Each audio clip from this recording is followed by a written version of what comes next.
In an illegal chimera lab, scientists discover that our MC, a powerful S-rank chimera known as number 17, is losing functionality.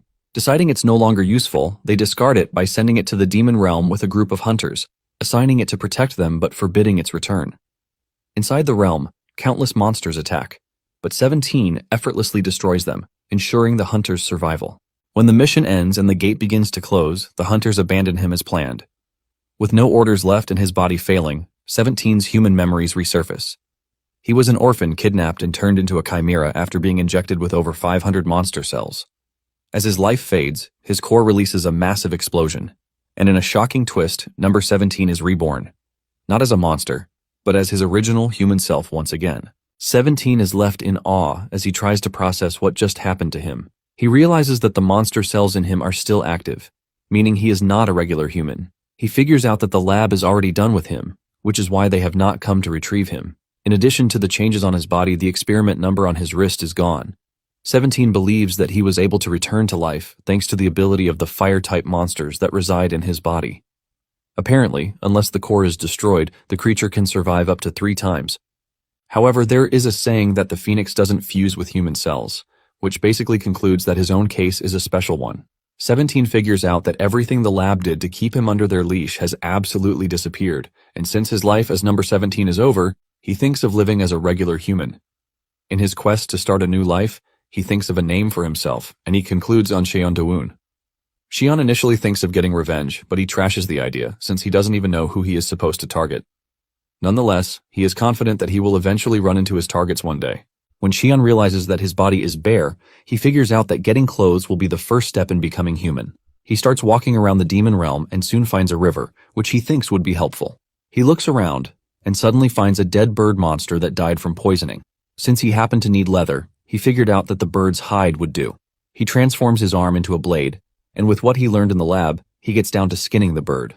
The moment he sinks his blade into the bird's skin, a large smell of poison fills the air. Nonetheless, Cheon continues with skinning the bird, and eventually, he renders the dead bird bare. He now has a large hide that he can use as cloth, but he is disappointed that the hide is very stiff, and in addition, it has not been treated. Just then, he remembers that he can actually tan the hide himself. He gets down to it and starts pounding the hide until it becomes very soft. Cheon is proud of what he achieved, and he wastes no time cutting the hide into shape. While he is doing this, the bird has suddenly come to life behind him. Using his fists, he tears the hide into the perfect shape that he wants for it to become a caveman cloth. He notices that not all of the poison has been dissipated, but he is too lazy to work on it, and he decides to just let it be. Just then, he hears the bird's chirp, and he turns around to be met with the surprise that the bird was not actually dead. Cheon notices that the bird is moving according to his words, ultimately suggesting that it might understand him. Cheon is more surprised that the bird is already showing all signs of death, but for some reason it was still alive. Without thinking too much about it, he figures out that it is one of the immortal-type monsters. He knows that his old self would have killed the bird without thinking twice, but since the bird is already too weak to move, he doesn't see any reason why he has to kill it. He considers them both lucky beings, and he urges the bird to live its second life well, just as he also plans to.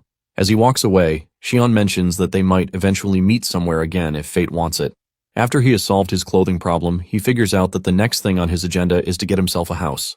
Cheon starts looking around, and the first place he finds is a cave, where he runs into a giant centipede-type monster. Uninterested in living in such a dark place, he ditches it, but before leaving, he relieves the monster of its head. Upon leaving the cave, he wanders till he reaches the snowy mountains.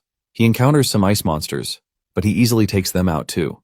He considers the snowy mountains a no-no because it is going to be hard for him to find food. He continues his search for the perfect home, and after so much effort, he finally finds a location that suits him. There is a lake in the area, and the vegetation is green, with a hill circling the area. He checks out the lake and realizes that it is filled with fish that he can use for food. Everything that makes for a perfect home is present in the area, and without much debate on it, Cheon figures out that he has found where to build his new house. Elsewhere, a mechanical-type chimera just found itself in the demon realm. Since Cheon has decided to build a house at the location, he finds a suitable plot, and he turns his arm into long, sharp blades. With just a swing, he cuts down timbers and arranges them. When he places the foundation timbers on the ground, he notices bumps, and he fixes this by clearing the land until it becomes level. After he is done with this, he grabs the trees, and he starts driving them into the 4 corners that will serve as the house post.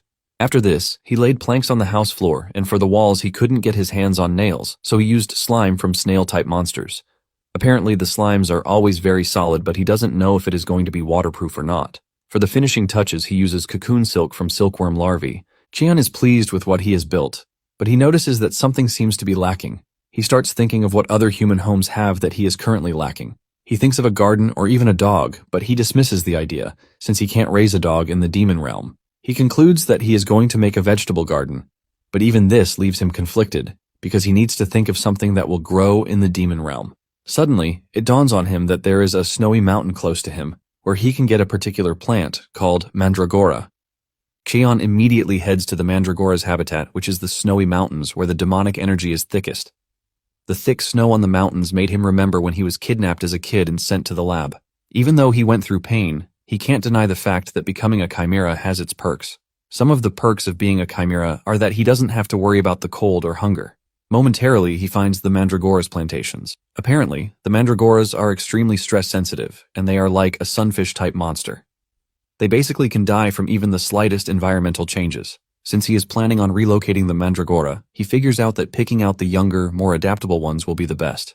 The first thing he does is remove the roots, and he also thinks of covering his ears, since they are notorious for screaming when disturbed. He pulls one of the mandragoras out, but to his surprise, it remains silent. He assumes it's a fluke, and he pulls out another, but the result remains the same. In fact, the mandragoras are having a nice nap and couldn't care less. He pulls out several more, but none of them scream like he expected them to.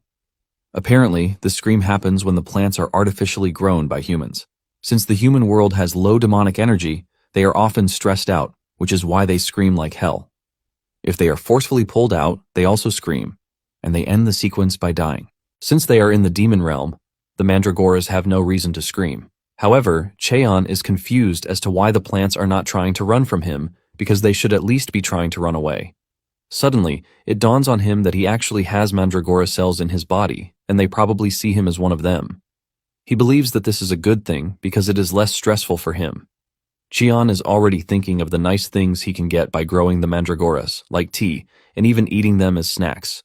However, forcefully taking their fruits makes them poisonous, and Cheon figures out that he has to find a way to convince the plants to trust him. Just then, he notices that there are hunters in the vicinity, and he decides to check them out, since he is curious to know what they are doing in the dangerous snowy mountains.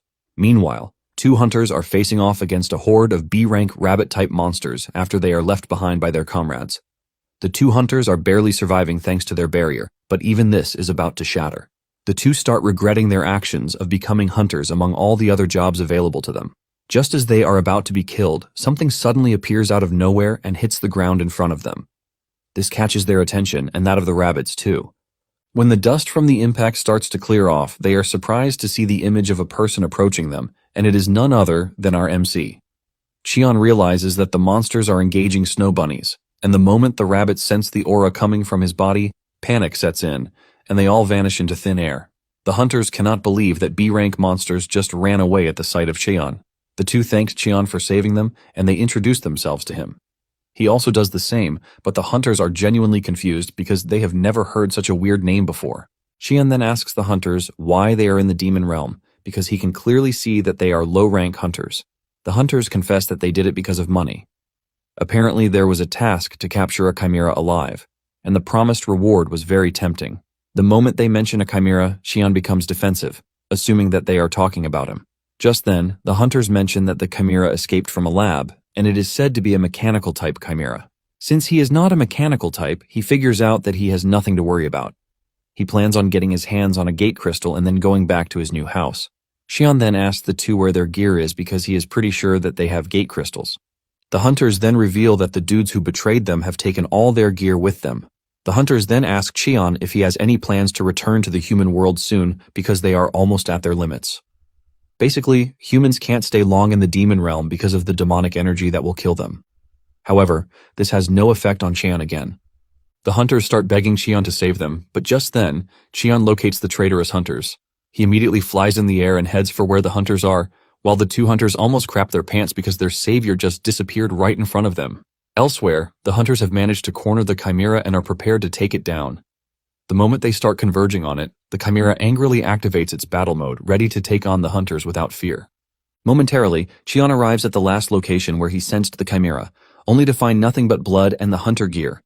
In addition to this, there is a child's footprint mixed with beast tracks, suggesting that the Chimera was changing form while fighting the hunters. Since the Chimera was made of liquid metal, it makes sense that it can freely change shape. However, the material used in making it is quite rare, which is why they made it small, not more than the size of a kid or a dog. Cheon is impressed that the Chimera was able to take on 5 B-rank hunters, who were after it. On the other hand, the 2 hunters are already at their limit, and one of them even has a baby on the way. They are expecting their certain demise when Cheon shows up on the scene, carrying their gear on his back. The hunters start begging him to save them, and just when he was about to ignore them, he remembers that the 2 have no gate crystals left. One of the hunters whips out 2 million won in cash, telling Cheon that they are ready to buy the stones if he has them. It is apparent that they are going to die if they don't get out of the demon realm, and fast. Cheon is blown away by the amount of money that he is being offered for the gate stone, even though he really doesn't need it. Nonetheless, he decides to take the money because he might need it when he finally decides to visit the human world. Cheon then opens a gate for them, and the hunter bows to him, assuring him that he is never going to forget the favor he just did for them. The hunter grabs his already exhausted friend so that they can leave. And this is when Cheon mentions that gate stones were always around 200,000, but the hunter tells him that prices have changed ages ago. The hunter asks Cheon why he is interested in this, and he reveals he feels kind of bad that he extorted them. To get rid of this guilt, he decides to do something for them in return. He taps the exhausted hunter on the shoulder and starts infusing mana into his body, ultimately shocking the hunters. The technique is something that even A-rank hunters don't want to get involved with. This is because the manas might clash and tangle, which will rupture their mana holes, ultimately causing death. The hunters assumed that Cheon was going to fail and they were going to die, but to their utmost surprise, he pulled it off, and he purified the demonic energy. The hunters hugged each other tightly because they thought they were already dead. After he is done helping them, Cheon decides that it is time for him to leave. The 2 start thanking him, while wondering just how powerful his mana is for him to have easily infused it into the exhausted hunter. After the hunters are gone, he returns to his house, and he is pleased that his trip went well. He notices that mandragoras are already awake, and he figures that it is time to plant them. He finds a spot on the land where he plants the mandragoras, but they seem unhappy. Cheon wonders what is wrong with them, and he tries feeding them some mana to make them feel better. Just as expected, their mood actually changed, leaving Cheon relieved. Meanwhile, the mechanical chimera is hiding the bush behind him, and even though he can sense the chimera's energy, Cheon decides not to make a move until it actually wants to connect with him. Cheon steps into his house, and he pours out everything he got from the hunters, including the cash. Among them are a portable burner, 8 gate stones, spare clothes, and sleeping bags. Cheon is glad that everything is just what he needed, and luckily for him, there is ramen in the bag too. He remembered that the last time he had ramen was when he was at the orphanage. Since he is hungry, he decides to make ramen for himself. Following the instructions on the ramen pack, he grabs a pot and steps outside to get water. However, a fish comes flying out of the water to attack him. Since he is going to need other ingredients for the ramen, he smacks it to death and stuffs the fish into the pot. To add more ingredients to the ramen, he finds wild eggs, herbs to serve as onions, and stuffs everything into the pot. Meanwhile, the mechanical chimera is watching, and its stomach grumbles for food. Cheon turned on the gas and started preparing the ramen, but the terrible smell from the ramen almost choked the mandragoras to death. Even though the food obviously smells really terrible, the mechanical chimera is really interested in it. Since it wants to eat out of the food, it thinks of a genius idea and transforms into a dog. It learned that humans, like dogs, and in addition, they feel more sympathy toward wounded animals. It approaches Cheon like a dog, but Cheon can easily sense that it is the mechanical chimera. Cheon assesses the situation and realizes that the mechanical chimera is still young and learning. He wonders how the chimera was able to escape the lab and make its way into the demon realm. Since the chimera is willing to join him, he offers it the terrible-looking ramen that he made. The 2 sit together to eat, and it reminds Cheon of when he and his fellow orphans enjoyed eating ramen in the orphanage. After they are done enjoying their beautiful meal, Cheon tells the chimera that it can leave, since he has to clean up. The dog turns around to leave, but as it walks away, Cheon reminds it that it was limping on its left foot earlier. The chimera is shocked and realizes that it has been discovered, but it changes its supposedly affected foot and continues moving. Shortly afterward, he decides to try out laundry and packs out some of the clothes he got from the hunters. He figures out that he needs to do it since he can't be wearing leather clothes for the rest of his life when he is not a freaking caveman. He places the shirt on a rock, and he figures out that he is just going to follow the instructions of how to do laundry that he already knows. He grabs a short stick and carefully hits the shirt, but to his surprise, even his gentle strike shatters the rock and shirt. Cheon is hit with the frustration of what comes with being strong, but he finds solace in the fact that he has one more shirt to try. However, he notices that the mechanical chimera is still stalking him even though it has refused to make contact.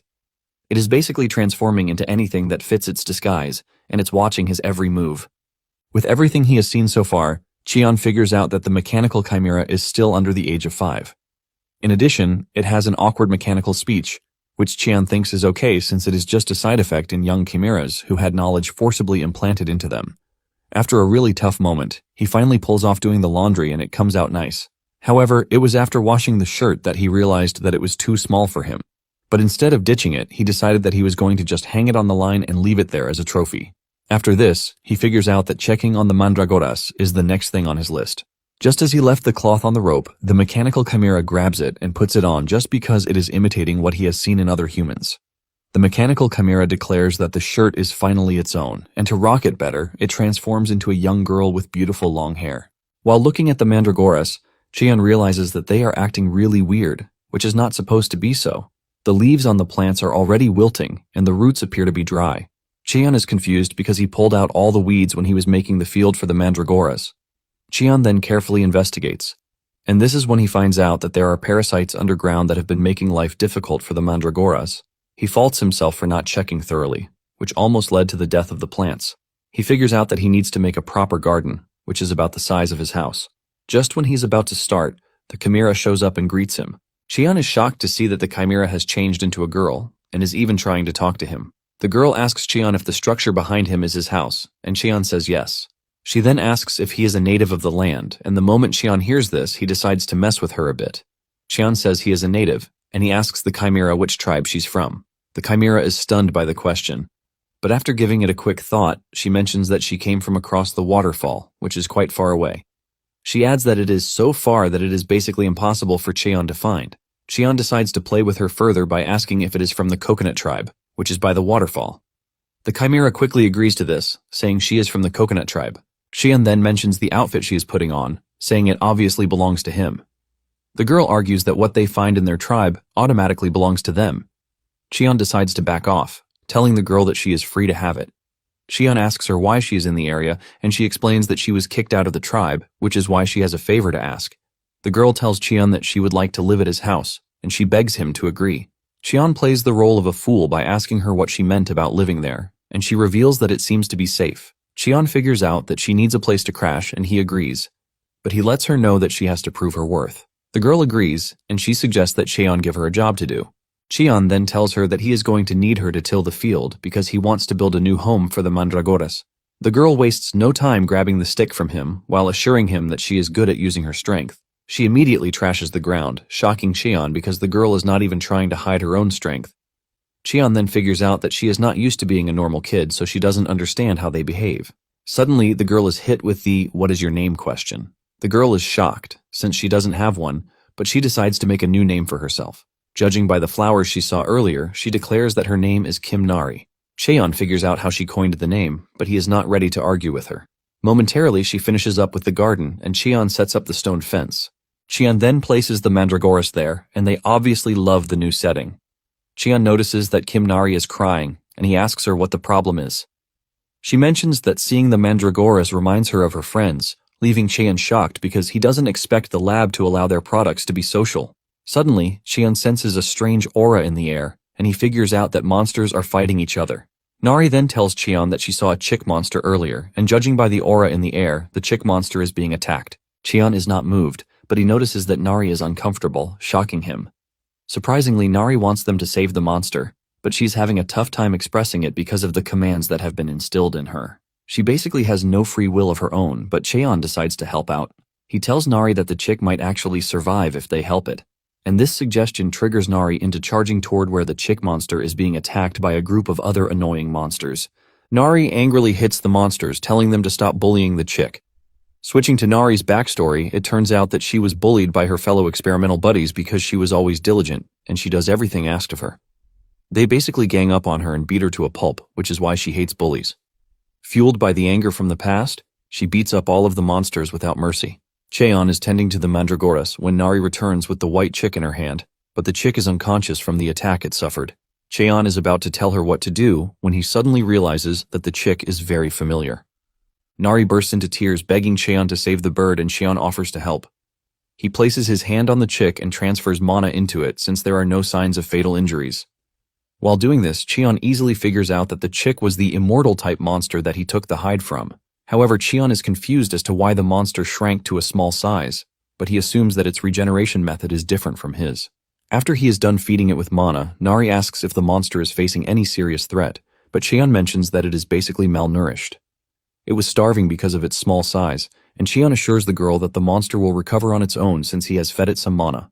Surprisingly, Nari is scared to leave the chick by itself, and she begs Cheon, asking if she can raise the monster.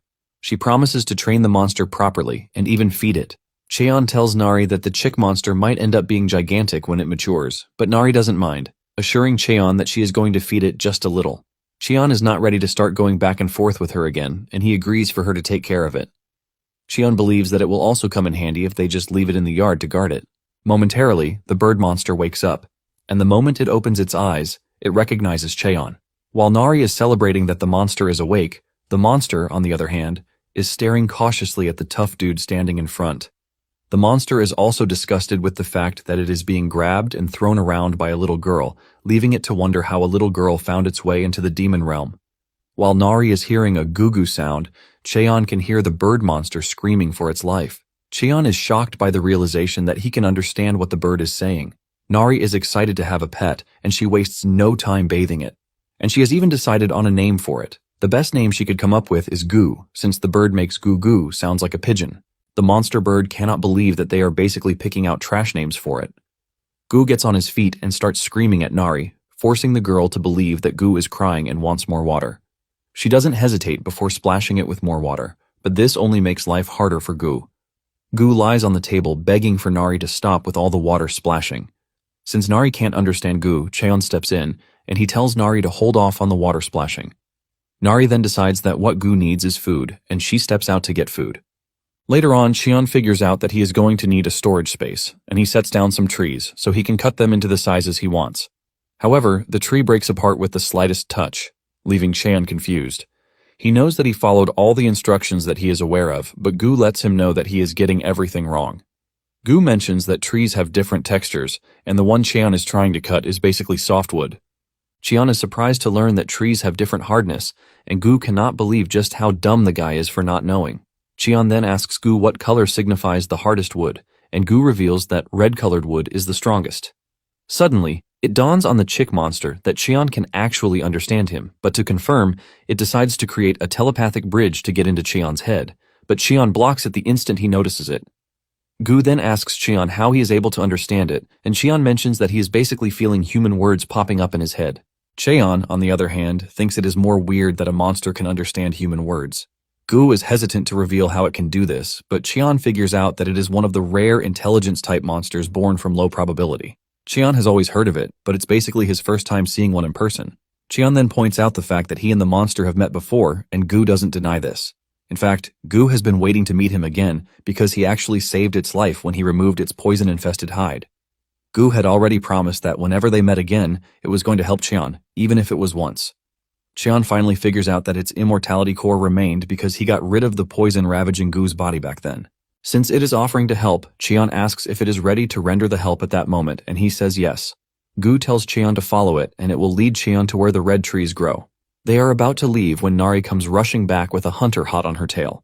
The hunter uses fire-type attacks, which scare Nari. The hunter is not pleased with the fact that he has to attack a little girl, but at the same time his whole life and career are on the line if he doesn't retrieve the mechanical chimera. The hunter catches up to Nari, who has crashed to the ground in tears. He shoots a powerful flame attack to try and overwhelm Nari, but Cheon blocks the attack. Cheon looks absolutely pissed with Goo sitting on his shoulder as they aura farm their way into the scene. Goo tells Cheon that he will tell Cheon about the trees after they have saved Nari.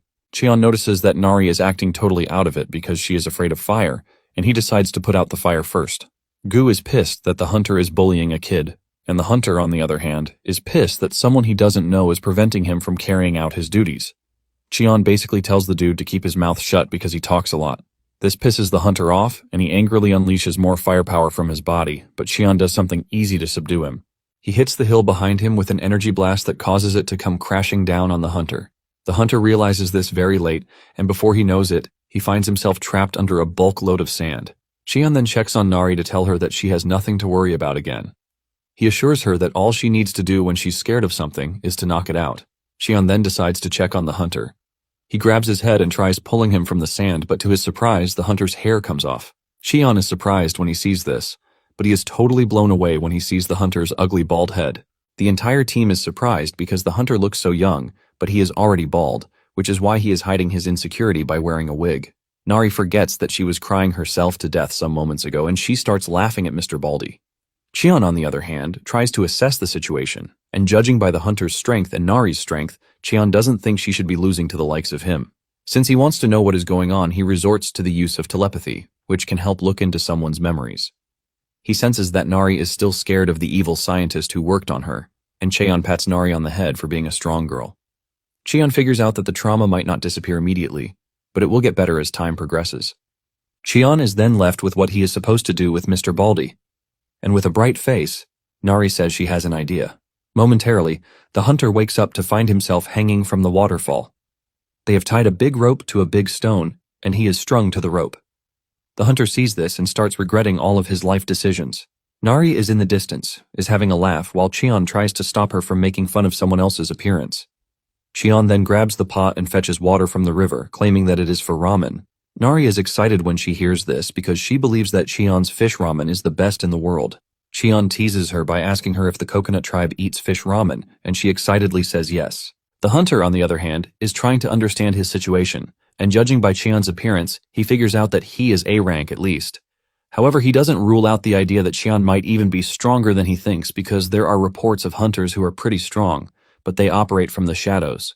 While Cheon is getting water for the ramen, Nari is busy catching fish left and right. Cheon then tells her that they only need one fish so she can let the rest go.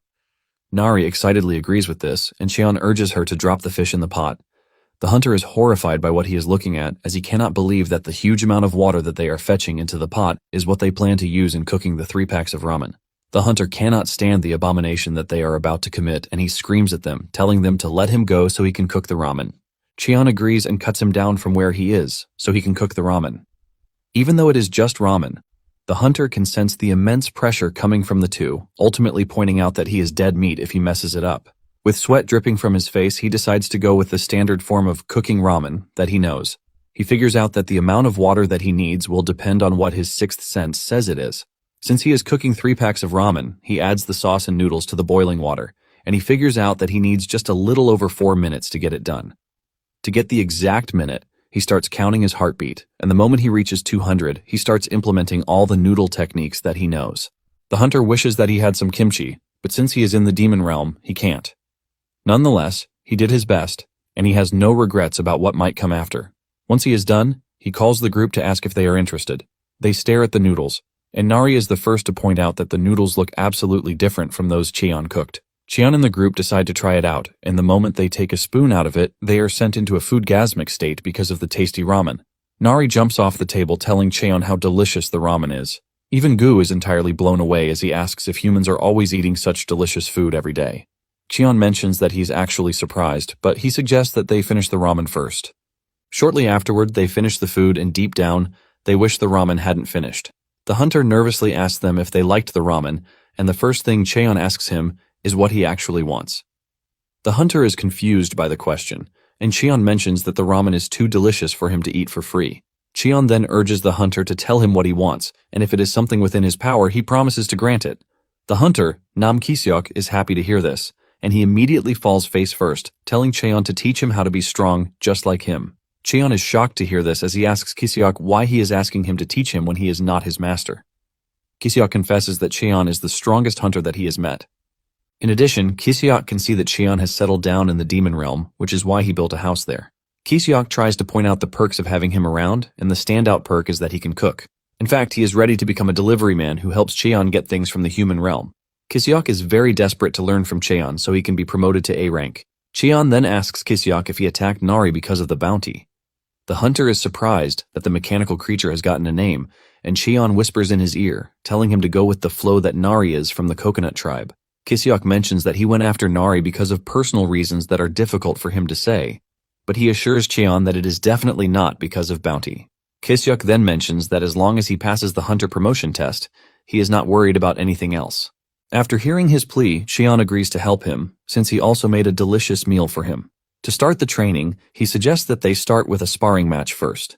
Kisyuk is glad to hear this, but Nari cuts in, saying she wants to be the one to spar with Kisyuk. Cheon asks her if she is confident about what she just said, and she reminds Cheon that he was the one who said scary things are to be knocked unconscious. Fueled with determination, she wants a chance to put out Kisyuk's fire too. Cheon then points to a black rock, asking Kisyuk if he can break it.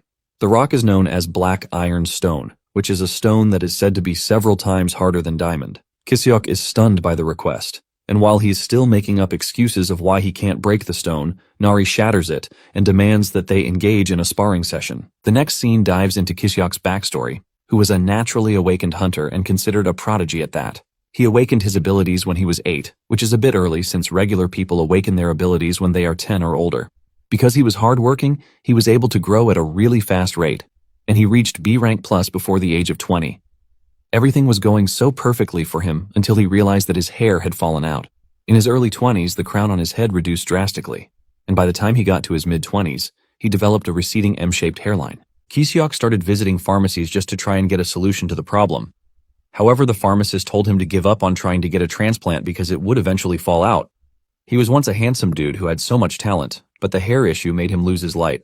Because of this, his growth as a hunter also came to a full halt until one day he saw a research program hosted by Dr. Han Myung-do of the Hanbit Research Institute.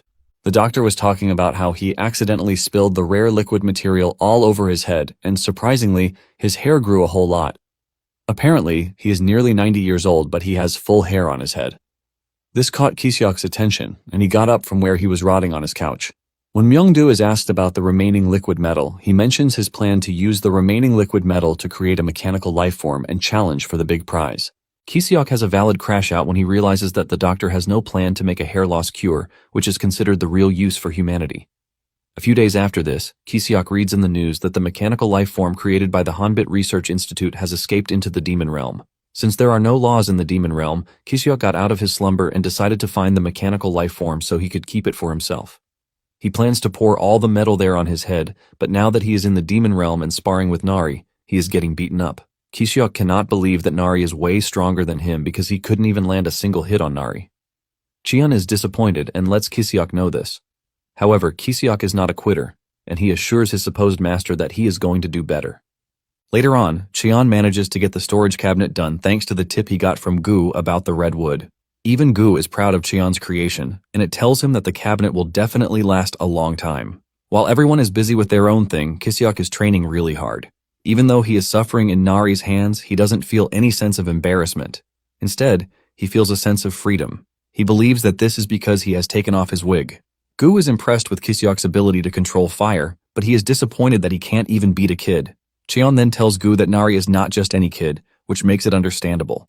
Because of his refusal to give up, he asks for another sparring match with Nari. This time around, he goes after Nari with a flame shaped in the form of a blade. He manages to land a hit on Nari, but she liquefies her body, shocking Kisyuk. This leaves him in awe, but at the same time totally open to Nari's attack. Nari easily returns to her human form and kicks him so hard that he crashes into the nearby hill, leaving a noticeable crack in the wall. Nari confidently mentions that he is no longer scared of fire, and this is all thanks to Cheon. While lying there in shame, Cheon wonders if he has reached his limit as a B rank and no longer has any skill to boast of. However, Kisyuk has an admirable trait of not giving up, and because of this, he gets back on his feet with an excited look on his face. He asks Nari for another session, but suddenly, he notices that he has a nosebleed, and Cheon asks him how many days he has spent in the demon realm. Kisyuk replies that he has been in the demon realm for 9 days, and Cheon suggests that he return to the human realm because, at his current rank, he is going to die if he stays any longer. Kisyuk agrees with Cheon even though he wants to stay longer. Cheon then tells him that he has the potential to become an A-rank hunter, and by this he urges him to continue working hard. Kisyuk is shocked to hear this, but he no longer has any hope in himself because he has been failing the A-rank exam for 6 years straight. Apparently, there is a saying that if one can't pass the same rank exam in 3 years, the person is nothing but a lost cause. And for him to have failed 6 times already is just unprecedented. Cheon then tells him that he can do it because his monohole hasn't fully developed. Cheon urges Kisyuk to make sure he purifies the demonic energy once he returns. Kisiok thanks Cheon for the advice, and he assures him that he is going to do his best. Momentarily, Kisiok prepares to return, and he asks Cheon if there is anything else that he needs because he can see that he is out of ramen already. Cheon doesn't ask for anything else aside from the ramen, and Nari wishes him a safe trip. Kisiok urges Nari to continue training while telling her that he is going to win their fight the next time they clash. Before stepping off, Kisiok asks Cheon if he has seen his wig, but he says no, that he hasn't. Once there is nothing else to do, he finally leaves, and after he is gone, Gu calls Cheon's attention to the risk of Kisiok betraying them. Cheon then asks Gu what he thinks Kisiok would do since he can also read people's minds. Cheon can see that Kisiok is not joking around with his quest to become stronger, and in addition to that, Cheon likes the fact that he is sincere. Just then, Nari asks Cheon if he can understand Gu, and he says yes. Cheon then takes Nari into the house to show the cabinet he finished. He is proud of his creation, but Nari points out that the house is a bit dark. Cheon agrees with her and decides that making a window should help solve that. Using his abilities, he cut out window spaces in the house, leaving Nari very excited. Since Nari likes everywhere when it is bright, Cheon points out the need for them to have lights at night so that everywhere is not dark. Cheon says there is a stone known as glowstone, which emits light in the dark, and putting up a few will brighten things up. Gu then asks Cheon if he even knows where he has to go to find the glowstones, and he says yes. Apparently, they can be found in the volcanic region, and this is a region that is considered to be one of the most dangerous places by hunters. Gu then mentions that this place is his hometown, but while saying it, he looks dejected. Cheon is surprised to see this, since he expects him to be happy because going home is a good thing. Nari asks Cheon what Gu is saying, and Cheon simply reveals that Gu is upset about something. Since Gu is worried about the volcanic region, Cheon says he will be going by himself, so the two are free to stay at the house. Nari refuses, saying she has to go with Cheon because she has overcome her fear of fire. Cheon is impressed that the girl managed to overcome her fear pretty fast. Cheon then asks Gu if he is interested in going. Reluctantly, he replies that he would, and this is because he has some unfinished business back there. Since they are all in agreement to go, Cheon reveals that he is going to make some equipment for Gu to use in the volcanic region. Meanwhile, in the Mandragora plantation, they are busy playing with Kisiok's wig that they stole.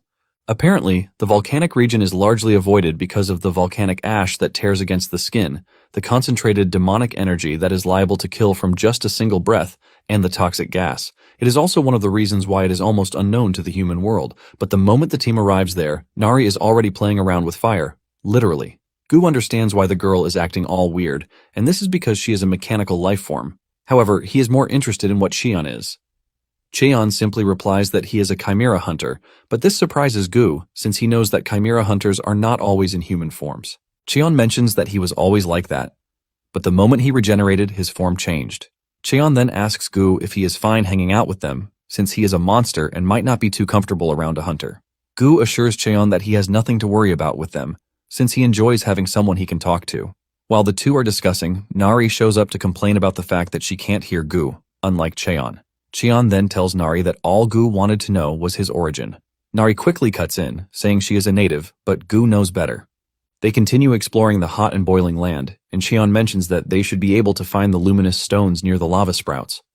Momentarily, they get to the summit and can see the stones in front. However, they notice a male fire toad that appears to be crying in the distance. Surprisingly, there is a dead female fire toad in front of it, which is why the toad is crying. Apparently, the female was transporting their eggs when she died. Gu mentions that only the females can carry the eggs, and since it is already dead, there is a high chance that all the eggs will die too. In addition, the temperature inside the crater is too hot for the eggs to survive. As expected, Nari feels pity for the toad, and Cheon decides to step in. Cheon jumps toward the toad, while Gu tries warning it not to go near it because the toad is clearly agitated. Just as predicted, the toad attacks Cheon with its fire breath, but Cheon blocks it with just one finger. Before the toad knows it, Cheon has reached him and he taps its head with just one finger. It turns out that Cheon hit the toad with a paralytic poison when he tapped it on the head. This causes the toad to lose mobility, but Cheon is quite aware that the toad will wake up soon, since he only used a bit of the poison. In addition to that, the fire toads are quite resistant to poison. From the summit, Nari screams at Cheon, asking him if he is okay. Cheon replies that he is fine because he actually has fire toad cells in his body. Cheon says they might not be able to do anything about the dead toad, but he believes that they can still save the one alive. Cheon then gathers the eggs and places them on the back of the male toad before tying it securely to make sure it doesn't fall off. The male toad is shocked when he comes back to his senses to see that he is now carrying the eggs. It moves over to its dead partner and says its goodbyes before leaping off a great distance. Before making his final leap away from the area, the fire toad looks back to briefly stare at Nari, and she concludes that the toad was trying to thank them. Since they have finished with the toads, Cheon tells Nari to come down so that they can get the stones. Nari excitedly grabs the stones off the volcanic pit, but Cheon warns her to be careful because she is going to hurt her foot if she drops them. Nari giggles jokingly, saying the stone is nothing compared to her strength. Gu, on the other hand, is struggling to carry the stones, and he blames this on his little body. Cheon then urges him to go take care of his business while he takes care of the stones. Cheon believes that Gu even brought gifts for his friends, but Gu retorts, saying monsters don't have friends. In fact, he is not planning on meeting them, but he just wants to drop the gifts and leave. Cheon is impressed that Gu is missing his kin, which makes him a very intelligent monster. Gu, on the other hand, deludes himself by saying he is not missing them but regrets not saying goodbye to them when he left. Cheon then asks Gu why he left his pack. Gu then mentions that there were good things that came with his intelligence awakening, and there are bad things too. Apparently, Gu felt he never would have felt the emptiness that is currently ravaging him if he hadn't learned the language. Gu felt superior and alone, since he couldn't properly relate to anyone, which is why he left the pack. In fact, his pack doesn't know he is gone, but he doesn't blame them, since they really don't have the sense of kinship. In the process of removing the stones, Nari suddenly stumbles upon an egg, which is obviously a monster egg, but she has no idea which one it is.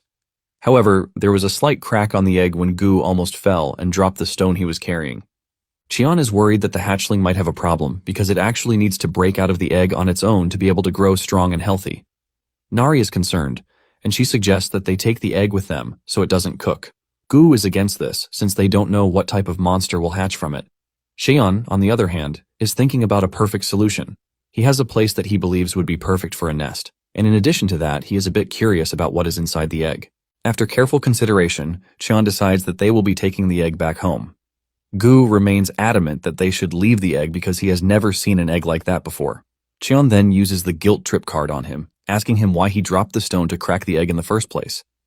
Gu accepts the blame but reminds Cheon that Nari might get hurt because of the stupid decision he is about to make.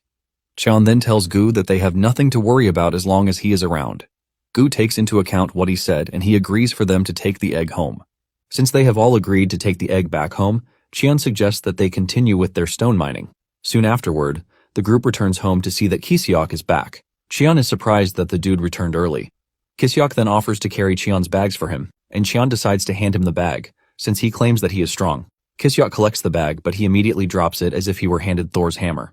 Just then, Cheon notices that Kiseok's face is covered in bruises, and he asks him what happened to him.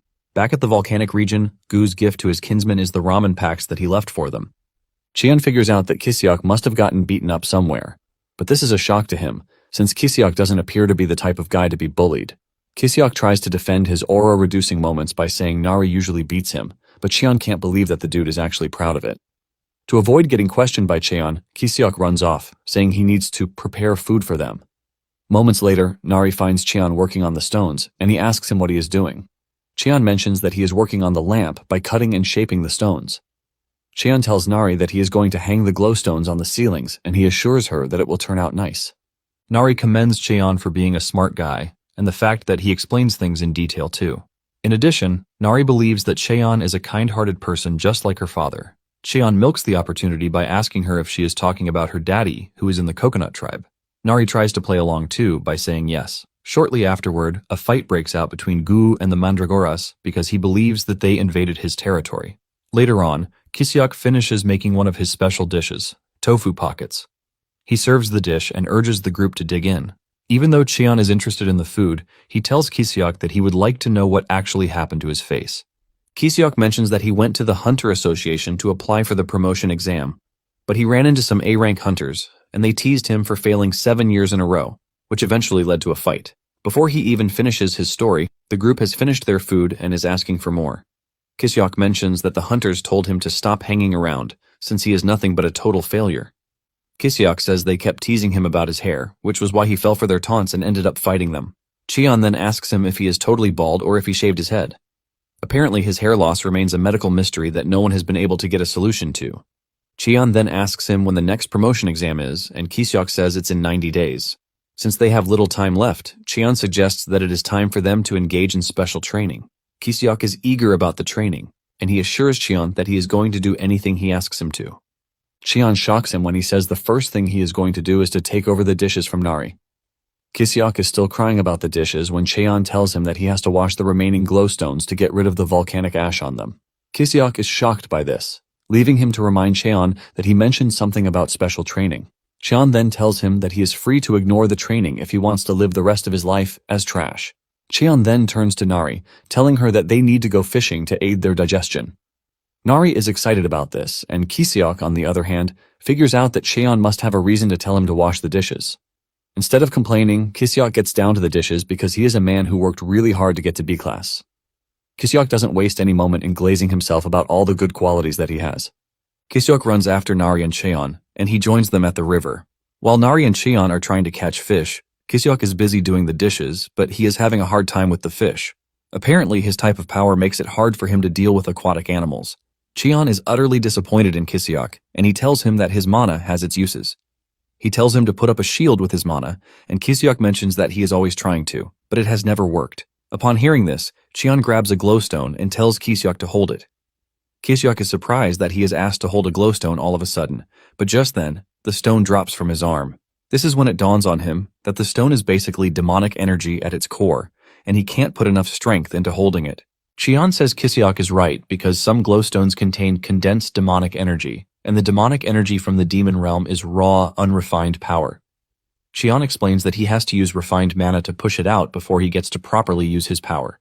Cheon lets Kiseok know that he has a lot of mana in his body, but he is just unskilled on how to control it. Cheon taps a point on his chest and asks him if a path has opened in his body. Just as Cheon said, Kiseok can feel mana surging through him, and Cheon urges him to follow the path that he just opened. Cheon then tells him to focus on his mana while trying to lift the glowstone. Kiseok does as instructed, and after struggling a bit with the stone, he is finally able to lift it up. Kiseok is impressed that doing the dishes and washing the stones were all part of Cheon's plan. Since Kiseok is happy doing it, Cheon tells him to continue channeling his mana while also taking care of the dishes. Excited about the whole situation, Kiseok assures Cheon that he is ready to do everything he mentions. Cheon is also impressed by his determination and sheer will because deep down, Cheon is confident that Kiseok is capable of doing it. That night, Cheon hangs the glowstone in the ceiling, and it makes for a good lamp. While everyone else is sleeping, Gu is the only one with the egg, because he slept earlier in the day, and there is nothing like sleep in his body again. Suddenly, he sees Nari stand up from her sleep like a zombie, and she starts walking out of the house. Surprisingly, Nari walks out of the house to take care of her clothes because it is dirty. Cheon and Gu stays in the distance to wonder why the girl is doing laundry in the middle of the night. Gu believes that she needed to do it since she is a girl and doesn't have any other clothes. Momentarily, Nari walks out of the water with happiness that she has done her laundry, and it is now clean. She is celebrating her small win when Cheon steps out, acting like he is out to get fresh air. When Nari asks him what he is doing outside, he claims that he is on a walk with Gu. Cheon also asks her if she is on a walk, and she nervously says yes. Cheon then tells Nari to stay still, and he puts a belt and her flower on her waist. Nari loves the new addition because it makes her look cool. Suddenly, they hear something irritating from the forest, and this scares Nari. But Cheon assures her that she has nothing to worry about because it is just a grasshopper. They start walking back home, and Cheon asks Nari if there is anything else that she needs, like clothes and shoes. Nari then says she is pleased with the ones Cheon has given her already. Later on, Cheon steps out of the demon realm, wearing a nice outfit but with no shoes. He intends to go shopping because of Nari, and the passers-by look at Cheon like he is some sort of insane person. Cheon can't get Nari out of the demon realm since she has a tracking device embedded in her. And also, she is also suffering from trauma. Cheon never believed he would find himself in the human realm because of a kid's clothes. While he is standing around looking for the clothing store, he is approached by a rugged-looking kid who assures him that he can help him find the clothing store for 10,000 won. Since he can clearly see that Cheon is not from around there, he assures him that he can lead him to a store. Cheon is willing to pay, but he tells the dude that he doesn't have small bills with him, and would only pay when he gets smaller change. The kid is not impressed that a hunter has no 10,000 won on him, and he assumes that Cheon is a rookie who got scammed. Nonetheless, he still asks Cheon to follow him, since he looks like he has money to buy clothes. As they are walking through the street, he introduces himself as Oh Bong-soo, and Cheon notices the police patrol cars stationed around, making him believe that the slum is now safe. Bong-soo then mentions that he can clearly see that Cheon has not awakened for long because he came out of the gate without any equipment. To Bong-soo, he believes that Cheon was robbed by other strong dudes, but he gives Cheon a word of advice that he should not give up. Cheon thinks the kid is wise for his age, but he argues that he is not a kid because he is 17 years old. Suddenly, they spot some thugs in front, and Bong-soo tells Cheon to avoid the district at all costs because it is the most dangerous slum out there. Apparently, the Space Gang was once in District 11, but they have expanded their territory to District 13. Bong-soo says the police don't even go there anymore, and this is when Bong-soo reveals that they are actually standing in District 12. This got Cheon worried as he wondered if the orphanage where he lived in District 13 was still there. Meanwhile, inside a children's clothing store, the owner is already regretting her decision to open a children's store inside the slum, and she is thinking of switching businesses when Cheon enters the store. After a funny interaction between Bong-soo and the store owner Park, he tells her that Cheon is there to purchase some clothes. Park angrily grabs Bong-soo by the cheeks, telling him to stop bringing broke hunters to her store because she has a lot of them owing her already. Park has already written Cheon off because of the way he is dressed. Apparently, she was the one who told Bong-soo to bring pitiful hunters to the store because they remind her of her late brother. Park admits this but says she will eventually run out of business if she continues helping. While the two are busy arguing like a couple, Cheon is checking the clothes in the room. Just then, Cheon cuts in, telling them that he wants to buy clothes and brings out a 10 million won bill, saying it is all the money he has. The moment they see this, their reception changes as Park starts acting like a good store owner while Bong-soo carries a plate of snacks and a drink for him. Park starts marketing all the clothes that she has in the store. Cheon then tells the store owner that he needs clothes for a middle-aged girl and himself. Park is glad to hear this, and she jumps right into her store to start bringing out the beautiful clothes that she has. By the end of the day, Cheon has bought out every piece of clothing he can from the store, and the store owner wishes that her day could just continue the way it is. After packing everything, she offers to get them delivered, but Cheon assures her that he can carry them by himself. Cheon then brings out 100,000 won for Bong-soo, and he tells him that he has another favor to ask him. After they step out of the store, Bong-soo stays silent until he leads Cheon to an inn that he had asked for. He assures him that the inn is safe because there is a police station nearby, and the owner is a nice person. After hearing this, Cheon steps in, telling Bong-soo to wait outside for him. Bong-soo stands outside thinking about what happened in the store. He believes something is off because Cheon gave him 100,000 won and also bought him clothes. He believes that Cheon is one of the guys who lures kids to kidnap them, leaving him with the option of whether to run or not. At the same time, he thinks about it and realizes that Cheon might actually be a good person. Momentarily, Cheon returns outside and says that Bong-soo was right about the owner being nice. Suddenly, he hands Bong-soo a key, saying he can clearly see that he is living on the streets. Cheon has paid a year's rent in advance so he can start living there, and in addition, he has paid for his meals too. Cheon tells Bong-soo to make sure that he eats properly, and after sorting everything, he tells Bong-soo that he is leaving. Just as Cheon is about to enter the gate to go back to the demon realm, Bong-soo is forced to ask him if he has an ulterior motive because he just met him that very day. Bong-soo cannot believe that Cheon did all the nice things for him, and Cheon tells him that doing all he did basically reminded him of how things used to be. Cheon mentions that he was once like Bong-soo, even though it was a long time ago. With this, Cheon steps into the demon realm, and by the time he returns, Nari is already worried because Cheon stepped out without saying anything. Cheon then mentions that he went out to get Nari gifts. He drops the bag with her, and it is essentially filled with nice clothes. Nari is super excited about the nice clothes that Cheon bought for her, and he urges her to take them into the house to try them on. In a quick revelation, it was Kiseok's clothes that Cheon borrowed to go to the human world, and he didn't even get him anything when coming back. Later on, Cheon sits down to fold the clothes while Nari tries on some. Cheon is glad that Nari is excited about the clothes that he bought for her, and she also looks cute while wearing them. After trying out a few, she finally picks her best one, which is the one with a chick drawing in the middle, and she claims it looks like Gu. Gu cannot believe that he is being compared to a dull chicken drawing on a cloth. Cheon then offers her the chance to try folding the rest of the clothes herself, and she happily accepts it. Gu then mentions that there is no room in the house for all the clothes that Cheon brought back.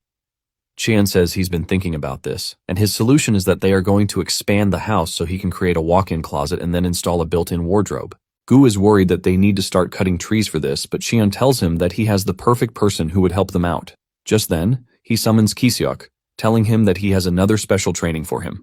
Kiseok is excited to be called upon, and he informs Cheon that he has cleaned his training outfit, and by this, he is talking about Cheon's ragged outfit. Kiseok mentions that it was soaked in poison, and because he didn't know, he almost died just by touching it. Kiseok believes that Cheon intentionally left the poison on the outfit to train himself to get stronger. Unknown to Kiseok, Cheon was just too lazy to wash it, and suddenly, he tells Kiseok that he is free to wear it. Cheon plays the perfect card by telling Kiseok that it is going to make for the perfect training uniform. He tells him to put it on and go chop down some wood.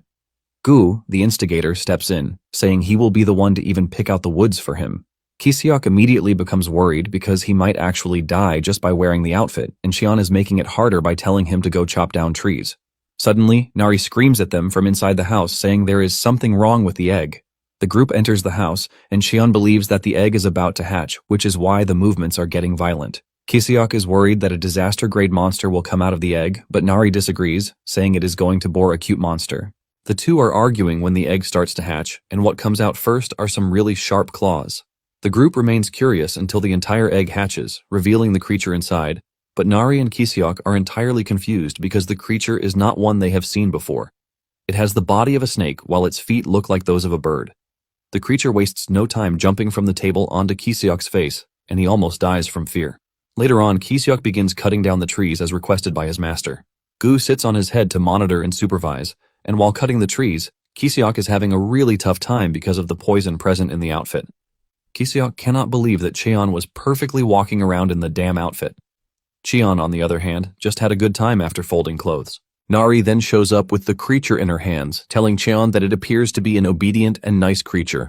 Cheon believes that the creature is loyal to Nari because it can figure out that she was the one who saved its life. However, the question of what they are going to name it remains.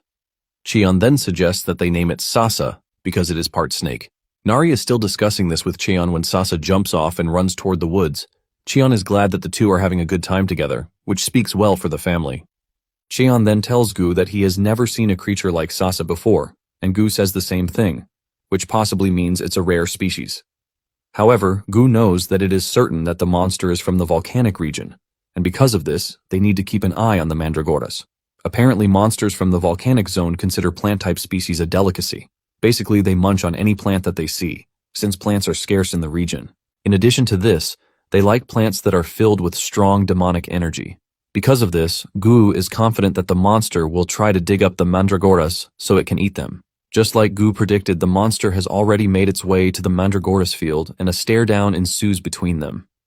Nari wants to stop them, but Cheon says there is no need for this. He believes that they are monsters and they need to get a go at each other even once to sort out their differences. Since Sasa is still quite young, Cheon doesn't think it poses much danger to the plants. Just then, Sasa aims for the smallest mandragora, but the biggest one blocks it. The mandragora immediately jumps into a defensive then counterattack formation, and just as expected, the second mandragora launches the counterattack. However, Sasa blocks the attack with its tail, while looking like it's smiling. However, the third one already uses the opportunity to close down on Sasa. In the end, the mandragoras beat Sasa up, and it starts crying. Sasa ends up running away, and Cheon mentions that the mandragoras are the winners of the first round of the fight. Since the show is over, Cheon suggests that it is time they return to what they were doing. 2 days later, Kisiok completes the extension of the house, and Kisiok gladly dumps the outfit with tears of joy running down his cheek. He wonders if he did it well. But Cheon shows up, praising him for even doing it better than expected. Nari is also impressed because the house smells like flowers, and this is thanks to Gu picking out aromatic wood for the building. Cheon is confident that all the clothes stored there will also smell nice. When Kisiok learns that Cheon has given the new monster a name, which is Sasa, he proposes a supposedly better one. Cheon tells him to reveal his proposed name, and he ends up picking Snake Chick, which is the dumbest name a human can think of. Nari suggests her own name, but it turns out to be trash too.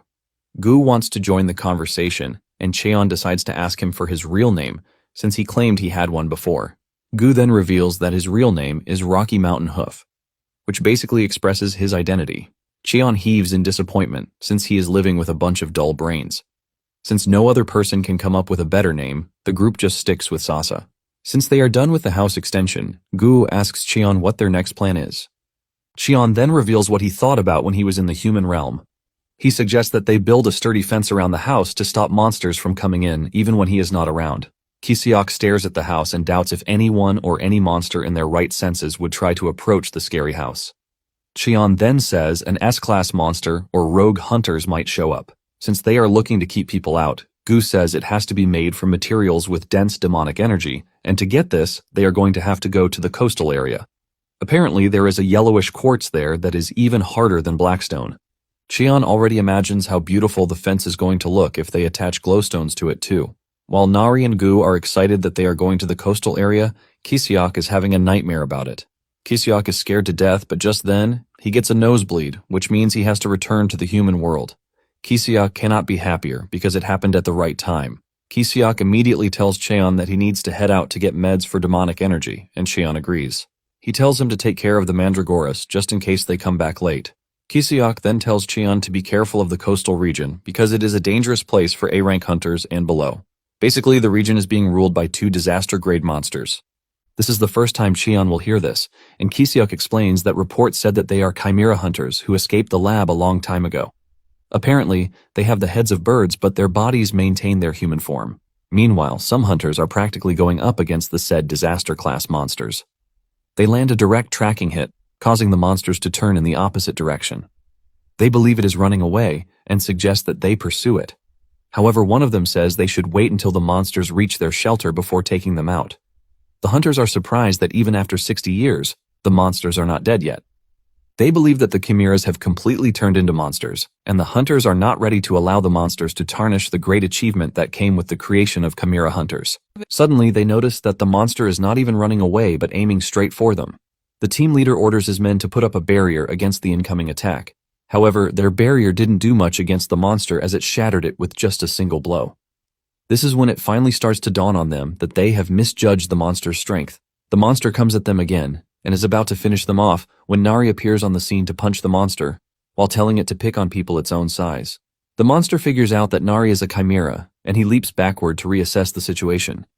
Nari then tells Cheon that the monster is bullying the hunters, but Cheon thinks it is actually the wrong way. Just then, the hunters get the wind that the mechanical chimera is around them. This is when it dawns on Cheon that Nari still has a tracking device embedded in her. In addition, Cheon seems to know the birdhead dude. Cheon then screams at him, reminding him that they were roommates, but he can't seem to remember his tag number. While Cheon is discussing with the birdhead, the hunters suggest that it would be best if they retreat and return to the human world.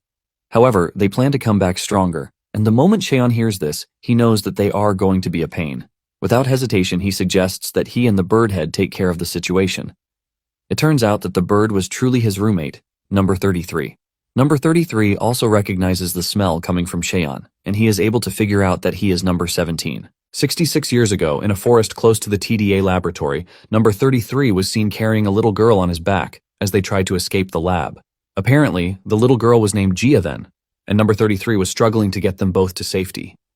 As they run through the forest, they suddenly run into little Cheon, who tells number 33 that he heard about his side effects and the fact that they are getting worse. Cheon told him that it would still end badly for him if he didn't return in 3 days because the detonation spell would kick into play and kill him. However, Cheon says his sister, Gia, is not scheduled for termination yet. Cheon suggests that number 33 stay back at the lab, where he can get suppressants for his side effects so he can live a bit longer, even if it is a day. Number 33 then tells Cheon that he is never going to know how they feel, since he has no side effects like the rest of them. Number 30 lies his sister down, and tells Cheon that all he cares about is living freely, and to get this, he is ready to fight Cheon to get out of his way. Just then, Cheon opens a gate to the demon realm for him, shocking number 33 because he never expected him to have a gatestone. Basically, they know that there are 2 options for them if they step into the demon realm. It's either their human cells get poisoned by the demonic energy, or their monster cells absorb the demonic energy and get activated. Cheon lets number 33 know that the demon realm is the best option for him since he wants to live freely until he dies. Basically, the lab's detonation spell won't activate if they cross into the demon realm. Number 33 asked Cheon if there was a way to survive in the demon realm, and he told him that he would have to build up enough mana to protect his human body and mind from the demonic energy. Cheon admits that it might not be easy for him because of his current abilities, but he is pretty sure that the future holds uncertainty. Number 33 says he might not know why Cheon is helping them, but he is taking the help nonetheless. Before entering the demon realm, number 33 says they have been roommates for 4 years, but still do not know each other's names. This is when number 33 finally reveals that his name is Ubeom. Now in the present, Cheon puts the hunters in a state of mind control to erase their memories, and once he realizes that it is working perfectly, he lets them go. Apparently, Cheon has the cells of an oblivion herb transplanted into his body, and this causes hypnosis and memory loss. Ubeom cannot believe the number of things that were injected into Cheon's body just because he never showed side effects. Cheon lets the dude know that a lot actually happened after he left. Nari then drags Cheon's clothes to ask him if he knows Ubeom from somewhere. Since they are playing the native game, Cheon tells Nari that Ubeom is from the Sparrow tribe, shocking Ubeom himself. Cheon even makes it more fun by teasing Nari, asking her if the Sparrow tribe and the Coconut tribe are allies. Nari quickly answers that they are actually allies. While the two are saying this, Ubeom remains totally confused. Just then, Nari bows her head to apologize to Cheon, saying she attacked him because she thought he was a bad person. Nari immediately starts complaining about hunger, and Cheon asks Yubeom if he has any food at his house. Yubeom is still confused by the whole thing playing out in his presence because he doesn't want to believe the fact that Cheon is raising a daughter. Momentarily, Yubeom takes the group to his house, which is built like a real bird's nest. Cheon commends Yubeom, telling him that he actually built his house very well. Yubeom then brings out a plate of grilled clams that he made, which he even added demon butternut to. Just from looking at it, it appears to be delicious already, and the moment Gu and Nari taste it, they find themselves in food heaven. Even Cheon admits that the food tastes really good, even the red moss that Yubeom added to it. Yubeom takes pride in his cooking as he mentioned that the red moss is an all-purpose seasoning. Yubeom is about to tell them to eat slowly when he hears Nari screaming for more. Yubeom almost faints from a heart attack because he is out of ingredients. Since Nari enjoyed the food so much, she offered to go catch some clams so that Yubeom could make the dish again. Yubeom then mentions that it might be a bit dangerous for her to catch the clams, but Nari runs off, promising to catch as many as she can because she wants to eat to her heart's content. While the kids are gone, the elders are left to discuss the aftermath of his departure. Yubeom is impressed when he hears that Cheon actually came back to life thanks to the immortality cells inside him. Yubeom then asks Cheon if he plans on getting back to the laboratory. Cheon confesses that sometimes he actually feels like it, but he thinks he already has a good life, so he doesn't need to rush things. Cheon then asks Yubeom if he plans on getting revenge too. Yubeom then mentions that the spells in Cheon's body might have disappeared after he came back to life, but the same cannot be said for them. As for them, they still have the detonation spells in their bodies. Yubeom is pretty sure that they are going to explode the moment they return to the human world. Cheon notices that Yubeom can control his wings, but he asks him about his head and if it has ever returned to normal. Yubeom then mentions that he can actually change it back, but he is intentionally keeping it the way it is. Apparently his sister's face has changed, and if he looks normal, her sister will definitely feel bad. Just then, Cheon asks Yubeom a delicate question, which is whether he knows that he has just a month left to live. Yubeom is not surprised by this because he already knows too. Yubeom admits that it was tough when he first arrived in the demon realm, and he had to gather mana just to survive. Later on, he felt that his mana and demonic energy were at the same level, and because of this, Yubeom was at peace for a long time. However, something terrible happened sometime not too long ago. Jia's mana hole got tangled and her demonic energy started to run rampant.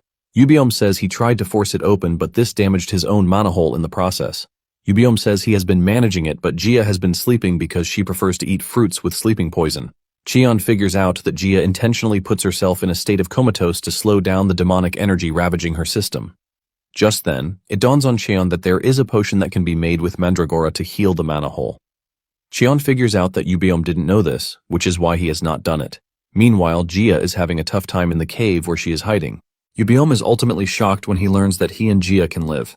Cheon doesn't blame Yubeom's ignorance because he himself only knew everything because he studied pharmacology at the lab from age 15. Cheon tells him that all he needs is to drink refined water from a mana hole infused with the leftover roots of a mandragora. Cheon always thought the leftovers were insignificant, but they actually absorb demonic energy underground, then sprout into new entities, even multiplying into more. It is basically a source of vitality on its own. Because of this, any refined water made from its leftover roots shows remarkable effects in regenerating mana holes. Cheon never thought it would be of use to him, but he is thankful. He is actually raising mandragoras. Cheon then tells Yubeom that he will leave to get him some. Yubeom is shocked to hear that Cheon is willing to go to the human realm to get refined water.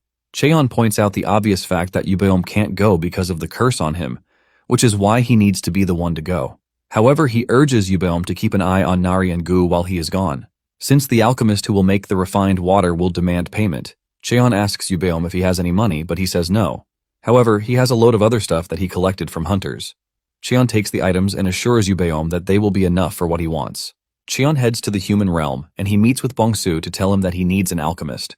Thankfully, Bongsu has become a respectable guide, and he tells Cheon about a branch of alchemy that opened in the slums. He plans to lead Cheon there since it is their best chance at finding what he needs. Cheon notices that Bongsu is wearing sandbags on his arms and legs, and he asks him why. Bongsu mentions that he is building his stamina so he can become strong, just like Cheon. Cheon is surprised to hear this, and Bongsu tells him that he already figured out that Cheon is an incredible hunter because he basically enters the demon realm with nothing but his bare body. Momentarily, they arrive at the alchemy shop, and Bongsu tells Cheon that a new branch manager arrived not long ago, and it said that he is really skilled. In addition to his skills, he has a good personality. Just then, they spot the said manager in the distance, getting a call from the loan shark. Bong-soo mentions that the manager originally worked at the Gold City branch for 20 years, but he was demoted and transferred to the slums, and in addition, they slashed his salary too. Cheon believes that the dude did something wrong, which is why he was obviously demoted. Bong-soo then explains that from what he heard, one of his higher-ups was secretly taking money from the packages meant for the slums.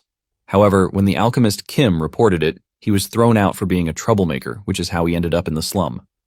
Just then, Kim notices Bong-soo's presence, and his sad face immediately goes bright.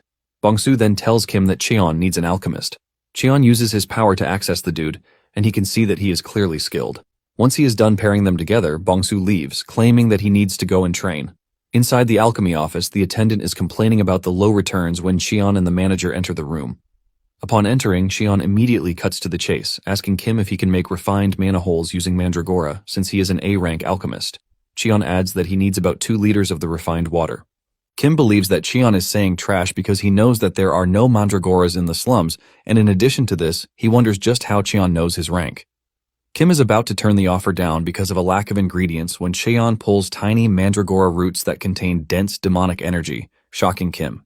Kim is totally blown away because the roots look absolutely fresh, like they have just been harvested. Cheon then mentions that he plans to pay for Kim's services with specialties from the coastal region. He gives Kim the bag, telling him to appraise everything inside the bag. Kim looks into the bag to see S-rank black pearls, leaving him blown because even the headquarters have never seen one. In addition to this, there are giant clams and red moss. Cheon then asks Kim if everything will be enough to cover the manufacturing fee, and he says yes. In fact, the whole ingredient is more than enough to buy the entire building. The attendant tells Kim that he needs to get the appraisal equipment since high-value items also need expensive equipment to appraise. After the attendant leaves the room, Cheon spots a mandragora in a tube, and he asks Kim about it, since he said they didn't have any. Kim mentions that the mandragora he is looking at is dead for about 10 years, which basically means all of its medicinal effects are gone. Kim only kept it around because of his interest in mandragora research. Just then, Cheon mentions that the mandragora is still alive, shocking the dude. Cheon then feeds it mana, and to Kim's surprise, the mandragora reacts to it. Cheon mentions that the mandragora is in a comatose state because it has exhausted its demonic energy. Kim doesn't want to believe what is happening because he has fed the mandragora lots of mana himself. Just then, Kim's evil boss, An, enters the room, and he wastes no time making fun of Kim and his trash office. Kim is surprised to see the man there, and he asks him why he came to the slums. And then mentions that he got a report that something good just entered the lab, which is why he came around. Kim is surprised to hear this, leaving him to wonder if his assistant has already contacted An, and then talks about his subordinates, a set of twins, who are ability users, and then turns to Cheon to introduce himself as An Jijong, the director of the Alchemy Association. He wants Cheon to come with him to Gold City, and he promises to take care of him. An continues by saying he is prepared to give Cheon an exclusive contract, which he will never get from Kim. Cheon then asks An about the wart on his nose because he wants to know his relation to An Bokdeok, and laughs out loud when he hears this, and he reveals that Bokdeok is his grandfather. Cheon can clearly see the trash resemblance between them both because Bokdeok was the person in charge of the experiments that made him a chimera. He was a trash scientist who never cared about the kids, and he even has a wart on his nose just like his grandson. The moment Cheon confirms that they are alike, Cheon hits An with so much aura that he falls to his knees. Cheon talks about how disappointed he is that An is just like his trash grandfather, who is a greedy and power-drunk person. An is genuinely confused, and Cheon decides that he has a simple question, which will determine whether he lives or dies. With so much fury in his eyes, Cheon asks if the TDA laboratory still exists, and answers that he has no idea what Cheon is talking about, leaving Cheon to ask him again if he truly does not know about the Chimera Research Lab where Bokdeok worked as a senior researcher. Kim is hiding behind something, and he is surprised to hear that Bokdeok, who won the Peace Prize, actually worked at an illegal lab. Still on the floor, An berates Cheon, telling him not to soil his father's name because he worked hard to nurture the next generation at the university.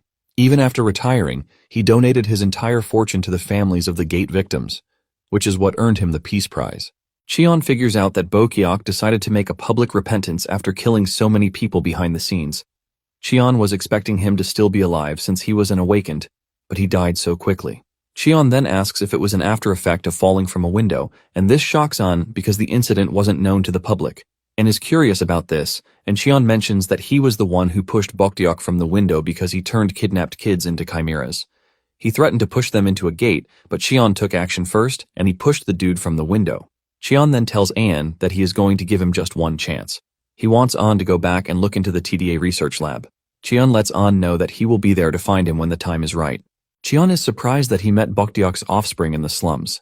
He remembers how they subjected him to the painful experiment when he was 9 years old, and the monster parts started to show on his body in his 20s. From that point onward, he really doesn't remember what happened. He figures out that he was basically following orders and instincts without being able to think for himself. It suddenly dawns on him that the lab's name might have changed because it's been a long time. Shortly afterward, Kim returns from his lab with the refined water that he wants. Cheon is impressed that he was very fast about it, even though he is an A-rank alchemist. Kim reveals that the ingredients were so good that everything went smoothly. Just then, Cheon asks Kim if he would be willing to sign a personal contract with him, and he promises to give him the remaining ingredients. Kim is shocked when he hears Cheon offering him an exclusive contract in addition to the expensive ingredients that he has. Tears of joy start falling out of his eyes when Kim hears this, leaving Cheon confused as he thinks he has offered the dude a bad deal. Kim then mentions that he was originally from the slums, and when he was young, his parents took a massive private loan. He promised he would pay it back, but no matter how much he tried, he was always stuck in the same place. What Cheon just did for him is considered the greatest kindness, leaving him to wonder just how much he can repay it. Cheon cannot believe that the dude is already thinking of paying him back. Cheon then tells Kim that all he wants is for them to continue working together. Cheon knows that there are things he will still need from Kim in the future. Since his business is done, he figures out that it is time to go back, but he hopes nothing has gone wrong in his absence. Just as he feared, Jia had gone on a rampage and had beaten Yubeom up. Even while getting beaten up, Yubeom is hellbent on keeping his promise to keep the kids safe. Yubeom finally decides to engage his sister in a fierce battle, and he dashes toward her at great speed. He knocks her to the ground, but suddenly, a strange barrier covers her. Yubeom is wondering what is happening when he finally realizes that Cheon was the one who put a jellyfish covering on her to restrain her. Everyone is relieved with Cheon's arrival, and Yubeom asks him if he got the medicine. Cheon assures him that he got it with him. He tells her to give Jia a bottle and take the other one for himself. After drinking the medicine, Jia calms down, and she later wakes up in the night with Nari sleeping beside her. Jia stands up, thinking it's a dream until he sees Yubeom and Cheon sitting together by the fire. When Cheon turns around to look at Jia, she almost passes out, as she screams, asking Cheon who he is. Jia's scream wakes Jia from her sleep, and she wastes no time acting all friendly with her. Yubeom then tells Jia to check her mana hole, and when she does, she realizes that it is completely healed. In addition to this, her face has returned to normal. Jia is blown away by this, and she asks Yubeom where he found the people at their house. Yubeom is surprised that she doesn't recognize Cheon when she is the one who has been crying to see him. Yubeom understands that it's been a long time, which is why she doesn't recognize him. However, after a good look, Jia finally realizes that Cheon is number 17. She runs over to his brother to confirm if she is really looking at number 17, and he says yes. Instead of acting all friendly, Cheon decides to aura by asking if there is any more red moss. Yubeom replies that there is no more red moss, but Jia is not surprised because Cheon was always the least empathetic person with empathy. Nonetheless, she takes off her mask to thank Cheon for everything that he has done so far. Suddenly, Nari notices something sparkling in the sea, and Jia explains that it is a sea fairy. Apparently, they are basically seahorses that live deep in the sea, but Jia and Yubeom gave them the sea fairy nickname because they look like fairies when playing with them. Apparently, the seahorses only come out at night and return when the sun rises. Jia reveals that if they follow the sea fairies, they can find a yellow glowing quartz. This is when it dawns on Cheon that he has totally forgotten his main objective.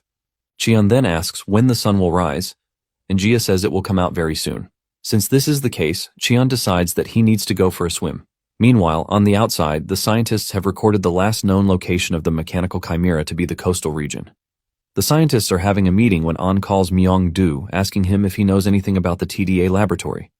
Myung-do says he has not heard of the lab, and An mentions that it was an illegal lab that was run a long time ago. Myung-do tries telling An that the Hanbit research lab doesn't do the kind of things he is looking for. Myung-do mentions that Bokdeok always told him to be an upright and honest researcher. After the call, Myung-do starts wondering how An knew about the illegal lab. Momentarily, one of his attendants enters the room, telling him that they have been successful in creating a liquid metal mandragora. Myung-do is glad about his new creation because the mandragoras are quite exceptional when it comes to kinship. He is glad that he left a little liquid metal behind. He is pretty sure that the metal mandragora will go after Nari and will be able to find her quickly. He then orders that they triple the bounty on Nari and also engage all A-class hunters. He is desperate to find Nari no matter what because he considers her his life masterpiece. Back in the demon realm, Yubiom stands in front of the sea and remembers the conversation he had with Cheon about the quartz. Apparently Cheon had told him that he wanted to use it for his house, shocking Yubiom. Yubiom realizes that Cheon has been having a good time in the demon realm. Cheon then asks Yubiom if he would like to visit the human world, and Yubiom says he is not entirely curious, but he would like to see how things have changed. Cheon then told him that he could actually help him get rid of the curse on his body. Yubiom is curious about this, and Cheon tells Yubiom about the alchemist, saying Kim is pretty skilled. Cheon says he wants to get Kim to research spells, but he urges Yubiom not to get his hopes high. Yubiom starts crying while asking Cheon why he always helps them when they have never done anything for him before. Cheon reveals that looking at the siblings impresses him and makes him wonder if there is anything more important than surviving. Cheon says that by helping Yubiom and his sister, he believes that he is going to find an answer. Now, standing in front of the clear sea, his sister suddenly appears in the distance and throws a rope to him, telling him to pull it.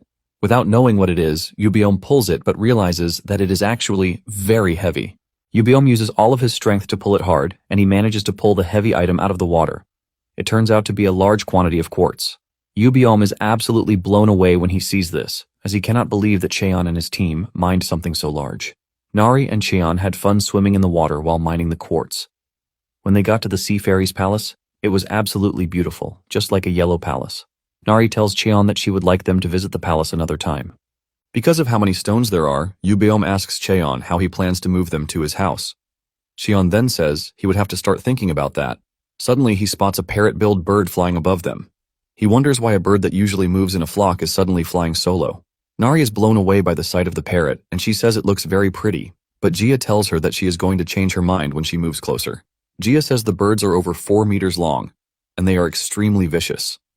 Because of how terrible they are, Gia and Yubiom don't even mess with them. However, Yubiom already knows the wild idea going through Cheon's head. Cheon confirms this, saying he was basically looking for a truck and the bird showed up.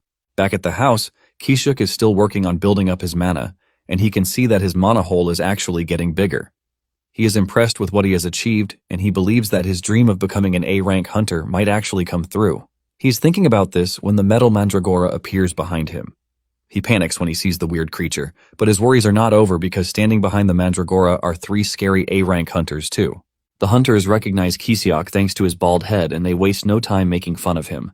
Apparently, they were the ones who bullied Kisiok when he went to apply for the promotion exam. Kisiok is panicking when he suddenly realizes that 3 mandragoras in the garden are standing their ground, and they are doing it in the most fashionable way.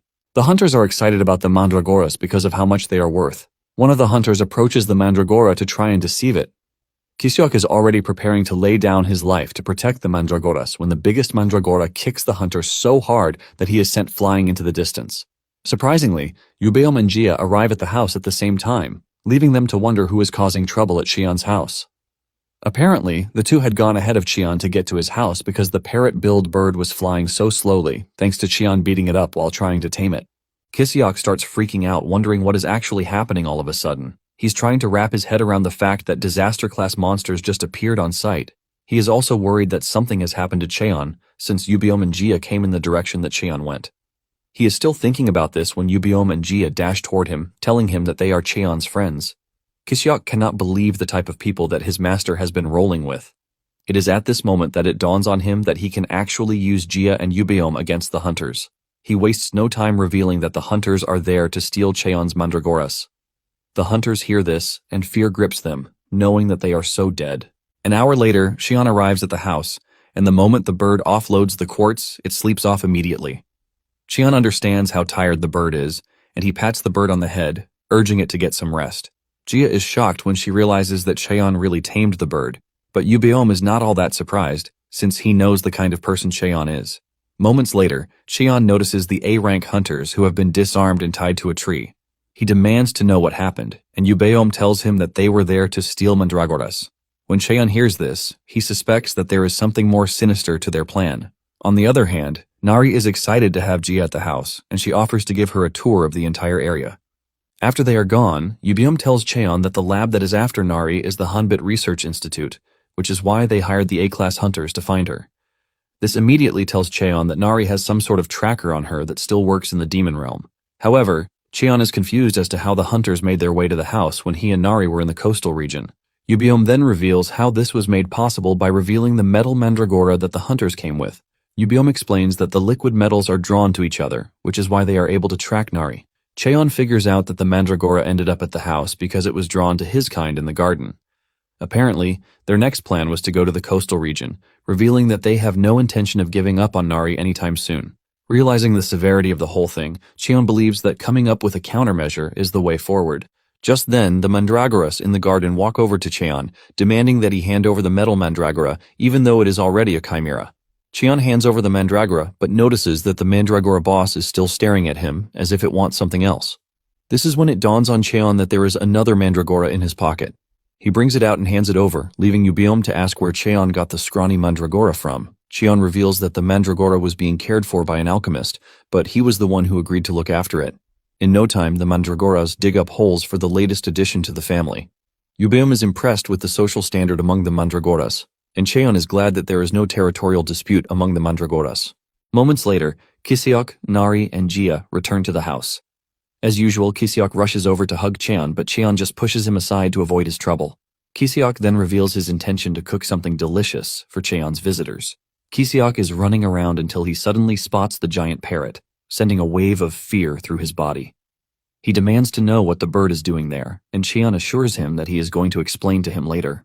While Kisiok is preparing the meal of the day, Nari makes her way to the garden, and the liquid metal mandragora connects with her. Moments later, Kisiok finishes preparing the meal of the day, and it looks sumptuous enough to catch everybody's attention. Yubiom and Jia are totally blown away as they analyze all the ingredients that Kisiok used in making the dish. They are impressed by how detailed he prepared the dish and the generosity of the ingredients he used. As the team is about to take their first bite, Kisiok prays deep down, hoping that they enjoy the dish. Yubiom and Jia take a bite each, and they find themselves in a foodgasmic state. Cheon is not surprised, since this is not the first time he has eaten Kisiok's dish.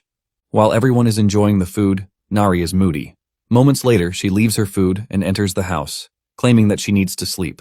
Cheon quickly figures out that she is being bothered by the Chimera Mandragora. Cheon starts thinking of what to do to help Nari, and he believes that giving her some work will settle her mind. Not long after they are done eating, a gate opens out of nowhere, and when Cheon looks back, he realizes that it is Nari.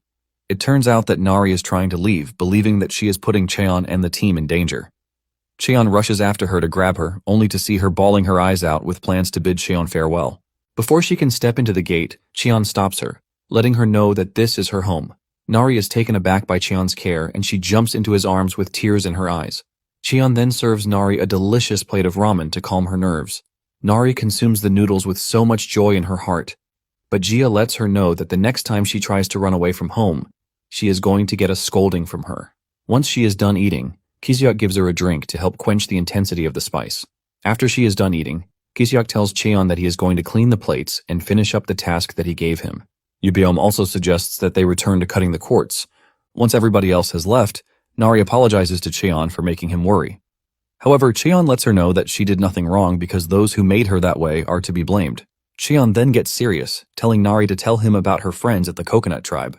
Nari is surprised and shocked to hear this, but deep down, Cheon is planning to clear out the Hanbit research lab, and he doesn't want Nari's friends to get hurt in the process. Once Cheon is able to get her to talk, she starts spewing everything that Cheon wants to hear. After he is done hearing this, Cheon figures out that Kisiok would be the one to lead him to where the lab is. On the other hand, the task that Cheon gave Kisiok is to beat the hell out of the A-rank hunters that they are holding captive. Kisiok does this happily since Cheon has suppressed their mana, and there is nothing they can do while he is beating them up. Just then, one of the hunters offers Kisiok money, assuring him that he is going to give him enough money for him to live large. However, Kisiok is enjoying what he is doing so well that the money they are offering him has no value to him. In addition, he has a black card with him, which is only issued to the super elite, and he can get whatever he wants with this. The hunters are shocked when they see this, leaving them to question how Kisiok got it. Kisiok lets them know that how he procured it is not their business, but they should get ready for intense punishment, which is revenge for what they did to him during the advancement exam. The hunters realize what's coming to them, and they start begging, telling Kisiok that they are sorry for what happened in the past, but he lets them know that he has no intentions of letting them go. Kisiok reminds them how they bullied him just because he failed his exams.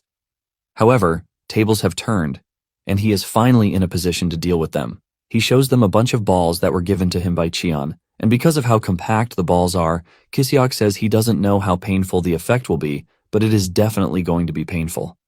However, He lets them know that the ball is effective in wiping their memories. Enjoying the moment, Kisiok screams at them to open their mouths so that they can enjoy the balls. The hunters scream out in pain, knowing fully well that they are doomed. The next day, Cheon informs Yubeom of his plan to clear out the research facility, telling him to take care of Nari while he is away. Yubeom assures Cheon that he has nothing to worry about while he is away. Just then, Kisiok shows up, telling Cheon that preparations are done. Yubeom notices that Kisiok is smiling more than usual, and he reveals that Cheon has promised to let him meet an A-rank alchemist with the hope that his problem might be solved. Jia then suggests that Cheon wear a disguise, and he agrees to this. Without hesitation, Jia takes off her mask, revealing the stunning beauty under it. Jia hands the mask over to Cheon, but while they are doing this, Kisiok is stuck, staring at how beautiful Jia looks. Before he knows it, he realizes that his heart is beating very fast, which is an indication that he has fallen in love at first sight. Before Kisiok knows it, he goes down on his knees to ask Jia what her type is. Cheon and Yubeom are stunned to see Kisiok confessing his love without hesitation. Jia, on the other hand, cannot figure out what Kisiok means by her type, and she takes a moment to think about it. Once she figures it out, she tells Kisiok that her type must be flashy and should be able to dance. While she is saying this, she is busy imagining a peacock. She then caps it off, revealing that her type must have plenty of feathers, and this is when Kisiok finally loses all of his brain cells. Kisiok can no longer hold it in, and he screams out, telling Cheon that they should leave immediately to meet the alchemist. Cheon lets him know that they are going to stop somewhere on the way, but Kisiok doesn't mind as long as they get out of the demon realm at that very moment. Moments later, a huge gate opens in the slums, shocking the residents, as they wonder why a return gate is that huge. They are still trying to wrap their heads around the size of the gate when the big blue bird emerges from the gate with Cheon riding it. The residents scream out, suggesting that they report the issue to the Hunter Association. Kisiok is also confused about the whole thing, and he asks Cheon why he had to bring out the giant bird because the people are already freaking out about the whole thing. Cheon simply replies that there is no need for them to walk when they have a ride. Kisiok then asks Cheon where it is that they are going, and Cheon shocks him by telling him that he will be the one to tell him this. Since the sky is blue and they are riding a bluebird, Cheon decides that he is going to name the bird Blue. Meanwhile, the mad scientist is holding a meeting with his staff, and they tell him that the hunters they sent after Nari returned with amnesia. To make it worse, the tracking mandragora they used didn't come back either. The old man is pissed when he hears this because he knows how bad the organization is going to appear to the public eye if they can't account for the liquid metal in their possession. The old man is still freaking out about what the board members will do when one of the staff members brings out the note they found on one of the hunters. He opens the wrapped note, and the old man is shocked to see that it reads, "See you soon."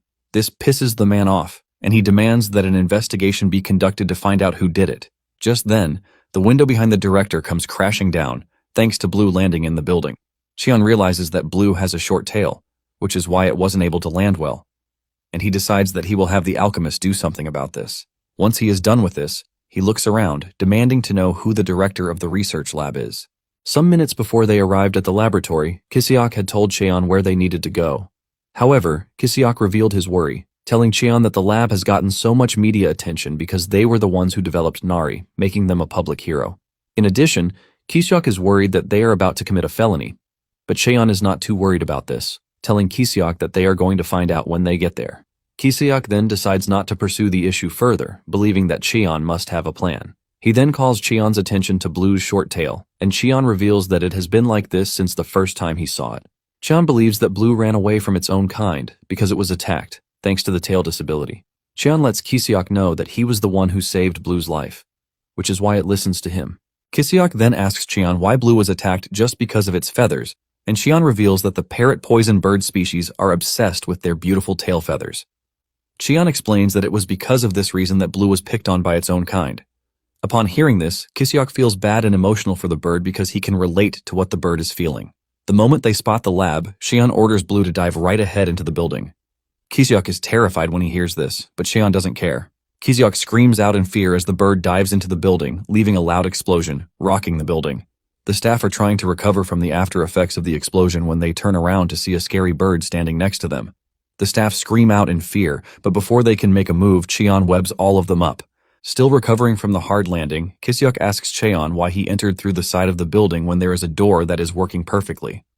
Cheon casually answers that he did this because the director of a lab is always on the top floor. Cheon then walks up to the staff members, asking them if he had the right lab, but the only question the staff members can ask him is who he is. Cheon then replies that he is Nari's guardian, but none of them knows who Nari is.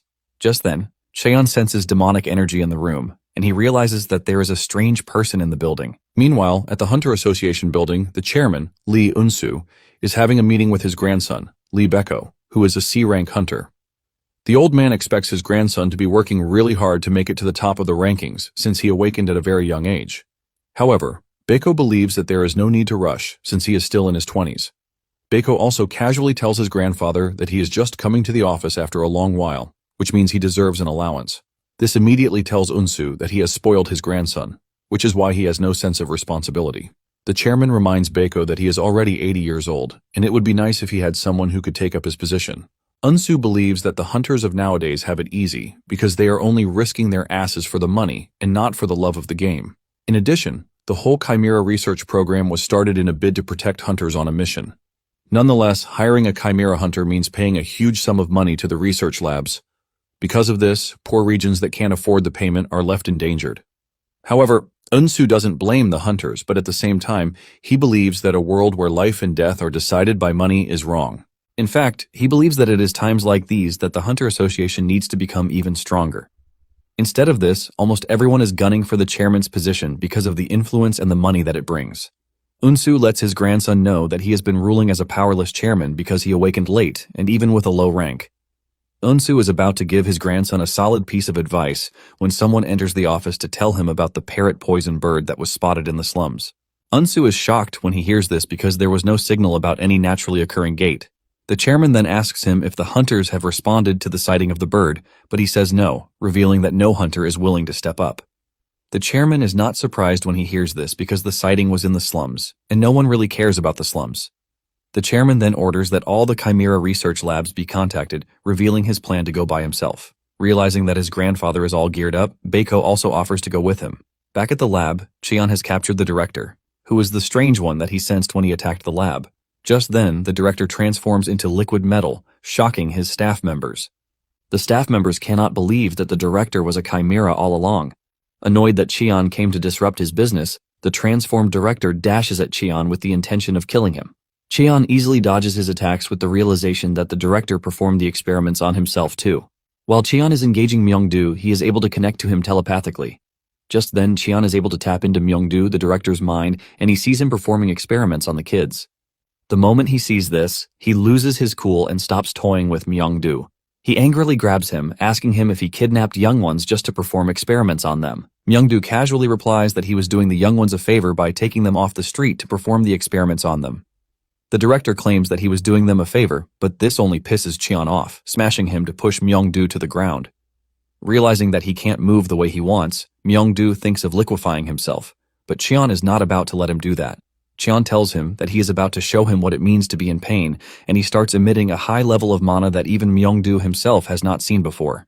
In no time, Myung-do starts screaming in pain, begging Cheon to let him go, but Cheon holds on to him until he finishes sucking him into a ball of mana. After he is done dealing with the director, Cheon turns to the staff members, telling them that he needs information, and they are going to be the ones to provide him with what he wants.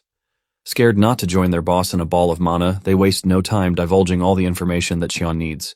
With what Cheon gathered from the staff, he realizes that everything started when Myung-do stole his master's research. He ran off with the data to start his own research lab. To make it worse, he performed the experiments on himself, and this is because he wanted to look even younger.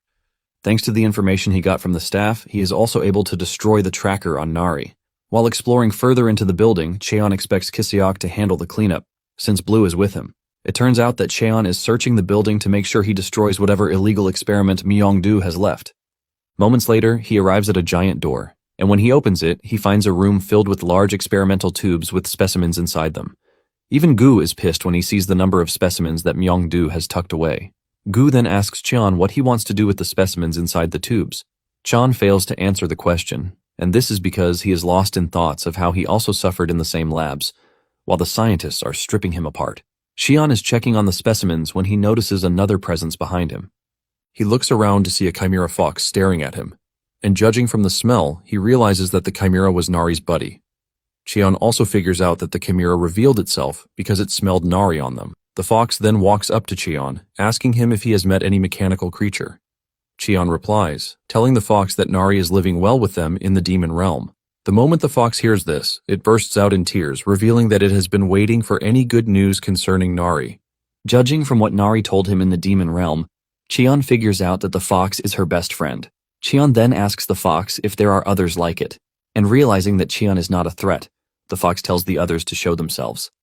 Just then, other chimeras like a tree, an ant, and even a cactus emerge from where they have been hiding. Cheon then asks if they are the only ones left in the lab, and the fox says yes, revealing that all the combat types have been killed or sold off. Since the chimeras all have demonic energy running through them, Cheon figures out that they are going to survive in the demon realm. Cheon then opens a gate for the chimeras to go through to access the demon realm. After he is done, he sets the Hanbit research lab on fire. Later on, the chairman and his grandson show up on site to find everything on fire. It immediately dawns on him that the lab was the target from the start, and not the slums. Just then, Blue appears overhead, leaving the chairman and his grandson in shock. Cheon asks Kisiok if he was able to finish the cleanup, and he assures him that everything is done. Cheon is glad that they didn't kill anybody because that could trigger something dangerous. However, Cheon made sure to feed the eyewitnesses pills that would wipe their memories. Just then, Cheon looks down, and he spots the chairman and his grandson. The chairman is shocked to see that Cheon is truly riding a poison parrot. After thinking over the whole thing for a couple of seconds, Cheon finally remembers who the chairman is. Since Cheon can trust the chairman, he picks up the mana prison ball and throws it at the chairman. The chairman is shocked when he realizes that Cheon used an old mana sealing technique, which can only be done when one's target is weaker than the caster. Moments later, the other hunters show up to assist Unsu on site, but there is nothing much for them to do. The arriving hunters then tell Cheon that there is a report about Myeongdu being a chimera. This is when it dawns on Unsu what he is holding in his hands. After they are done with the lab, Cheon tells Kisiok that it is time they head to the slums to meet the man who will solve his problem. Since Cheon is trying to avoid the organization, he cooks up a standard plan. Meanwhile, Kim is sleeping in his room when he hears a weird sound in the house. He opens the door only to find Cheon and Kisiok like robbers. Kim is surprised and confused, forcing him to ask why Cheon came to his house. Cheon simply smiles and tells him that it is time he followed him to the demon realm. Meanwhile, Yubom is explaining to Jia and Nari how the quartz fence will work when the gate opens. The trio assumes that Cheon is back, but to their surprise, it is the fox and its chimera friends. The moment Nari spots them, she runs off, leaving Jia to question why she ran off. Without wasting time, Sasa runs toward the fox and its friends to let them know the chain of command. Surprisingly, one of the chimeras, the tree, just ignored Sasa and walked past it. The tree walks to the garden and it appears to have taken a liking to it. However, the owners of the garden, the Mandragoras, emerge from the ground to show the dude that they are present there. At the back, Cheon, Kisiok, and Kim also return from the human world. Kim is totally blown away when he sees the magnificent house that Cheon built in the demon realm, and the first thing he thinks of is the fact that it is going to hold immense academic value. Just then, Cheon spots Nari hiding behind a tree, and he realizes that she hasn't made up with her friends yet. Cheon then tells Kisiok and Kim to wait where they are while he talks to Nari. Cheon then walks up to Jia to hand over the mask, while telling her that it was nice to wear. Jia is glad to hear this, assuring Cheon that she is going to make one for him. Cheon then asks them what is happening in the garden, and Yubiom explains that the tree is trying to get its way into the garden, but the Mandragoras are not ready for that. Not long after this, the ant decides to join in the battle. Surprisingly, the tree and the ant employ a nice tactic in an attempt to get the Mandragoras to surrender. The tree grabs the ant and launches it like a catapult, but the metal Mandragora meets it halfway to headbutt it. The force from this causes the ant to pass out, ultimately putting the Mandragoras at the top. Yubeom is impressed by the Mandragoras' teamwork, but Jia is also impressed by the tactics employed by the tree and ant. Since the Mandragoras have settled their beef, Cheon believes that the next set of people to put their past to bed is the fox and Nari. Not long after this, the fox finds Nari where she is hiding. The fox lets Nari know that she is not going anywhere until she accepts its apology. In a flashback scene, Myeongdu learned that Nari was refusing to participate in rank battles. To make it worse, she was refusing orders back then, and one of the scientists believed that something was wrong with her personality. The dude reveals that Nari might have been born a combat-type chimera, but she came with a kind nature. Apparently, this is why Nari just allows the others to beat her up without putting up a fight. When Myeongdu heard this, his evil sense immediately concluded on the fact that all Nari needed was a remodeling. He then orders the scientist to give Nari a bunch of weak but docile roommates. He then adds that the moment Nari has gotten comfortable with them, one of them should attack her. In the end, the fox was the one who attacked Nari because Myeongdu is trying to prove to her that anyone can betray her. After Nari was attacked, Myung-do used the opportunity to tell her that there are no friends whatsoever. He tells her that they are going to kill her the next time they attack her if she refuses to kill them. However, Nari refuses to listen to Myung-do's preachings, and she resorts to escaping instead. She believes that the fox and the others are her friends, and she cannot hurt her friends. The scientist tried to stop her, but she escaped into the demon realm. Now, in the present day, Nari changes into true mechanical form before stepping out to meet the fox. The fox is surprised to see Nari crying because she believes that it should be the one crying. Nari jumps into the fox's hands, telling it that she missed it and the others. With tears in their eyes, Nari promises never to leave her friends again. Meanwhile, Cheon, Jia, and Yubiom are watching the whole thing unfold. Once Cheon sees that they have made up, he suggests that they leave because everything is already settled. Just then, Kim and Kiseok remind Cheon that they are still waiting right where he told them to wait, and they are about to pass out.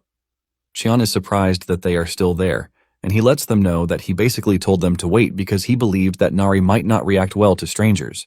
Yubiom and Jia then ask Cheon who Kim is, and he explains to them that he is the A-rank alchemist who will help them remove their spells.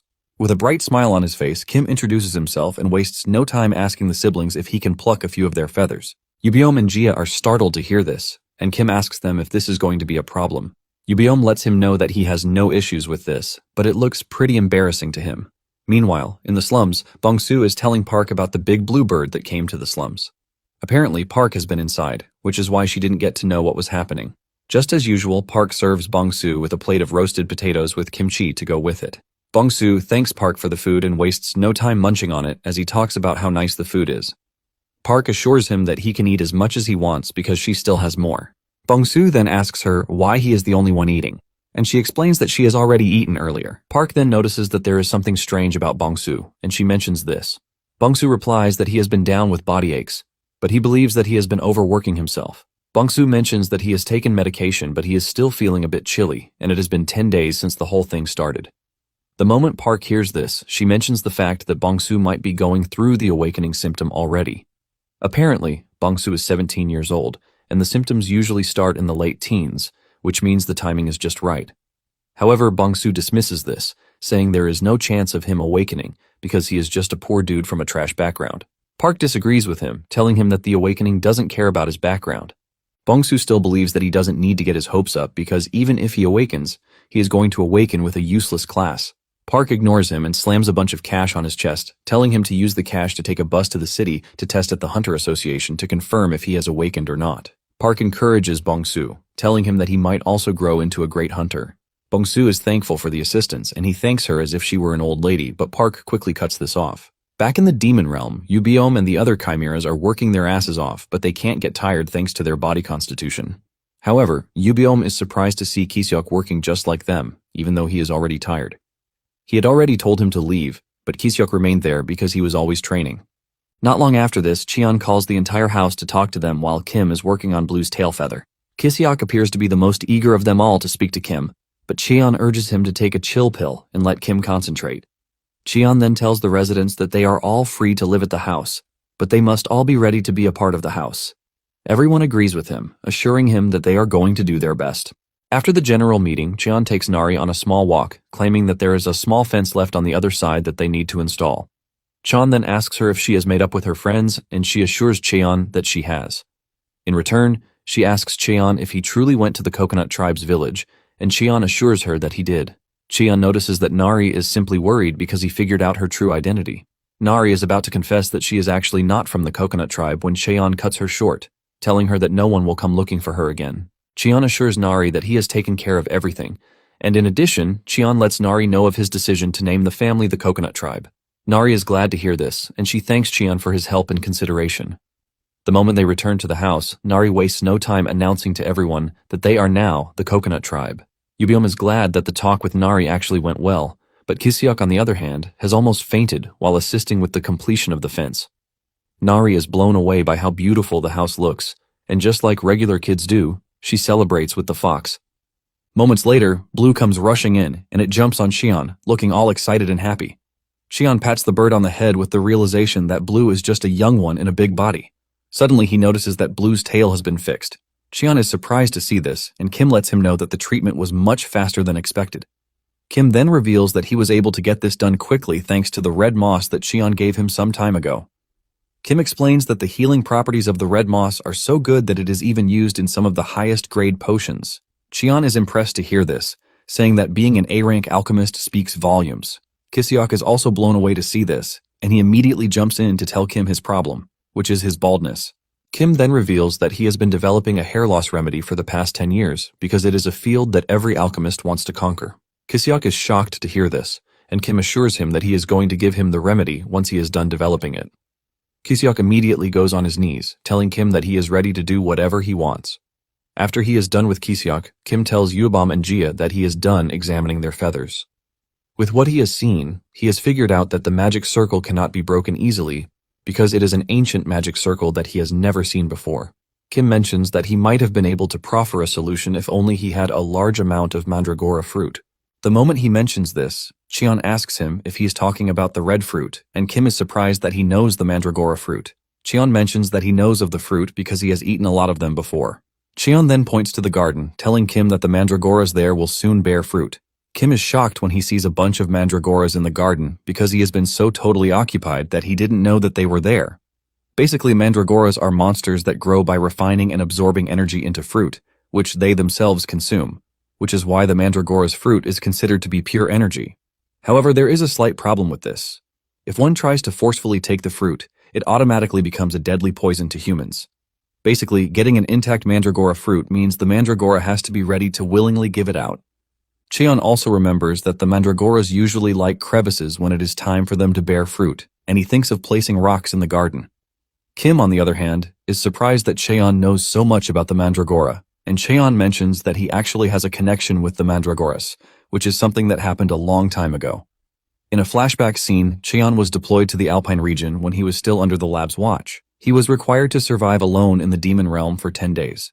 The moment Cheon entered the snowy region, he thought of making it to the summit, which would be his best bet. On his way to the summit, he hears a strange noise in the bush beside him, and he decides to check it out. He gets there only to see a wounded mandragora that appears to have been attacked by a stronger monster. Cheon tries picking up the mandragora, but it immediately gets on its feet in an attempt to try and defend itself. However, this doesn't last long as it starts showing signs of weakness again.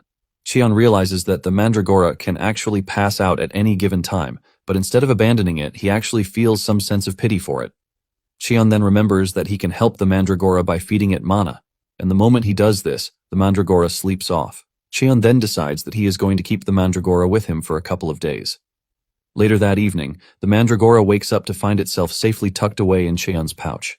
Not long after this, Cheon spots a cave, and he decides to sleep there for the night. Once he settles down, the mandragora starts jumping around with excitement. Cheon whips out his bottle to drink water, and then he notices that the mandragora is staring at him too. Cheon figures out that the mandragora is thirsty, and he doesn't hesitate to pour water on its head. The mandragora starts shaking, leaving Cheon to believe that it is dancing for joy. When everything settles down, Cheon is shocked to see the mandragora holding a bunch of fruits in his hand. To his surprise, the mandragora is offering him the fruit. Cheon remembers the warning that eating a mandragora fruit might be deadly, but since he is resistant to most poisons, he doesn't hesitate to eat the fruit. To his surprise, the fruit tasted sweet and fragrant. As if this is not enough, it was also refreshing and it filled his mana hole. This is when it dawns on Cheon that the fruit might have mana in it. Shockingly, the mandragora continues producing fruits just to offer Cheon. Cheon wonders why the mandragora is doing this, and he believes that it is just trying to repay him for saving his life. However, Cheon can see that the mandragora is already exhausted from doing this. Even though Cheon understands that the mandragora is trying to be good to him, he has no choice but to stop it before it completely exhausts itself. After rejecting the fruits, Cheon is shocked to see the mandragora consuming the fruit itself. This is when it dawns on Cheon that the mandragora actually grows by eating the fruit it creates. At the same time, this tells him that he has been taking the mana that it needs to replenish itself. Cheon then decides that he is going to supply the mandragora with more mana later. When it is time for the mandragora to sleep, it jumps on Cheon's lap to sleep, even though it had found a safe spot between the rocks. Cheon is impressed by the mandragora's nature, and he concludes that there won't be a dull moment when he is still in the Alpine region. Moments later, monsters show up at the entrance of the cave, and this is because they all want the mandragora's fruit, thanks to the fact that it contains condensed energy. Cheon then assures the mandragora that as long as he is there, he is going to protect it. For the next couple of days, Cheon continues protecting the mandragora while also maintaining a good relationship with it. On the 10th day, Cheon tells the Mandragora that he needs to return to the lab because if he doesn't, he is going to die. At that moment, the Mandragora becomes really sad, and Cheon finally realizes why he felt emotional the first time he saw the Mandragora. This is basically because the Mandragora was also alone in the snowy field, and it just appeared like Cheon was staring at his old self. Cheon knows that if he leaves, the Mandragora might come under danger, but at the same time, he can't stay since there is a spell on his body that requires him to go back within the time limit or die. Cheon can't take the Mandragora to the human world either because it is just going to end up as an experiment subject like him. To provide the Mandragora a bit of safety, Cheon surrounds the cave with the threads from a silk caterpillar. To also keep the Mandragora safe while it is moving, Cheon ties one of the threads around its body, urging it not to lose it. With this, Cheon says goodbye to the Mandragora, and as he enters the gate, he apologizes for not being able to protect it until the very end. Now, in the present day, after Cheon finishes his story, Kiseok and Kim are left sobbing like babies. Yubiom, on the other hand, wants more, and Cheon reveals that he actually went back to the same location 2 weeks after. However, the cave was gone by then, and he believes that there was a big landslide that caused this. Cheon searched and searched, but there were no traces of the Mandragora anywhere. Cheon felt bad when he couldn't see the Mandragora, but Jia let him know that there was nothing he could have done. Yubiom and the others then suggest that they pick a day to go back to the snowy mountains with the hope that the Mandragora is still alive somewhere. Unknown to them, the little dude is still alive, and it now has a bunch of other Mandragoras under its care. After he's done with the whole story, Kim asks Cheon if he can feed the Mandragoras his mana because he also likes Mandragoras. Cheon agrees to this, saying the Mandragoras are probably hungry, since he hasn't been able to feed them mana while building the fence. However, Cheon asks Kim if he is going to be fine, since the Mandragoras are different from the ones in the human world. Kim agrees with Cheon, saying he is right, but at the same time, he would like to see for himself. Deep down, Cheon is worried because Mandragoras have an incredible appetite when it comes to mana. In addition to this, the Mandragoras are already used to the high amount of mana that he has been feeding them. Before Kim knows it, the Mandragoras have drained him, forcing him to fall to the ground exhausted. Kiseok is the first to rush over, begging Kim not to die, but Kim assures him that he has no intention of dying. In the end, Kim gets defeated by the Mandragoras, and to make it worse, the Mandragoras start throwing up, which means the quality of mana that Kim fed them was actually not to their taste. Later on, the board members in charge of running the research laboratory meet to discuss the attack that happened on the research facility. Jessica, the CEO of Gold Auction, complains about her investment in the research lab and how it has gone down the drain. Violet, the vice CEO of Red Brick Gang, is also worried about the whole thing. Just like the other two, Jang of the Merchant Association, Go of the Free Hunter Association, and the Assemblyman, Park Woo-jung, are all worried. However, Park assures the rest of the group that he has everything under control. Woo-jung lets them know that an unexpected variable has appeared out of nowhere. Woo-jung then shows them the board, assuring them that he has a new source of funding. Woo-jung reveals that he has acquired information that there is an area filled with Mandragora at the summit of the snowy mountain. The moment he says this, the board members all smile, believing that they have found a solution to their problem. However, they are worried about who will be willing to climb to the snowy mountain because even A-rank hunters avoid the location. Woo-jung then reveals that there is no need for anyone to climb to the mountains. Woo-jung then tells his comrades to hire as many hunters as they can to go to the mid-slope. One of the members is confused because Woo-jung just said the Mandragora habitat is on the mountain. Woo-jung smiles evilly, saying that a transference ability user has appeared to help them. Woo-jung adds that the user came at just the right time. It turns out that the transference user is none other than Bongsu, who just awakened. Later on, the A-rank hunters start their journey into the Mandragora habitat, and the journey has been smooth so far thanks to Bongsu's ability, which is in use. Bongsu is basically the key to the whole journey, which is why he is the most protected person on the team. One of the team members asked his colleague how Bongsu was able to cross the gate when he was just an F-rank awakened. His friend tells him that the team leader is an amplification ability user, and the moment he says this, the other dude is left stunned because using amplification on F-rank awakened will basically kill them. The dude doesn't want to believe that Bongsu agreed to this, but it turns out that they are using a puppeteering ability on Bongsu. Since Bongsu is just a kid from the slums, the higher-ups believe that he is disposable. Moments later, the team leader tells the team to halt, and he orders his puppeteer to get Bongsu to work. Bongsu is forced to use a whole lot of energy just to get them to the top of the mountain. The Mandragoras are shocked when a bunch of hunters appear right in their habitat.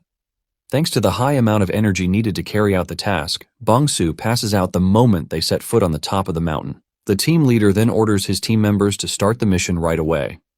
They throw a large net on the Mandragoras to trap them, but fortunately, their leader, Cheon's buddy, is still active.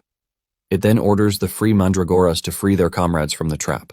The Mandragoras waste no time swinging into action as they try to tear the net apart. To the rest of the team, they think the Mandragoras are eating the net, but the team leader lets them know that they are actually consuming the mana to render the net useless. Just then, one of the team members, who is not a mana user, decides to take action. He goes after the Mandragora King, aiming to beat it up. Just as he is about to crush the pack leader, he is sent flying with a powerful punch from Cheon, who arrives on the scene just in time. The team members are shocked to see a dude attacking them out of nowhere, leaving them to wonder if the information leaked to another guild. Cheon angrily unleashes his aura that sends the hunters to their knees. And standing behind him with a smile is the Mandragora pack leader, who just saw his friend after a long while. Standing above are Jia and Yubiom, who are monitoring the situation. They are surprised that there is a bulk load of Mandragoras in the area, which is probably why the hunters came there. Just then, they spot Cheon interacting with one of the Mandragoras. They look closely to see a silk caterpillar thread on the Mandragora, and they immediately figure out that the Mandragora is the same one Cheon met when he was 15. To Cheon's surprise, the Mandragora actually recognizes him even though it's been so long. The Mandragora wastes no time jumping into his arms, and Cheon pats it on the head just like a puppy. Cheon looks around and realizes that the dude has become the king of a Mandragora pack already. The Mandragora starts tiptoeing as a sign that it has gotten bigger, and Cheon laughs at this because the Mandragora has not changed from just how it was. Jia and Yubiom finally descend, and Jia reminds Cheon that he already assured him that they are going to find the Mandragora. Yubiom then asks Cheon if he will be taking the Mandragora to his garden. Even though Cheon would be happy to do so, he doesn't think it is right, since the Mandragora has found a happy place already. Yubiom then asks Cheon what they are supposed to do about the hunters who came for the Mandragora. Cheon is about to suggest that they chase them off when he notices Bongsu lying face down in the snow. Cheon rushes over to pick him up, and he starts asking questions about why Bongsu is there. Yubiom is also surprised that a young one like Bongsu is in the demon realm. Cheon then reveals that Bongsu was the one who helped him when he was in the slums. Jia then tells Cheon that she can sense the energy of a transference user in Cheon. In addition, Jia mentions that the mark on Cheon's arm shows that he is under an amplification spell, and each bar represents 1 day. However, with the way Jia is looking at it, she is convinced that Bongsu won't last 3 days. Cheon lays Bongsu on the ground and places his jacket on him. It finally dawns on Cheon that the team leader was the one who used the amplification spell on Bongsu. In addition, the puppeteer is the one next to him. Cheon is pissed that the hunters needed Mandragoras, but they were not brave enough to climb the summit. To save their own skin, they had to kidnap a kid who just awakened. The team leader quickly figures out that Cheon is way above their level, and they can't even dare to fight him. He decides to try the bribery approach, telling Cheon that he is willing to give him some Mandragoras if this is what he wants. This only ends up pissing Cheon off, and he smashes the dude's head into the ground. Cheon is pissed that the hunters believe that they could use Bongsu and dispose of him, since he is just a kid from the slums. As Cheon continues to talk, the hunters can feel the scary aura coming from his body, and they figure out that they are done for. Since they are willing to kill Bongsu, Cheon lets them know that there is nothing wrong with killing them too. However, he decides that he is going to beat them up first. After Cheon is done dealing with the hunters, he sits beside Bongsu, thinking about how Bongsu told him that he was training to become strong. Bongsu had told Cheon that he wanted to become as strong as Cheon because he was definitely strong enough to be able to enter the demon realm with his bare body. Moments later, Jia arrives with Kim. Kim rushes over to where Bongsu is with fear written all over his face. Cheon assures Kim that he is going to tell him the details later, and he urges Kim to find a way to treat Bongsu if he can. Kim gets down to action, but after trying for a while, he figures out that the situation is way above his level because Bongsu has used too much of his life force. Kim mentions that pouring even the highest grade potions will still not work. Cheon then cuts Kim short, telling him that there might be a way around it. Cheon then writes down an alchemy circle in the snow, shocking Kim because it is an ancient one. This is a circle that helps extract mana and then convert it into life force. However, the artificial extraction mana has been banned because of how dangerous it is. In addition, it requires a massive amount of mana, and if it fails, there is no guarantee for survival either. Cheon then cuts in, telling Kim to extract his mana instead of the hunters. Kim is worried, but Cheon assures him that there is nothing to fear because he has done it before. While Cheon was still under the lab's care, he once heard them talk about how he had an immeasurable amount of mana. It was because of this that they developed the alchemy circle to extend life, but Cheon believed that they were just messing around. After assessing the circle, Kim admits that it is well made, and he decides that it is time they start the process. As the process begins, Kim is putting his all into the whole thing to make sure that it comes out a success. Moments later, Kim manages to extract the mana into what he needs, but just as he is about to proceed with the transfer, the Mandragoras jump on him, believing that he is attacking Cheon. Cheon is forced to intervene so that Kim can finish up the whole process. After Kim is done, he pours the potion into Bongsu's mouth. Not long after this, the bars on Cheon's arm start to disappear.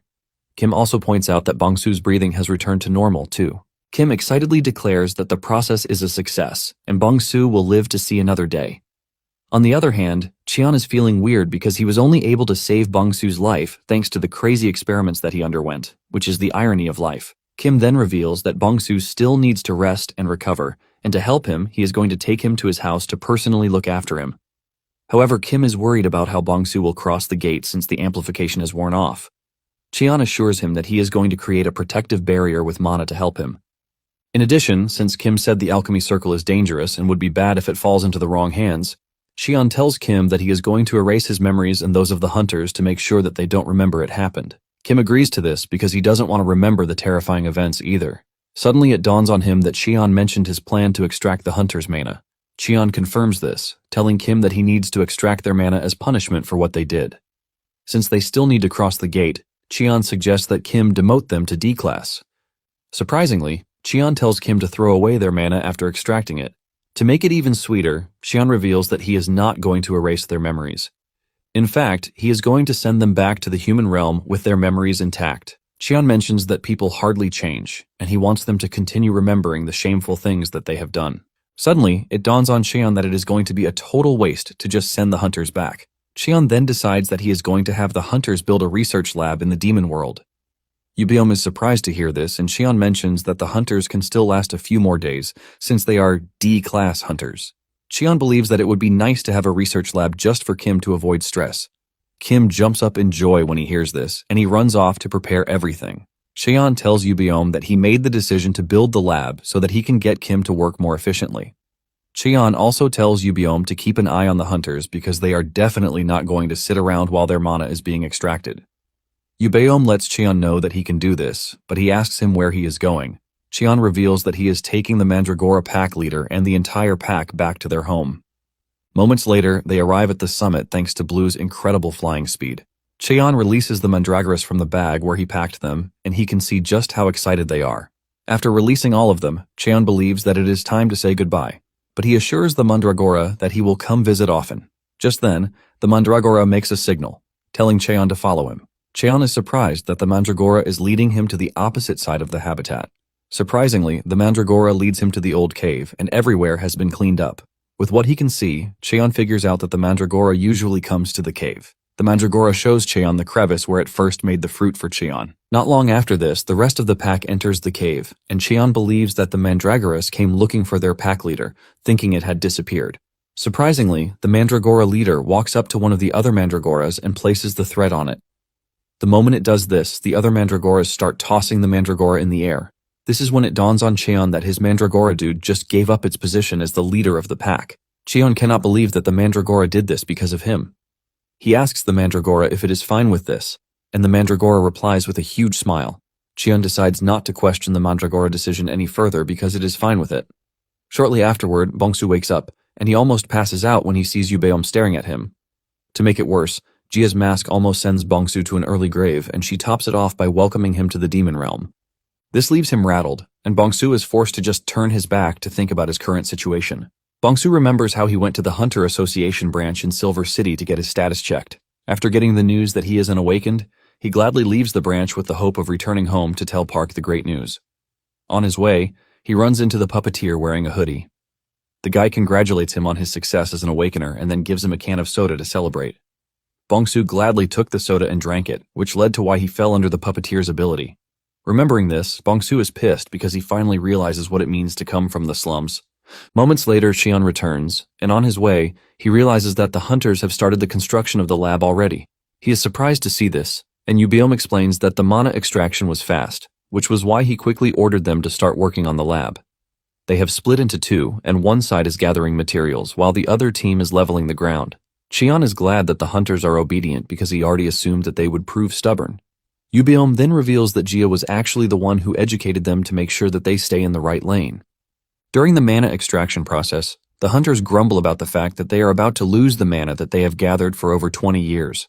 The puppeteer is pissed about this too, and he asks the team leader if they are just going to sit around and take the beating. The team leader is forced to remind him that there is nothing they can do because they are up against 2 disaster-class monsters. The puppeteer actually wanted to cause an insurrection since Cheon wasn't around, but Gia kicked him in the head to put him in his place. Gia categorically tells them that there is nothing they can do, even if they team up. She mentions that she doesn't forgive those who mess with kids.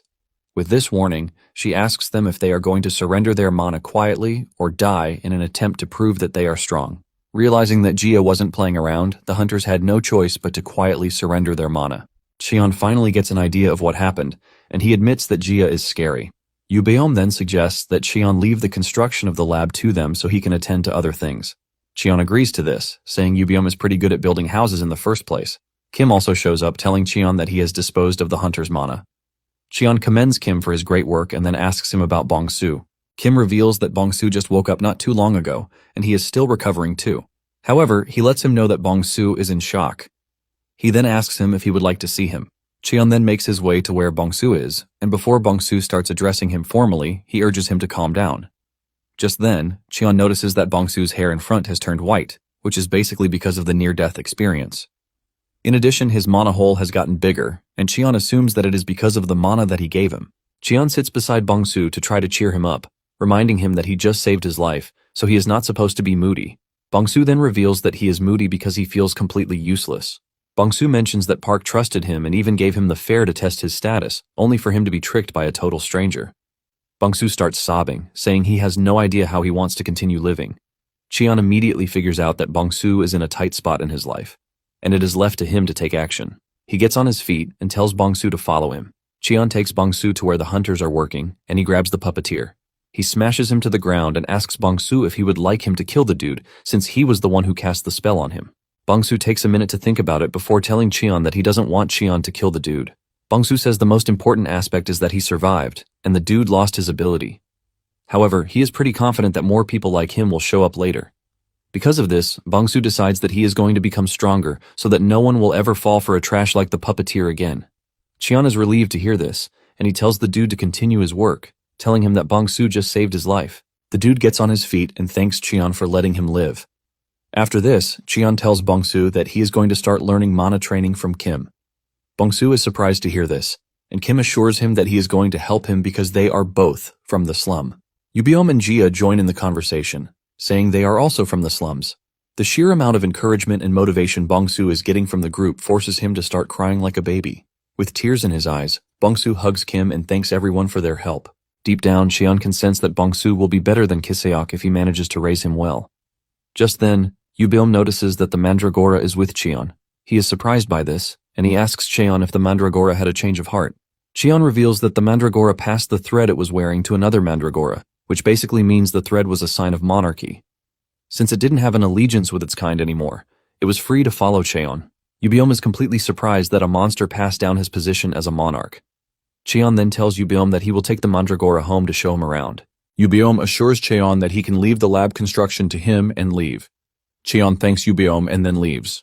After he is gone, Bong-su talks about how Cheon has been helping his life since the first day he met him. Bong-su is left wondering what sort of person Cheon is, and Yubeom simply replies that Cheon is a psychopath. Gia supports this, saying Cheon had nothing from the start, which is why he had nothing to lose. Cheon has been used all of his life, but now, he is a psychopath who just wants to build a house in the demon realm and live peacefully. Shortly afterward, Cheon returns to the house only to get the bad report that Sasa and Gu have vanished. Kiseok and Nari have been searching for the two since morning, but haven't been able to find them. Cheon uses his detection skill to try to see if there were intruders, but there were none. In addition, there is no sign of an unfamiliar energy, leaving Cheon to wonder if something unusual had happened. Kiseok then reveals that Sasa had picked a fight with the Mandragoras, but lost the fight again, which makes it 4 losses in 4 fights. Apparently, Sasa is always picking fights whenever Cheon is not around, but he has never won one. He even picked a fight with the sapling, but after losing, he just slept for the rest of the day. Nari confirms this, saying Sasa has been sleeping all the time recently. When Cheon hears this, it dawns on him that Sasa might be preparing to molt. Some hours earlier, Gu found Sasa picking a fight with the Mandragoras, but as usual, he got beaten up pretty badly, and while he was sulking, Gu showed up, giving him a flower. Gu tells Sasa to eat the flower instead of getting beaten up every time he goes after the mandragoras. Gu tells him that the flower has the demonic energy that he is craving for, and when Sasa does, he actually enjoys it. Just then, Gu notices that Sasa's skin is peeling, which is a sign that it is about to molt. Apparently, molting is as difficult as hatching, because if the temperature and humidity are not right, they can fail to molt and die. In addition, no one can help them because any unwanted contact with the outside world during molting can cause undesirable mutations. Seeing all of these, Gu figures out that the molting is going to start pretty soon. Since it is still young, Gu figures out that Sasa doesn't have the strength to shed its skin, which means he has to take him to a suitable place really quickly. Gu tries to communicate with Nari and Kisiok to help Gu, but none of them can hear him. Realizing that he doesn't even know when Cheon is coming back, Gu figures out that it is left for him to take Sasa himself. He grabs Sasa and heads to a cave. This is a cave that he has had so many death experiences getting to, but he doesn't mind, since he is trying to save Sasa. Now, in the present, just as they arrive in the cave, they are attacked by bat monsters. Gu puts his body in the middle to protect Sasa, but before the bats can even get to them, Cheon shows up and blasts them off. Gu is surprised, and he asks Cheon how he knows that he is supposed to come to the cave, and Cheon reveals that he used mana detection. Gu is surprised to hear this, since the forest zone is huge and the distance is a lot. Cheon admits that the distance is a bit, but he knows Sasa and Gu's signatures. Cheon bends down to check Sasa out, and he confirms that he's about to molt. Since the area is safe, Cheon asks Sasa if he is ready to molt, and Sasa finds a spot under a small rock in the cave. To help, Cheon increases the temperature a bit so that it can be like that of the volcanic zone. However, Cheon is surprised that Sasa is already about to molt even though it is still young. Gu then reveals that it appears to be something related to rapid evolution. Gu explains that a monster's molting is an effort to survive, and the demon realm is a place where everyone fights for their survival. However, Sasa has lost countless times to the mandragoras, and this must have caused it to rethink its life, so that it can continue to go on the way it is. He is pretty sure that it was this survival instinct that triggered the rapid evolution, and it is mostly going to get stronger after it molts. However, Sasa is a rare species, and Gu says no one knows how it is going to change. Cheon tells Gu that he is excited to see what Sasa is going to become, and moments later a newly evolved Sasa emerges from under the rock, but there is not much difference except for the flower on its head. Since no one really understands why it has a flower on its head, Cheon just suggests that they head back home, saying they are going to understand everything later. The moment they return home, Nari rushes over to Gu to try to hug him because she has been so worried. Kisiok asks Cheon if Sasa will really be okay because there is a freaking flower on its head, but Cheon lets him know that they just have to wait and see. Cheon tells the group to leave Sasa to sleep because it must be tired from the stress of molting. Cheon then notices that it appears that the mandragoras are complaining, and he walks over to them because he understands that he hasn't been paying attention to them lately. He decides to give them mana as food, while telling them that they have a new family member. He brings out the Mandragora King, safely tucked in his pocket, and the other mandragoras look really happy with the arrival of the new dude. Cheon was worried that they might fight over the leader position, but he is relieved that there is no such thing. Cheon then tells the Mandragora King that the garden is going to be his new home, and as he places him down, the other mandragoras are already jumping in joy. Shockingly, the new dude refuses to get off Cheon's hands because he is not ready to leave him. Cheon starts to wonder if it is high time he got a bag to start carrying it around. Kisiok shows up asking about the new mandragora, and Cheon reveals that it was the mandragora that he got separated from a long time ago. He reveals that he happened to meet it again when he went to the snowy mountain, and Kisiok is surprised that they met again after all these years, which means it is nothing but fate. Nari then tells Cheon that the mandragora appears to be used to him, so it doesn't want to leave his side. Nari suggests that Cheon carries it around all the time and takes care of it because it is just like a little baby, so he should do the dodak thing for it. Cheon asks Nari what the dodak thing is, and she explains that it is when one pats a baby's back to put it to sleep. She grabs Gu to practice what she is saying, and Gu can only scream out his lungs to tell her to leave him, but she sadly cannot hear this. When Cheon hears this, he starts wondering if he should name the mandragora Dodak, since it has a nice ring to it. Moments later, Jia shows up, revealing that the research facility is now complete. Kisiok bows to greet her, and she addresses him as the cook, which immediately sends a wave of urgency into his body, telling him that he has to get his chef's license. Jia tells Cheon that she is there to get Cheon because the lab is already done, and Cheon is surprised at how fast it was. Kisiok and Nari then tell Cheon that they would also like to see the research facility. Cheon then suggests that they all go together, but he lets them know that it is going to be the next day because he has to keep an eye on Sasa, who has just molted. They agree to this, and Kisiok screams out, telling the group that he is going to make a delicious dinner for everyone. That night, Sasa decided to go pick a fight with the mandragoras again, while pretending to be a plant. However, the mandragoras catch it really quickly and they throw it into a hole dug perfectly for it. Sasa tries to escape the hole, but it gets really stuck, leaving it to groan in tears. Cheon and Nari later find it there, and Gu notices that Sasa is eating the flower on its head out of frustration. The next day, the group arrives at the research facility and they are stunned at how huge and beautiful it is. Yubiom boasts about how he and Jia are pros at building houses, and Cheon agrees with him, saying the building is excellent. Cheon also figures out that he can finally remove the spell on the siblings to start giving them other work in earnest. Moments later, Kim also shows up, revealing that he just went to get some supplies from the human world. Cheon is disappointed that Bongsu has already left because he had plans to introduce him to Nari. Kim reveals that Bongsu is back at his house to recover, and he has already started his mana training. Since everything is ready, Cheon figures out that what is left is to send the offenders back to the human world. However, he tells Kim to cast a gag order spell on them, promising to take care of the rest after this. Cheon mentions that the spell is going to activate the moment they try to mention what happened in the demon realm. Kiseok is shocked when Cheon mentions a gag order because this is a really old spell, and there are many ways to break it. Cheon assures Kiseok that he has nothing to worry about because he is just going to make it in a way that they are not going to be able to break it. Kiseok doesn't think this is possible, but Cheon assures him that it is. Later on, Woo-jung is surprised when he hears that a bunch of A-rank hunters return as D-rank hunters, and no one can even break the simple gag order spell that has been placed on them. Go, the president of the Free Hunters Association, reveals that it is the same as back when someone sealed the spell with mana to make it impossible to break. Apparently, he is talking about the gag spell incident from 57 years ago, and even the seal that was used in sealing the director has been confirmed to be from the old era. Woo-jung doesn't want to believe that there is someone from the old era, and he assumes that it is all a mistake. However, he sees this as a chance to unseat Lee Eun-soo. Woo-jung then tells Go to start the slum cleaning project as fast as they can. Earlier on, Cheon had set the hunters free after placing the gag spell on them, and told them never to mess with kids again. Kiseok is totally stunned because he has never seen or heard of someone sealing a spell with mana. Suddenly, he remembers the gag spell incident from 50 years ago. He remembers seeing it in some files, and this was when an alchemist turned himself in to the Hunter Association for illegal chimera research. However, he couldn't say anything about the lab he worked at because he was under a gag spell. Dozens of awakeners tried to break it, but all of them failed, and in the end, the association just concluded that it was an abnormal phenomenon that occurred during gate transit. However, seeing it now in person, Kiseok realizes that Cheon's sealing technique is similar to what he read in the files. In addition to this, Kiseok remembers Cheon telling him that he was friends with Yubiom and Jia since he was young, which means he is an old-era hunter. In fact, he believes that he is a Chimera Hunter, leaving him to wonder just how good Cheon is because he took him in even after suffering. Deep down, Kiseok vows to continue to serve Cheon faithfully. Cheon then asks Kiseok if he is willing to go to the cave zone because Nari said she would like to. Kiseok is excited when he hears this because this is one of the 3 most avoided zones. Kiseok asks Cheon what they are going there to do, and Cheon tells him that it will soon start snowing in the forest zone. He tells the group that they have to start preparing for winter, and Kiseok realizes that Cheon is actually right. When it comes to the snow in the forest zone, it is known as the Silent Invader.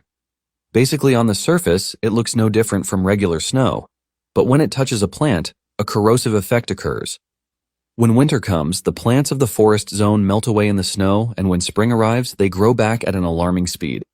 Nari freaks out when she hears this, saying it basically means that their house is going to get destroyed, and even Kiseok panics because he is not ready to start rebuilding all over again. Kim then tells them not to worry because the house will be fine. He mentions that there is a mushroom in the cave zone that prevents corrosion, and he believes that this is why Cheon wants to go to the cave zone. Cheon is impressed with Kim's knowledge, telling him that he knows his stuff. He reveals that the mushroom is a glowing, light green mushroom, and if they apply it to the outer walls of the house, it should be fine.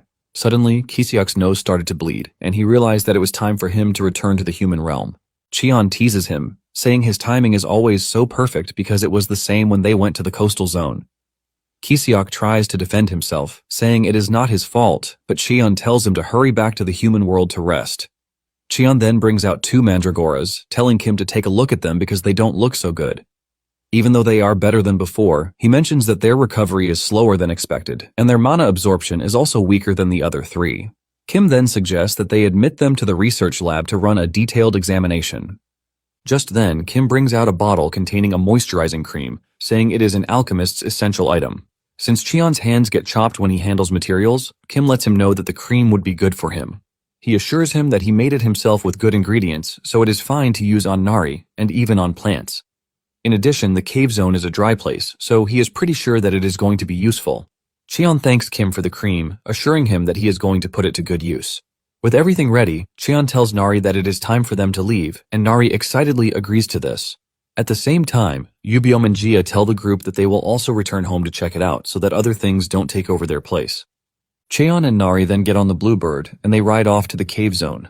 Nari asks Cheon where the cave zone is, and Cheon lets her know that they are going to get there in no time because it is not far from the forest zone.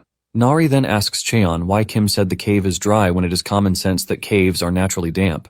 Cheon then reveals that it might look like a cave, but it is not a normal one, and moments later, they arrive at the cave zone. With a smile on his face, Cheon tells Nari that it is time for them to explore the cave.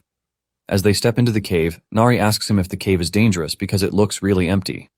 Cheon explains that it might look that way at first, and it is even true that a B-class hunter can handle it since the density of demonic energy is lower than in other places. However, the problem is that the cave is like a maze. He shows her that there is already a fork in the road ahead of them, and it is an endless series of these. Thanks to this, one eventually loses their sense of direction. Nari asks if they can just climb up since the top is open, and Cheon admits that this is the best way to escape. But if only one can even climb in the first place.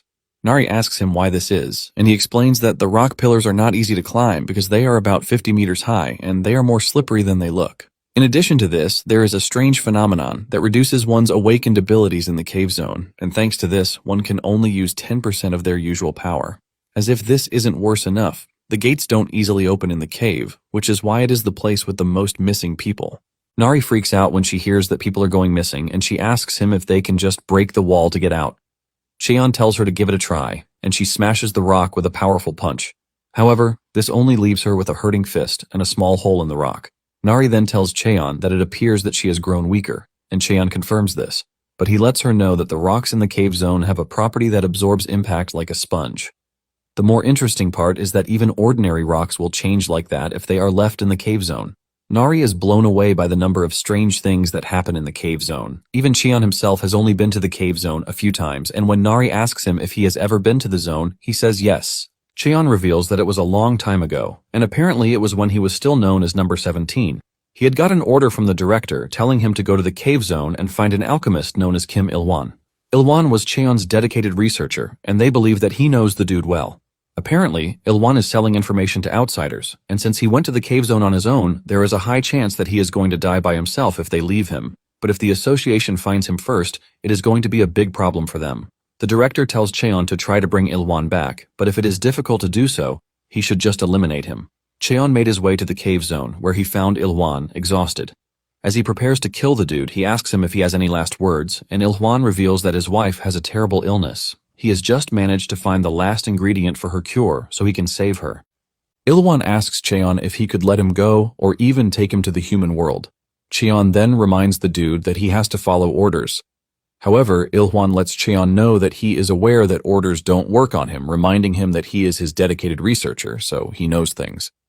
Il-won begs Cheon to spare his life, saying he can even pretend that he didn't see him or say he was already dead when he got to the cave.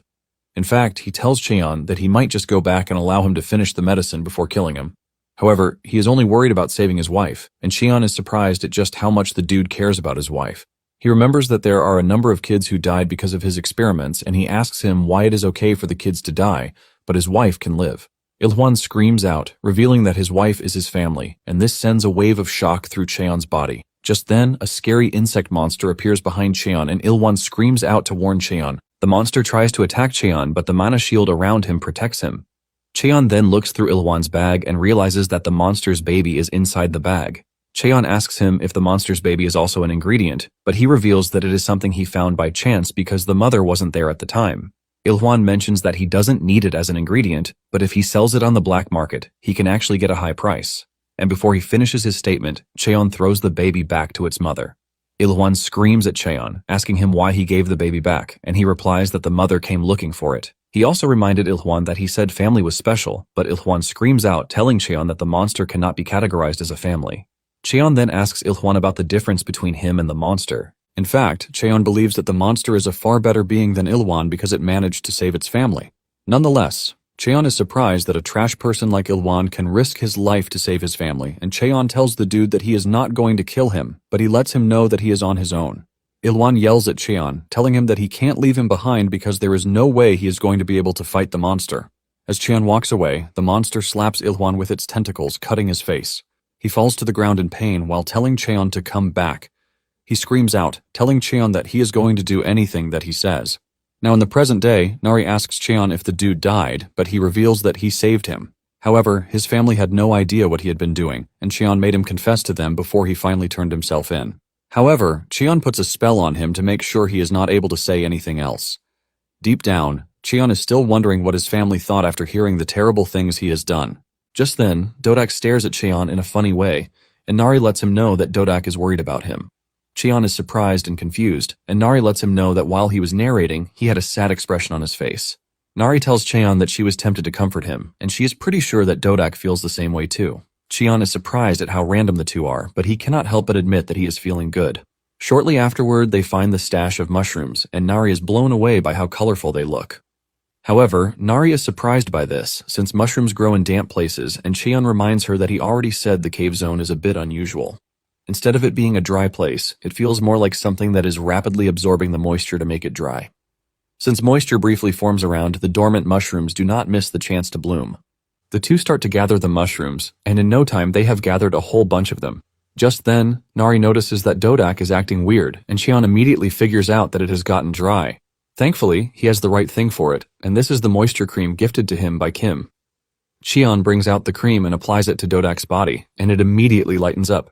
Cheon is amazed by how great the cream works because Dodak has immediately become moist. In addition, Dodak immediately likes the cream, and it forces Cheon to give it more.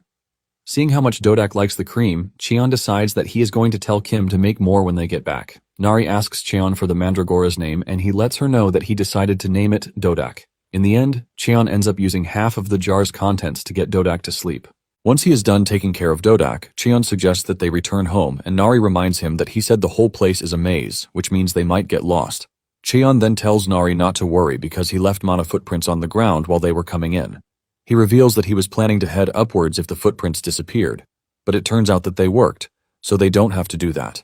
As they return to the exit, Nari asks Cheon if he is not weaker in the cave zone, and Cheon reveals that he didn't really notice a difference. Nari then tells Cheon that the cave zone is a really mysterious place because one's power gets weaker and there is also a maze.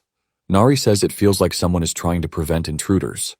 The moment Nari mentions this, he realizes that she might be right, and he decides that he is going to come back with proper preparations. Meanwhile, in Kisyok's house, he is shocked when he notices that all the demonic energy in his body has been purified in just a day and a half. Since he is back to his optimal state, he figures out that it is time for him to go back to the demon realm. Kisyok had already gone to the supermarket to buy things because he wanted to prepare something other than just groceries this time around. Kisyok excitedly returns to the demon realm, but he is left in shock when he sees Cheon and the others painting the house in green mushrooms. Nari tells him to hurry up and help crush the mushrooms and spread them on the walls so that the house won't collapse. Kisyok is disappointed at how it is done because he was expecting them to apply it thinly. Moments later, Kim also shows up, and he is blown away when he realizes that they actually brought back the mushroom from the cave zone. He knows that it can't have been easy to get the amount of mushrooms that they got, but Cheon lets him know that it was pretty easy. He then asks him about the great discovery he claimed he just made. Kim then reveals that he found the breakthrough when he was examining the liquid metal mandragora.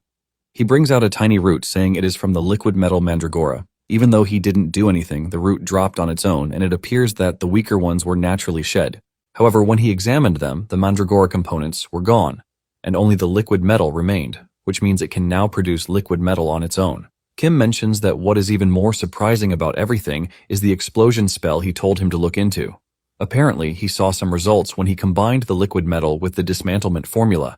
In other words, while it is difficult to completely remove the spell, he can temporarily restrict the spell's activation, and Cheon asks him how long he can do this. He replies that it can stay on for 72 hours, which means for 3 days a week, Yubeom and Jia would be able to stay in the human world without any issues.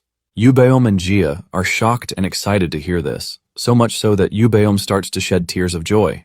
Nari is surprised that Yubeom is crying, and she asks him what the problem is, but he lets her know that he is just happy. Since this is the case, Cheon suggests that they finish with their current task and head to the human realm together. Yubeom is surprised that they are going very soon, and Cheon reminds him that they don't have to wait around. Nari celebrates this, but Kim tells them that he is going to stay back because he still has some things he needs to supervise. Kim then tells Cheon to stop by and say hello to Bong-soo, saying he is going to provide him with his address. Jia asks the group if it is okay for her to wander around in her weird clothes, but her brother tells her to take off her mask first. Deep down, Cheon immediately figures out that he would have to buy the siblings clothes when they return to the human realm. He wonders if the clothing store that Bong-soo showed him is still operational. Shortly afterward, they make their way to the human realm, and Cheon heads over to Bong-soo's place to check on him. He asks him how he is coping, and he assures Cheon that he is doing well thanks to his help and everyone's. Bong-soo then turns around to take a peek at Yubeom and Jia, who are now in their human form. The two still have their weird clothes on, and they are blown away at how much things have changed. On the other hand, Kiseok has an ugly hat on his head, and when Nari asks him why he is wearing it, he asks her if she is serious or just teasing the hell out of him. Bong-soo is totally blown away by the whole thing because the scene appears like he is moving around with his family in the neighborhood. Cheon then asks the siblings how it feels to be back after so long, and the two express how happy they are. Yubeom admits that the slums have always been ugly, but it has gotten worse because there is dirt everywhere and even rats have become landlords there. Jia asks why it has become dirtier, and Bong-soo reveals that, a while ago, the higher-ups said they ran out of funds, so they basically pulled out all the cleaners. He mentions that there are some people who have tried to clean, but there is just so much that they can do. Just as they are about to get to Park's store, Bong-soo finds her being harassed by a group of thugs. He rushes over to help her, and she urges Bong-soo to run away. The leader of the squad, the big dude, tells Park that they are only going to leave after she has paid the security fee. Bong-soo stands up to the dude, asking him what the hell he is doing because his territory is District 11, which means he has no business in District 12. The dude then replies that District 12 is also part of his territory, and he angrily throws a punch at Bong-soo for being arrogant. However, Cheon grabs his arm before the punch can reach Bong-soo. With considerable force, Cheon causes the dude immense pain. He crashes to the ground in severe pain, and his guys decide to come to his aid, but before they can react, Yubeom disarms them. Seeing how dangerous Cheon and his squad are, the thugs run off with the intention of telling their supreme boss. Kiseok asks Cheon if he should chase the thugs, but Cheon tells him to let them be. The big guy on the ground tries to scare them, telling them that they have just caused trouble for themselves. But Nari walks up to him, telling him that they are the Coconut family, and it appears that the dude needs to be taught a lesson. The dude is completely confused by this because he has no idea what Nari is saying. After taking care of the thugs, Cheon follows Park to her shop, and Park reveals that it is hard to survive in the slums by selling clothes. Apparently, she has gotten rid of kids' clothing and added basic hunter equipment and daily necessities, which means her store is now a general store. Park attributes her success to how Cheon helped her back then. In fact, she has cooking wares in her store too, and Park berates Bong-soo for not calling her when he is coming over. She asks him if he has awakened, and Bong-soo shows her his power, which is teleportation. Park is happy to see this, and she grabs Bong-soo, patting him on the head, but Bong-soo tells Park that it is all thanks to her. Moments later, Jia steps out of the changing room, and she looks really beautiful in her new dress. Park and Kiseok end up saying this at the same time, creating an awkward atmosphere. When Yubeom also steps out in a gentleman's suit, Park is blown away because he looks like a freaking celebrity. Even Cheon is impressed, and at the same time, he wonders why Yubeom is always walking around with a bird's head when he has such a nice face. Cheon then tells the two siblings that they look good together while suggesting that they pick out a few more pairs.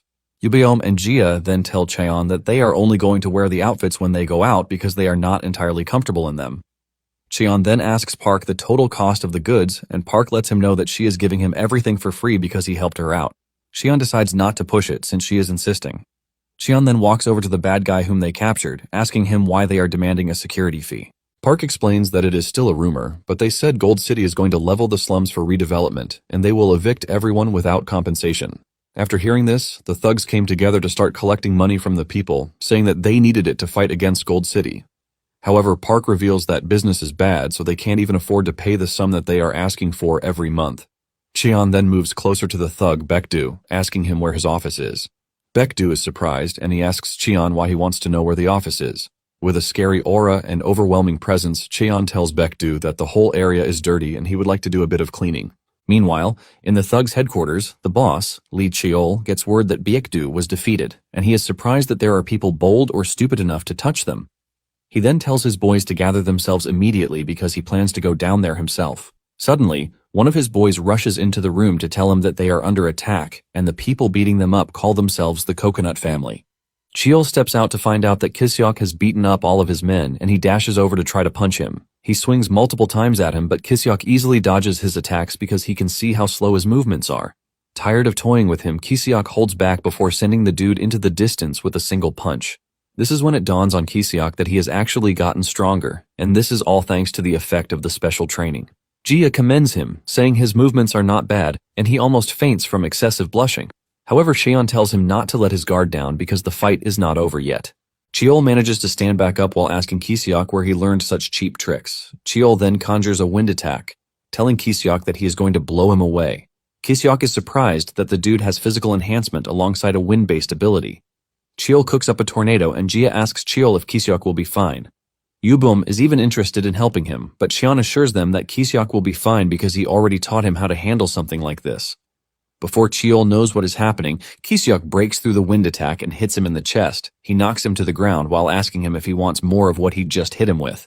Yubiom is surprised that Kisiok can now use Mana Shield, and Cheon lets him know that he can even combine it with his attacks, which is pretty impressive.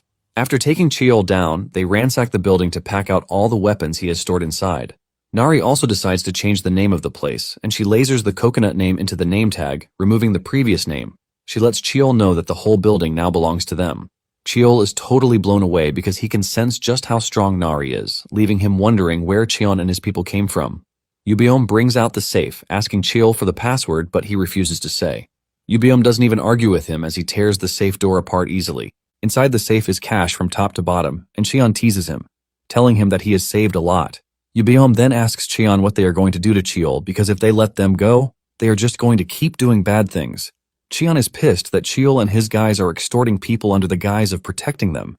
Park had revealed a funny truth, saying that as Cheol's gang grew, serious crime actually decreased.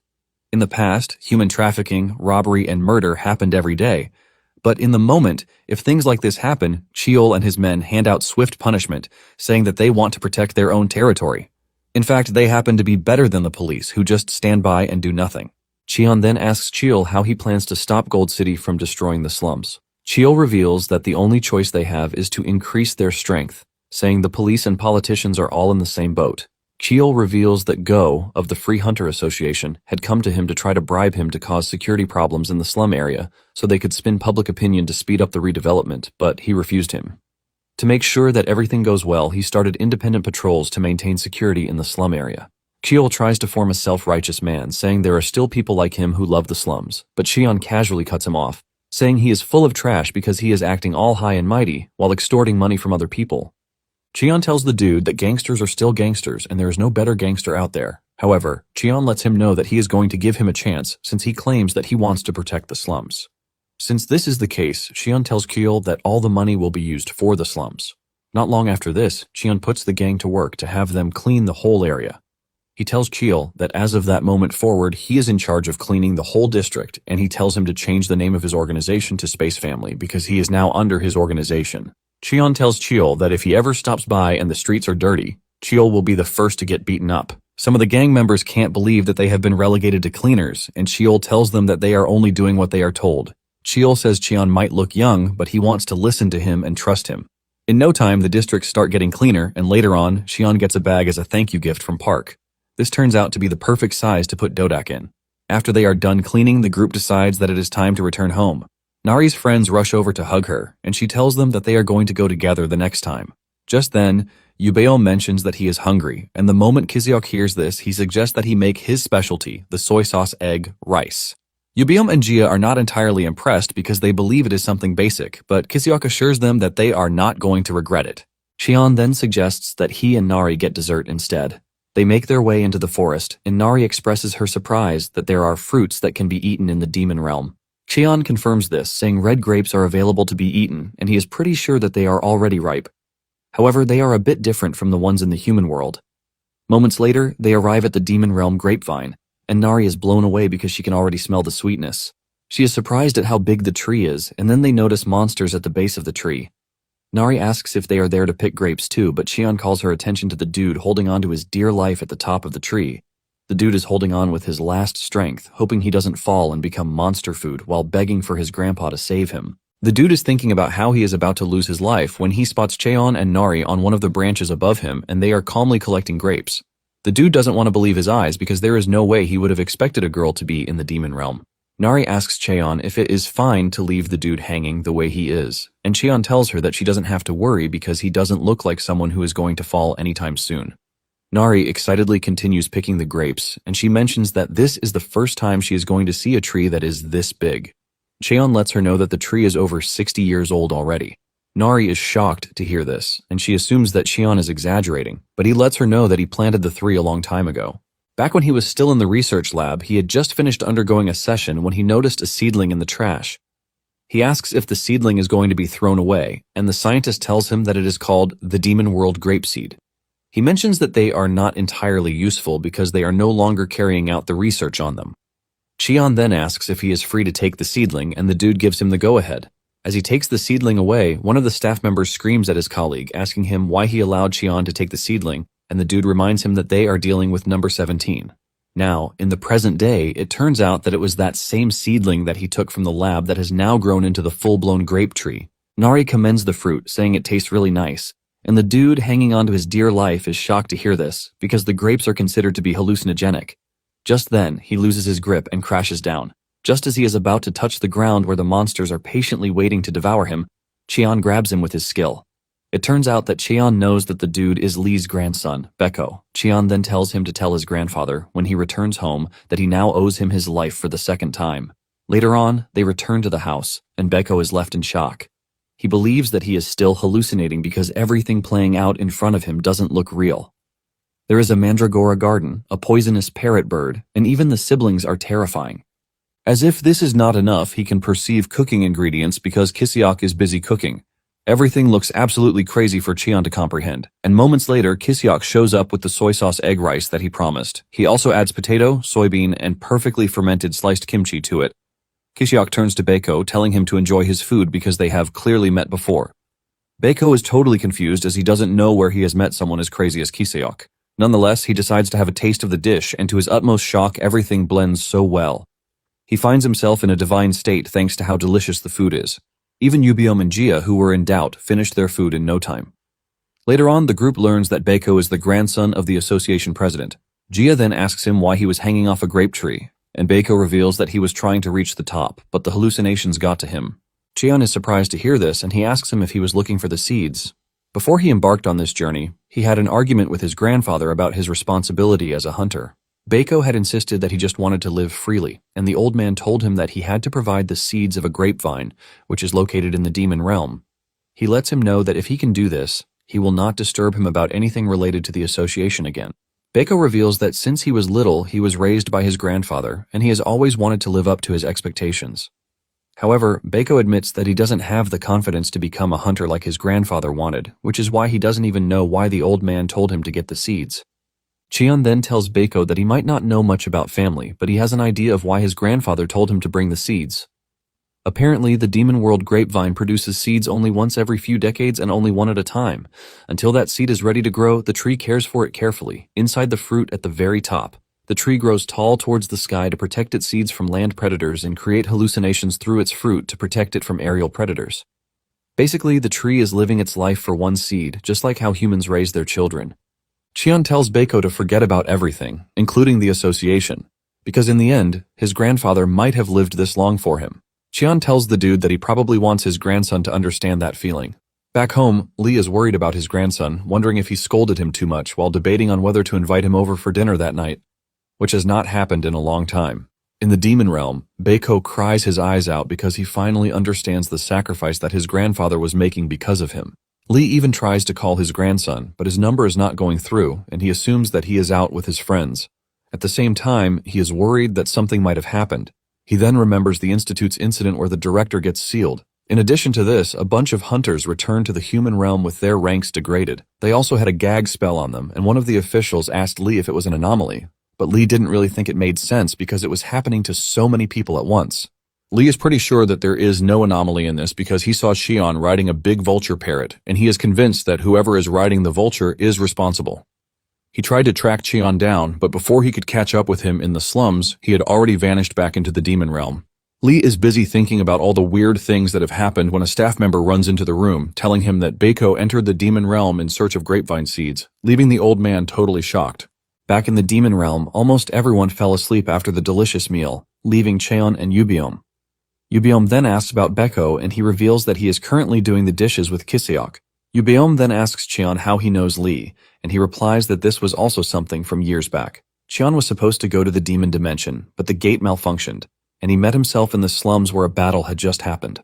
Cheon is frustrated by this because he didn't bring any other gate stones with him and he is running on a deadline. Cheon is thinking of a way out when two monsters appear above, but he easily seals them just like he sealed the director. It turns out that the destruction that happened in the slums is caused by the gang, and Cheon plans to use the sealing method on the culprit when he finally catches them. Suddenly he hears someone from under the rubble calling for help. Cheon helps him out, and he turns out to be a younger Lee. Lee reveals that he has been trapped under there for 3 days, and he thanks Cheon for saving him. Lee gives him his card, which says he is the temporary chairman of the Hunters Association. Apparently he just created an association for hunters even though it was not famous yet.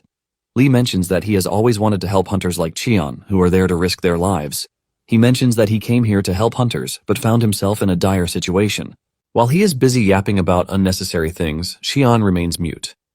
Lee lets Cheon know that he can help him get various things that hunters need, but Cheon cannot necessarily tell the dude that he is not a hunter. Cheon tells Lee to leave him alone, since he said he doesn't have a gatestone. Lee is shocked when he realizes that Cheon doesn't mind splitting up. Cheon turns around to leave, saying Lee wouldn't have been trapped if he had a gatestone. Lee rushes after him, telling him that he has gatestones and he can give him one. He suggests that they move to the next sector to get it. Cheon is relieved to hear this, and Lee decides to offer him a potato, which was the last one in his bag. Cheon cannot believe just how optimistic Lee was, even though he has been trapped for days. Nonetheless, Cheon turns around to leave so that they can find the stones while Lee walks from behind. After he is done narrating, Yubiom asks Cheon if he kept in touch after this, but Cheon says no, revealing that this was the last time. In addition, Lee never knew he was a chimera. Yubiom then roasts a fruit in the fire, and while enjoying the delicious taste, he lets Cheon know that they can't do this in their place because of the snow. Cheon then asks him if they should make an underground storage space, saying they should gather wood first and store it. Yubiom agrees with him, saying snow won't touch it, which means it is safe. At the same time, Dodak emerges from its pouch because it wants the moisturizing cream. Cheon reminds it that the cream is finished, while urging it to wait till Kim shows up with more. He hasn't finished saying this when a gate opens and Kim emerges from it. Cheon is surprised because he just mentioned his name, and he appeared. Kiseok is the first person Kim asks for, and Cheon informs him that he is currently doing the dishes. Since this is the case, Kim suggests that they leave the news for later.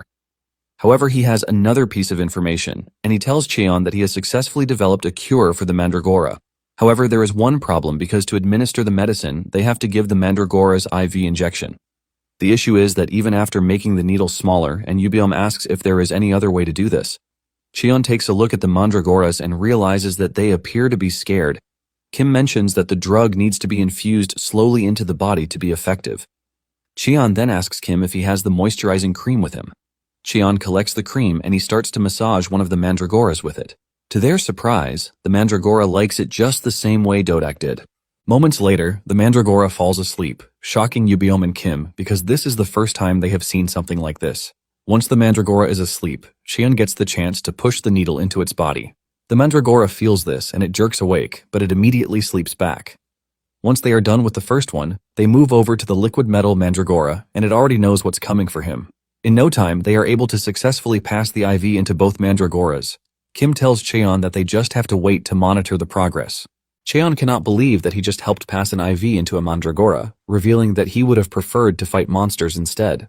Yubeom teases him, saying people are already asleep so they didn't get to see this. Moments later, Kiseok shows up, and Kim breaks the shocking news that he wanted to, which is the fact that he has successfully developed a hair loss serum. Kiseok hears this, and the pot he is holding falls from his hand in shock. Tears fall from his eyes as he asks Kim if he is serious about what he is saying. After breaking the news about the hair serum, Kim presents 2 vials of colored liquid to Kiseok. He explains that the blue vial contains medicine to revive dead pores, while the yellow vial contains medicine that promotes hair growth. Kiseok is emotional and can't believe that his years of shame are about to be over. He happily waits for Kim to apply the cure while holding a small mirror to watch the moment when his hair finally grows back. Kim proudly reveals that he made the cure by combining red moss and liquid metal. He also produces another bottle containing an active ingredient to mix with the yellow medicine for adjusting the length of the hair growth. Kiseok is amazed to see that Kim has thought of everything just to help him achieve his dream. Kim then asks Kiseok if he has a specific hairstyle in mind, and Kiseok stares at himself in the mirror before making a decision. After thinking about it for a moment, he decides that he wants something to impress his crush, Gia. Deciding that the best style to impress a girl is long hair, Kiseok decisively tells Kim to make his hair as long and voluminous as possible, and better than that of the girls from shampoo ads. With Kiseok's choice in mind, Kim decides they would need about 3 to 4 boosters to get the required effect. Like some mad scientist, Kim immediately begins the process while Cheon and the others wait in the yard. Cheon wonders why Kiseok wanted Kim to do the experiment in their backyard. Yubiom explains that it's because he doesn't want Gia to catch him looking unfresh during the process. Apparently, Kiseok only wants Gia to see the finished look, and Yubiom is supposed to stand guard to stop her in case she wakes up early. Just then, Cheon notices Baeko looking too serious, as if the purpose of his life is to stand guard for Kiseok. When he's asked why he looks that desperate, Baeko explains that it's because Kiseok told him about his pathetic life story while they were doing the dishes together. He heard all about Kiseok's desperate wish and hopes that it can be fulfilled today. Before Baeko can finish talking, an explosion erupts from the backyard, leaving them puzzled. Meanwhile, in the backyard, Kiseok's hair is growing rapidly out of control to the point where the weight is almost crushing down on his skull. Even Kim has been thrown off, almost getting himself crushed underneath the hair. While struggling for his life, he realizes that there may have been a problem with the ratio of the combination. Unfortunately, Kim is soon completely sucked into the hair, making it impossible for him to breathe. Luckily, Cheon swoops in to save him, and as he prepares to slice off the excess hair, Cheon orders Kiseok not to move, or his neck might get sliced in the process. Before Kiseok can react, Cheon gives him a swift haircut while he screams in disappointment, watching his precious hair fall apart again. After the haircut, Kiseok bawls his eyes out, mourning the end of his lifelong dream. But Yubiom lets him know that it's not the end, and asks how he likes the new cut. Hearing this, Kiseok stops wailing and checks out his hair, only to realize it was cut to the perfect length. He immediately begins to cry tears of joy while thanking his overpowered barber for giving him the perfect length. Kiseok doesn't forget to thank Kim, whom he says will save the world from baldness. Meanwhile, Kim is just glad not to have been suffocated by his own creation. Suddenly, Gia arrives, still sleepy-eyed and wondering why it's so noisy. As usual, Kiseok is mesmerized by her beauty, and as she walks up to him, he holds his breath, expecting her to compliment his new hair. However, after observing him closely, Gia asks what he is. Her question leaves Kiseok thinking he's about to get the biggest praise of his life from his crush. Gia then touches his face while Cheon and others watch intently, expecting some kind of soap opera love at first sight. But to their horror, Gia loses interest when she realizes that Kiseok is just their chef. To make matters worse, she even says she thought he was a new species of monster. It turns out she was planning to attack him if he were a monster. Kiseok is emotionally damaged when he hears this, and Gia completely ignores him as she heads back inside to continue sleeping. Watching her leave, Kiseok's world immediately collapses as all the colors leave his body.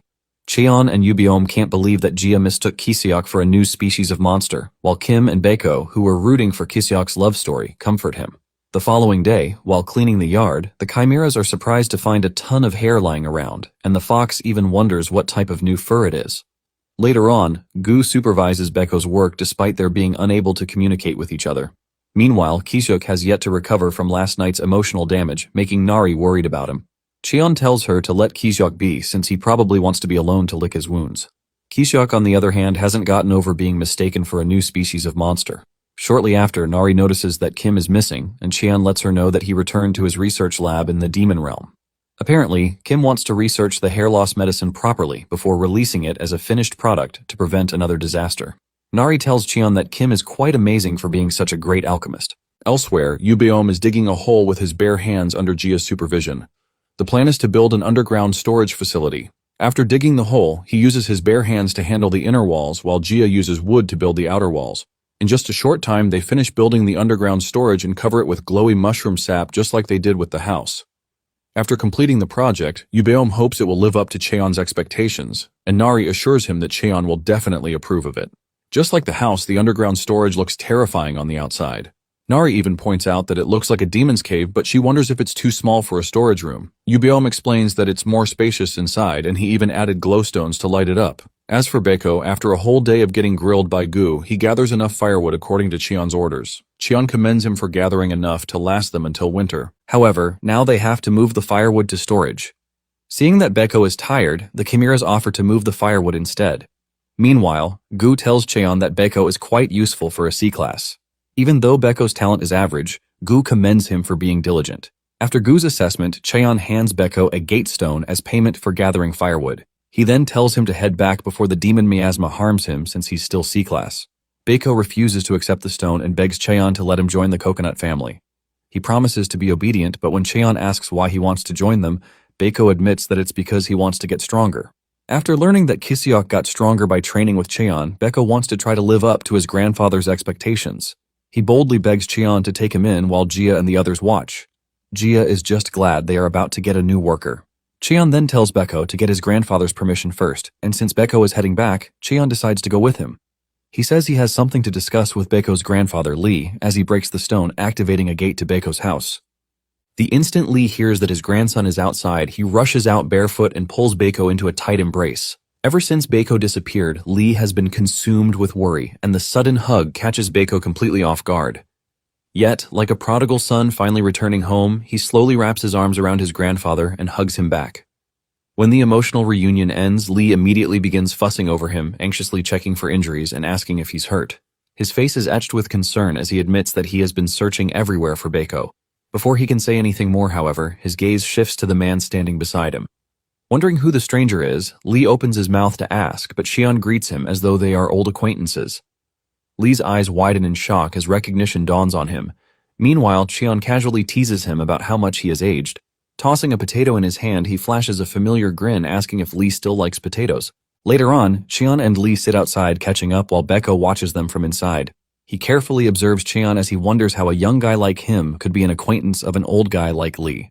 Even though Cheon isn't awakened, Beko can't seem to wrap his head around how Cheon looks like a guy in his 20s. He also wonders if Cheon is the hero from the old era that his grandfather used to talk about. Outside the house, Cheon and Lee catch up about the first time they met each other. Cheon is surprised that Lee still remembers everything, even though it happened a long time ago. However, Lee says he can never forget because Cheon saved his life. Back then, a huge, naturally occurring gate appeared, and every hunter there was either killed or badly injured. But Cheon suddenly appeared and saved Lee by defeating every single monster in the area. Lee recounts that after he returned, no one believed him, no matter how much he told the story. Everyone thought he was hallucinating since there couldn't be an S-rank hunter as young Lee described. Lee then asks Cheon where he lives now, and he's utterly shocked when Cheon casually replies that he lives in the demon realm. Lee finds this ridiculous, but Cheon further explains that he recently died and was resurrected in the demon realm, after which he decided to settle there. Cheon admits that he likes living there, but Lee refuses to believe such an absurd tale. To prove it to him, Cheon transforms one of his arms into his monster form, revealing that he's a chimera and not some ordinary awakened. He explains that when he was young, he was kidnapped from the slums and used as a lab rat.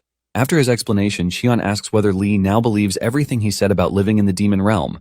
Lee sympathizes with Cheon for what he went through, and as they continue to talk about it, Cheon reveals that his memory was fried after his resurrection. He explains that some parts of his memories related to the TDA lab were erased. Cheon also says that his transformation to a monster began in his early 20s. In the end, he couldn't even remember where he was or who he was because he was a monster. However, after his resurrection, even memories of the lab before his transformation are missing. Cheon feels that the mad scientist from the illegal lab must have erased them on purpose. The only thing he recalls is that the lab's name is coined from the initials of the 3 co-founders. One of them was the lab director, and he was the one who supervised the research on Cheon. The other was the chief instructor, and he was the one in charge of recruiting and training instructors. As for the third guy, he was a nameless sponsor who never showed up at the lab and only funded it from behind the scenes.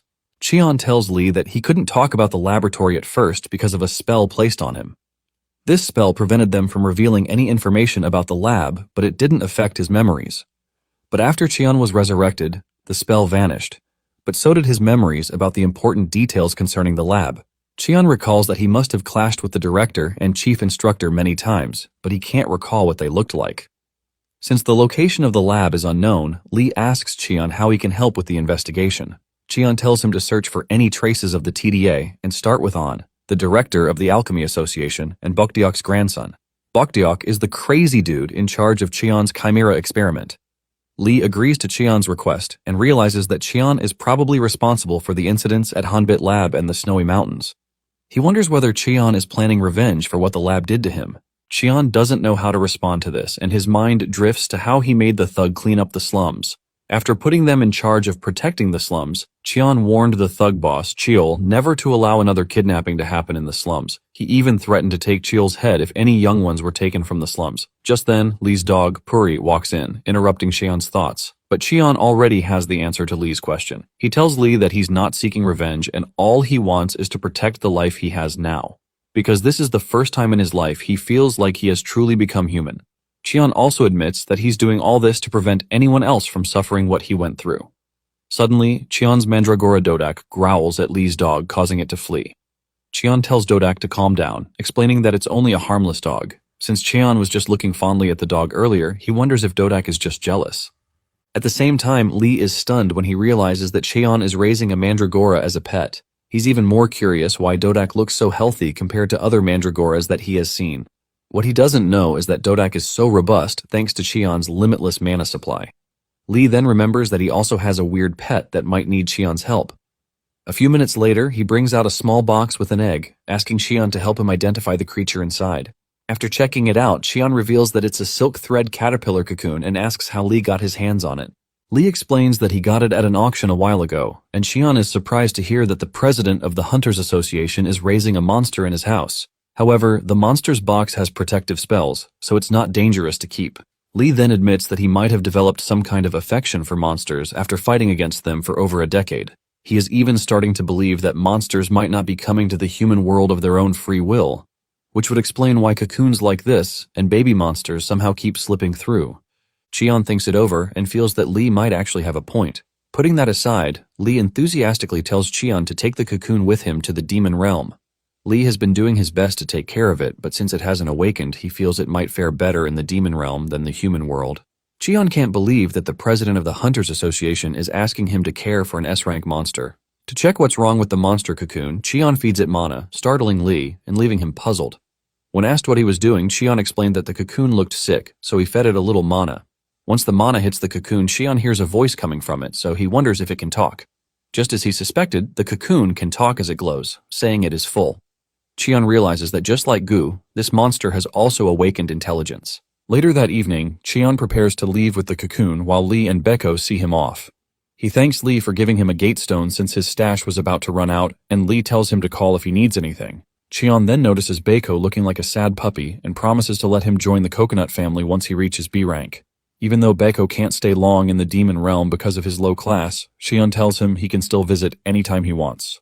Beko immediately lights up upon hearing this and happily thanks him. Watching him so happy, Cheon is relieved. But he's a bit worried that Beko and his grandfather are too weak.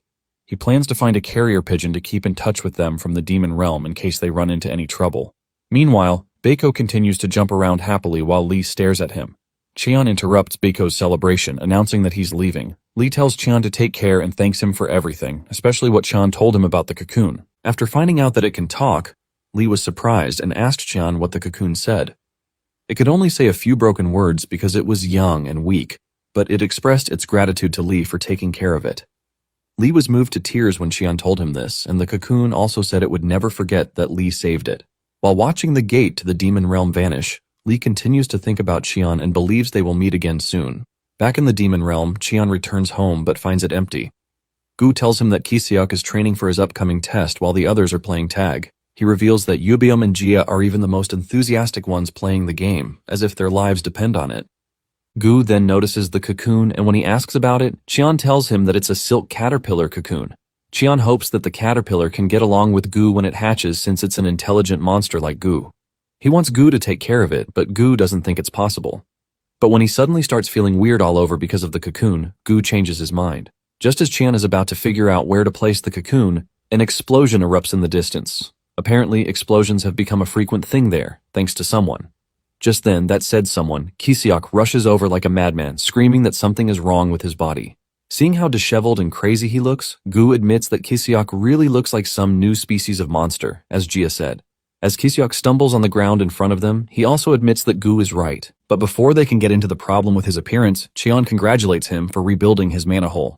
Speaking about this, it basically is a sign that appears when an awakened person surpasses their limit. Kiseok is excited to hear this and wonders whether he can finally pass the promotion test. Unfortunately, Cheon destroys his hope, telling him that he will probably fail again. Although Kisiok's limit has increased, his control is still trash. The explosion just now was because he couldn't control his flames. Cheon then asks when he's taking the test, and Kisiok replies that the test is in a week. With so little time left, Cheon lets him know that the only way forward is to refine himself through real combat. Kisiok immediately rejects the suggestion since failing the test again is better than fighting with a beast like Cheon. But just then, Jia offers to handle Kisiok's training. However, this suggestion sounds even worse for Kisiok, and just the terrifying look on Jia's face as she tells him to trust her scares the crap out of him. On the day of the A-rank promotion exam a week later, the trial hall buzzes with activity as hunters troop in to register. Soon it gets to Kisiok's turn, and the receptionist is completely mesmerized when she sees the beautiful Jia, Cheon, Yubiom, and the cute Nari. Their superior face card makes her wonder whether some entertainment company is filming a beauty commercial nearby. Excited, she asks them if they're there to register for the test, but Cheon turns around, telling her that Kisiok is the one taking the test. The next moment, some ugly, creepy-looking new type of monster steps forward and introduces himself as a B-rank hunter, Kisiok. Seeing Kisiok's face, all the excitement immediately vanishes from the clerk who was all hyped up earlier. She even begins to consider reporting the suspicious-looking Kisiok to the authorities. But what she doesn't know is that Kisiok has had a hellish training week in the demon realm, leaving him almost lifeless. After finally completing his registration, Kisiok thanks the Coconut family for coming to cheer him on. However, he can't stop feeling extremely nervous, despite having worked harder than he ever has in the past. Nari hands him a lucky bracelet, reassuring him that he'll definitely pass this time. This makes Kisiok so emotional, and after he thanks, Nari tells Yubiom to encourage Kisiok next. Kisiok happily anticipates this, while Yubiom feels awkward because he didn't know they had to prepare anything. Kisiok tells him not to worry about the gift and just says a few words of encouragement. However, Yubiom is terrible when it comes to soapy words, so he suggests that Jia should do it instead, especially since she's been training Kisiok for a whole week. Annoyed, Jia knocks Yubiom out before advising Kisiok to cut his hair before the training begins. She explains that his hair will be grabbed during a fight, putting him at a disadvantage.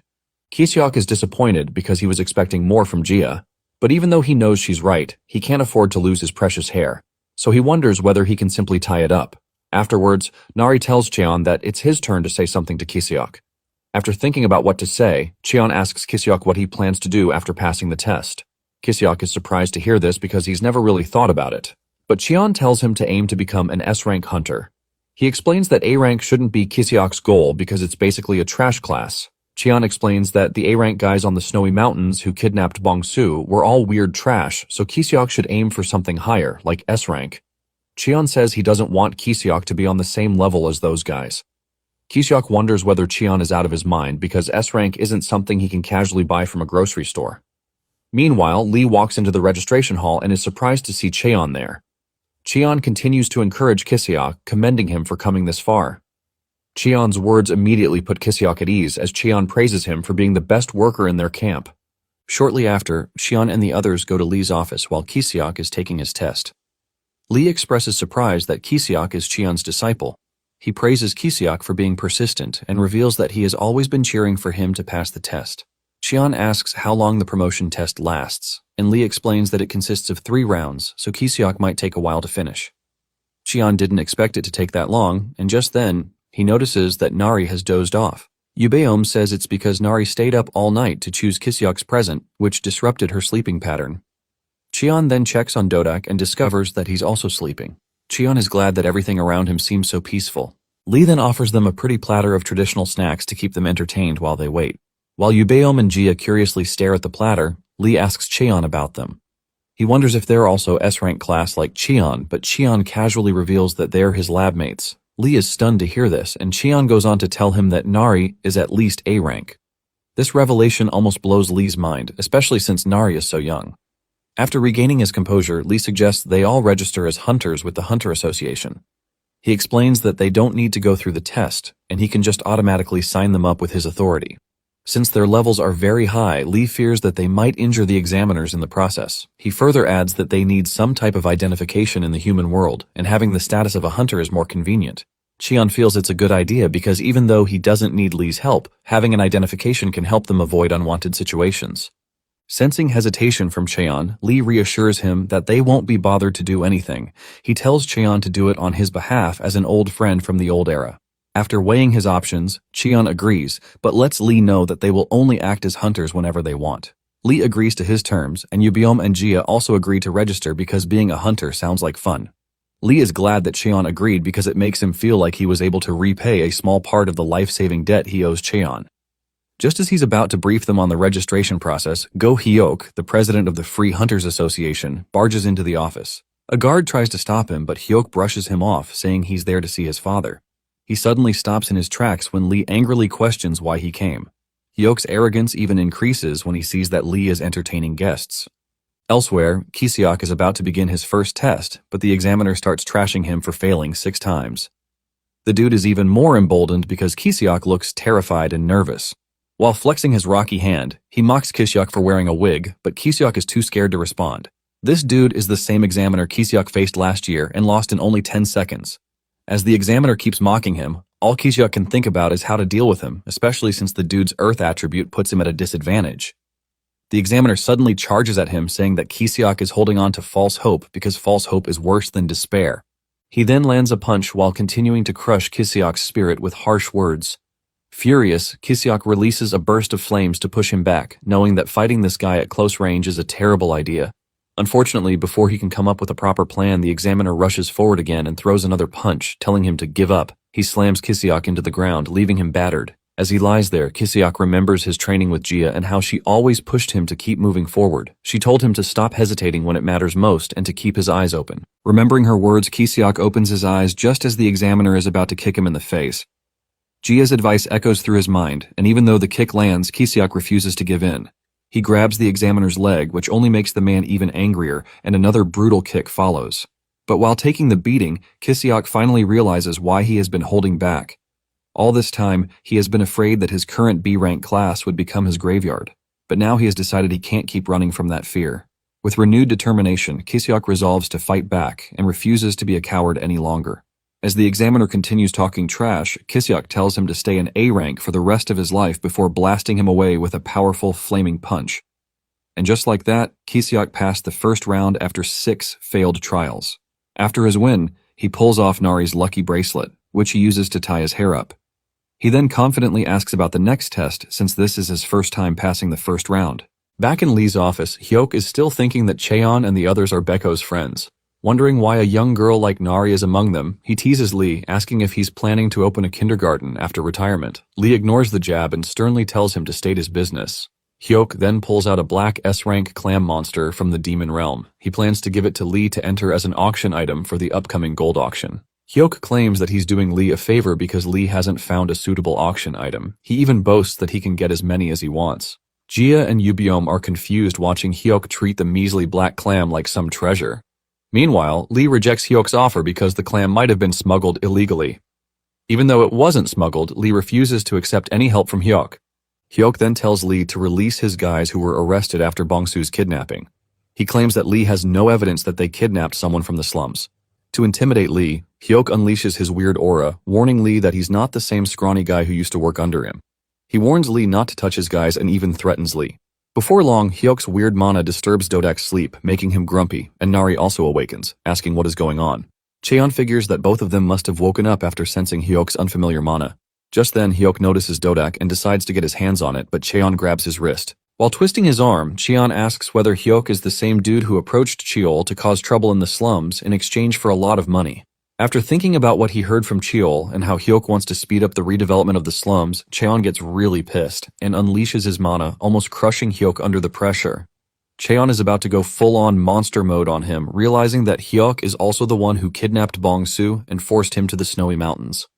Fortunately, before the situation escalates, Lee yells for Cheon to calm down, but Cheon refuses to back down until Lee begs him to do it for his sake. After Cheon lets him go, Hyok crumbles to the ground, panting for his dear life. Hyok is pissed that he was subdued despite being on the verge of breaking through to S-rank. He figures that Cheon must be at least an S-rank hunter and can't believe Lee has a powerhouse backing him.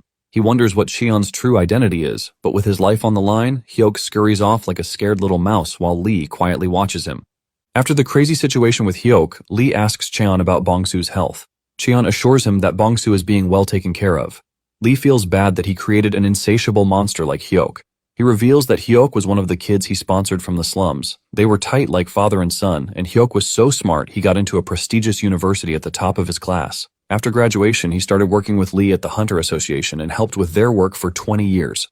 However, Hyuk suddenly changed and his ideas started clashing with Lee's. They couldn't see eye to eye on anything because Hyuk wanted to use the association for profit purposes. In the end, he quit, and a few years ago, he created the Free Hunter Association. However, there was nothing free about it, and it was turned into a glorified business. After hunters received permission for the Hunter Association to use their awakened abilities, they declared that they would not follow the association's orders. Since most of them are now after profit, they moved to the free side to use their abilities to make money. Lee says he can't force anyone to make sacrifices since they didn't choose to be awakened in the first place. Watching Yubaum play with the black clam from Hyuk, Cheon asks Lee about the auction. Lee explains that an auction is held in Gold City every year, and it is hosted by Gold Auction House.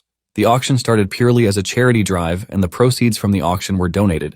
However, at some point, it turned into a glorified power event where power players in the city gathered to show off their power and greed. Lee says he doesn't want to go, but as the chairman, he can't avoid attending the auction. Just then, Lee's aide knocks on the door, informing him that Ki-seok is done with his promotion test. Lee is surprised to hear this, and the aide explains that it's because they let him pass after the second round. He also reveals that the first round took Ki-seok only 7 minutes, and he passed the second one in 1 minute, which is shocking. Apparently, the examiners deemed it unnecessary for him to take the third test, so they skipped it and gave him the A-rank title.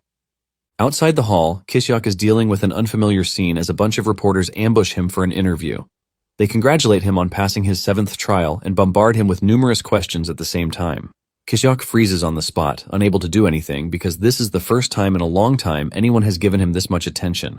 A bald reporter and a kindred spirit in the fight against hairlessness is emotional as he asks whether Ki-seok's wig played a role in helping him overcome his trauma. Ki-seok is pissed because of the question, knowing his hair is not a wig. Unfortunately, he can't reveal the truth about his hair until Kim is ready to release the hair growth product. Since he can't tell the truth, Ki-seok decides to play along, saying the wig helped restore his confidence. Hearing this, the reporters go wild, asking where he bought it and the cost of the wig. Ki-seok is shocked and can't believe he shot himself in the foot again. Thankfully, Nari steps in just in time to pull him away from the crazy reporters. Shortly after, the group leaves the testing center in Chairman Lee's comfortable limo. Inside the car, Yubiom asks Ki-seok again to confirm whether he truly passed the test. Ki-seok chuckles as he shows off his new A-rank identification card, thanking the Coconut family for helping him achieve his dreams.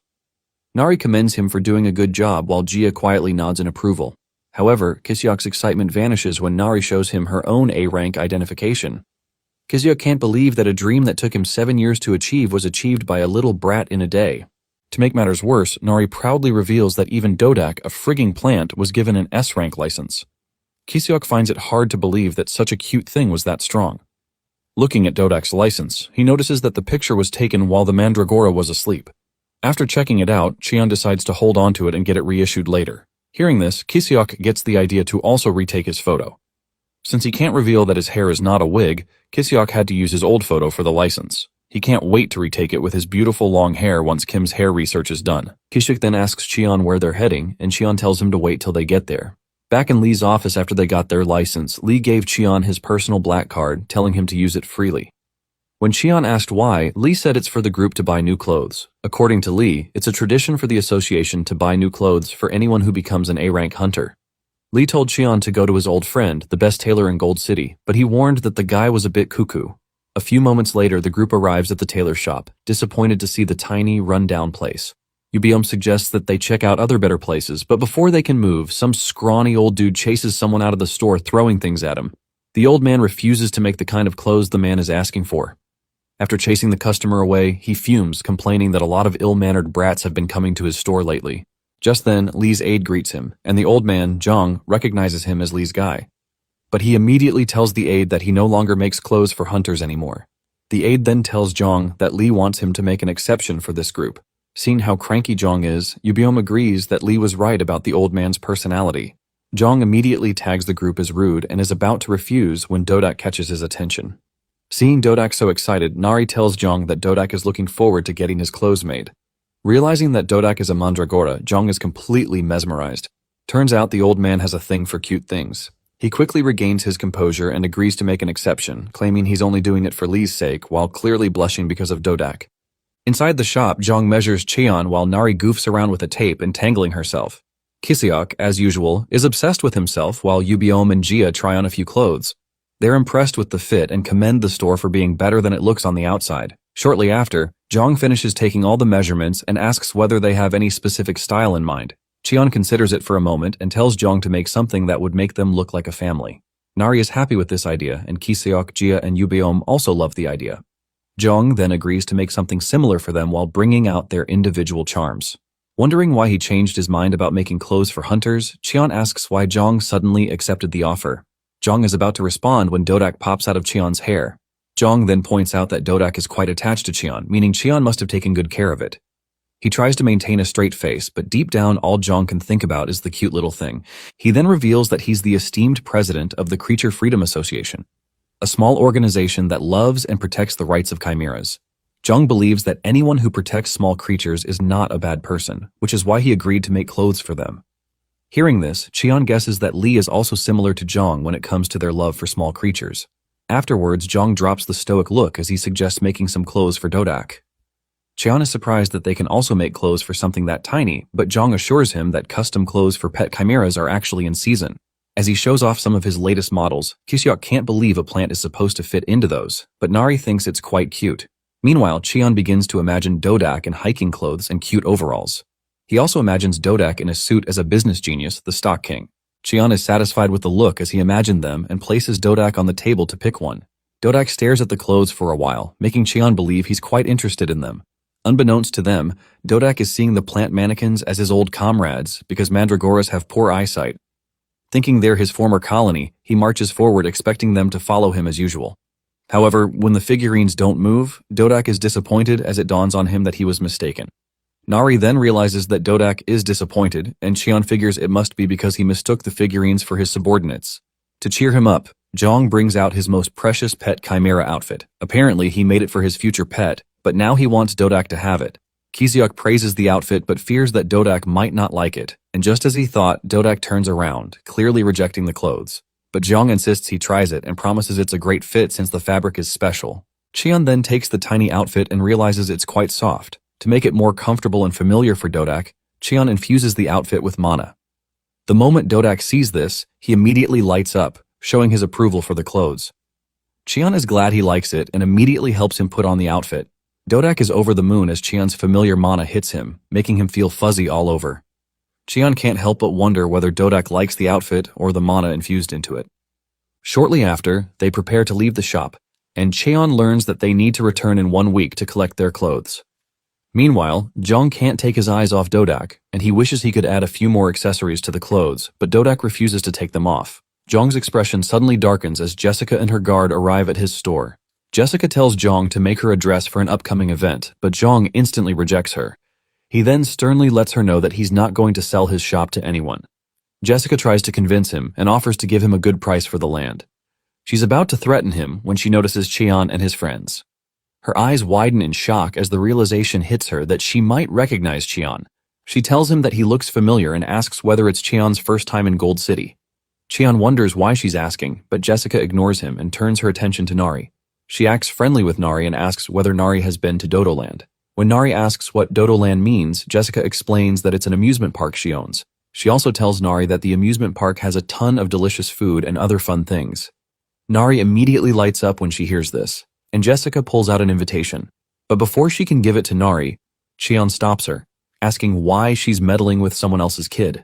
Realizing she's overstepped her boundary, Jessica apologizes, saying she just adores kids. After giving Nari a ticket, Jessica hands a VIP ticket to Cheon, introducing herself properly. She tells him that the amusement park is holding a parade and begs him to bring Nari to watch it. Although a bit weirded out by her aura, Cheon and his friends still go to the amusement park since Nari is looking forward to the parade. She excitedly tells Cheon that she wants to see the parade, but Cheon has no idea what a parade is. Nari hasn't witnessed one either and only watched it in a video during her time as a test subject. She happily tells Cheon all about it, especially how she saw a happy family holding hands while watching the parade. Nari says it looked really fun and begs Cheon to watch the parade with her the same way. Seeing how happy she is, Cheon is glad they came, and he agrees to watch the parade with her. Just then, Kiseok's nose starts twitching as the aroma of food fills the air. Like a dog, he scans the area until he sees a food stall and immediately rushes towards it, with Nari following closely beside him. Cheon is pleased that they're having fun, But Yubeom seriously points out that there's something strange about Jessica. Gia also notices Jessica's guard, Joy, lurking in the corner, watching them. Yubeom and Gia suggest taking the guard out to keep him from keeping tabs on them. Cheon agrees that Jessica was definitely strange because he sensed a weird aura from her. He could tell she has a concealment type ability, and her aura is different from that of a normal awakened person. However, he doesn't want to make a fuss and escalate things to avoid ruining Nari's fun. Deciding to handle the situation quietly, Cheon sets his sights on a haunted house and comes up with an idea on how to quietly handle Jessica's guard without ruining Nari's day. A few moments later, the guard, Joy, waits eagerly outside the haunted house for Cheon and his group. He calls them weird for choosing a haunted house as their first stop at an amusement park. After waiting a while, he begins to worry that they're still not coming out. Nevertheless, he decides to wait patiently since the entrance and exit to the haunted house are the same. Suddenly, a loud scream erupts from inside, and the extras that are supposed to be scaring the guests rush outside, terrified that a real ghost has appeared. They scream for help as they run past Joy, and when someone mentions that the surveillance cameras are down, Joy suspects that Cheon and his group might have made their move. A few hours earlier, after Jessica left the tailor store, she was in her car, worried about her meeting with Cheon. Someone from Cheon's group was bugging her, and she didn't want to believe that the person was still alive since it had been decades. To be sure that her guess is wrong, she ordered Joy to investigate them. Joy agreed to her request, but this was the first time he had seen Jessica so anxious. After dropping her off, he followed Cheon and his group all the way to the haunted house. After the commotion, Joy heads inside, hoping that things have settled down. Everyone had already come out of the haunted house except his targets, so he had no choice but to search for them. Upon entering, Joy remains confident that the ghost claim was just a fluke. He continues down the corridor, carefully scanning the room. He had even turned off the special effects to make sure there was no disturbance. This was Joy's first time inside the haunted house, and before long he began to regret that he hadn't turned on the lights. Suddenly, a sound spooks him from behind, and Joy turns around, wondering whether it's an animal or just the wind. To be on the safer side, he decides to hide and instantly uses his awakened ability to make himself invisible. Shortly after, the strange sound also stops, but Joy is spooked because he has never heard it before. While still invisible, he continues walking forward as he wonders what kind of weirdos Jessica asked him to keep an eye on. To make matters worse, he hears a strange sound with every step he takes. A few minutes in, Joy suddenly stops in his tracks, suspecting that someone is watching him from the shadows, but when he turns around, all he sees is darkness. He soon senses someone coming towards him, but Joy is puzzled because no one should be able to see him. Suddenly, several strange footsteps appear to be coming towards him, leaving him even more spooked than before. Joy quickly blocks whatever is trying to attack him, and his spirit almost vacates his body at the thought that there are actual ghosts in the haunted house. Just as he fears, several strange beings appear around him, followed by an eerie voice. Joy can't wrap his head around the whole thing, and before he can figure out what to do, a death scythe almost chops him in half. Fortunately, he dodges it in time, but starts trembling at the near-death experience. Spooked out of his mind, Joy immediately tries to run out of the haunted house while the ghosts chase after him. But halfway through the race, he stops in his tracks as long hair pours in front of his face. Lifting his head up, Joy is met with the scariest, freakiest thing he's ever seen, an actual virgin ghost. Joy is so terrified that his invisibility instantly wears off, and he collapses out of fear. The ghost also becomes visible as he checks on Joy, disappointed that he passed out too soon. The crazy ghost turns out to be Kiseok, and he's not happy that Joy mistook him for a virgin ghost, so he decides it might be time to change his hairstyle. The other two ghosts also remove their disguise, revealing their Gia and Yubeom. Gia then tells Kiseok that he needs to do more mana training because his transformation wore off too fast. At the same time, Yubeom scolds Gia for almost hitting him with the scythe earlier, but Gia lets him know that it's her revenge because he teased her first. Just then, Cheon, dressed like a Korean Grim Reaper, arrives, commending Kiseok for playing his role well. Nari floats beside him, transformed into a shape that makes her look like a floating basic ghost. Kiseok basks in Cheon's compliment, saying it's because he's an A-rank hunter. Yubeom then praises Dodak for providing the scary soundtrack and being the best among them. It turns out Nari gave him a voice-changing microphone to help him voice the evil background sound. Afterwards, Cheon asks if everyone has collected all the required stamps. Moments before they entered the haunted house, Cheon suggested it to Nari without telling her his plan. At first she was too scared to go, but Cheon told her that they would all be together. To convince her further, he explained that they could get a gift for collecting all the stamps in the haunted house. The moment Nari heard presents, she instantly forgot her fear and agreed to go, even though the ghost extras had the stamps. After Nari agreed, Cheon told her that he would make them transparent for the ghost game. Now that the fun is over, Cheon is satisfied with the effect. Apparently, he picked this game specifically because Joy is a stealth awakened, and Cheon thought his ability is perfect for their ghost game. Nari soon realizes that the spooked dude is the same one she saw at Zhang's store. But Cheon somehow convinces her that Joy is actually a staff member at the haunted house and was role-playing as a ghost. Nari immediately believed it without question and suggested they call an ambulance for Joy. Cheon is impressed that Nari is so kind and suggests they simply call an amusement park staff member on their way out. While Nari tries to wake the so-called ghost worker, Cheon is certain that Joy will probably not report the incident to Jessica out of embarrassment. Even though he's still curious about Jessica's identity, Cheon decides to put it aside to make sure Nari has the best time of her life. With that settled, they head out to watch the parade and stop by the gift store to redeem their prize. Nari is excited to receive a fox plushie, and she happily plans to give it to her Chimera fox friend.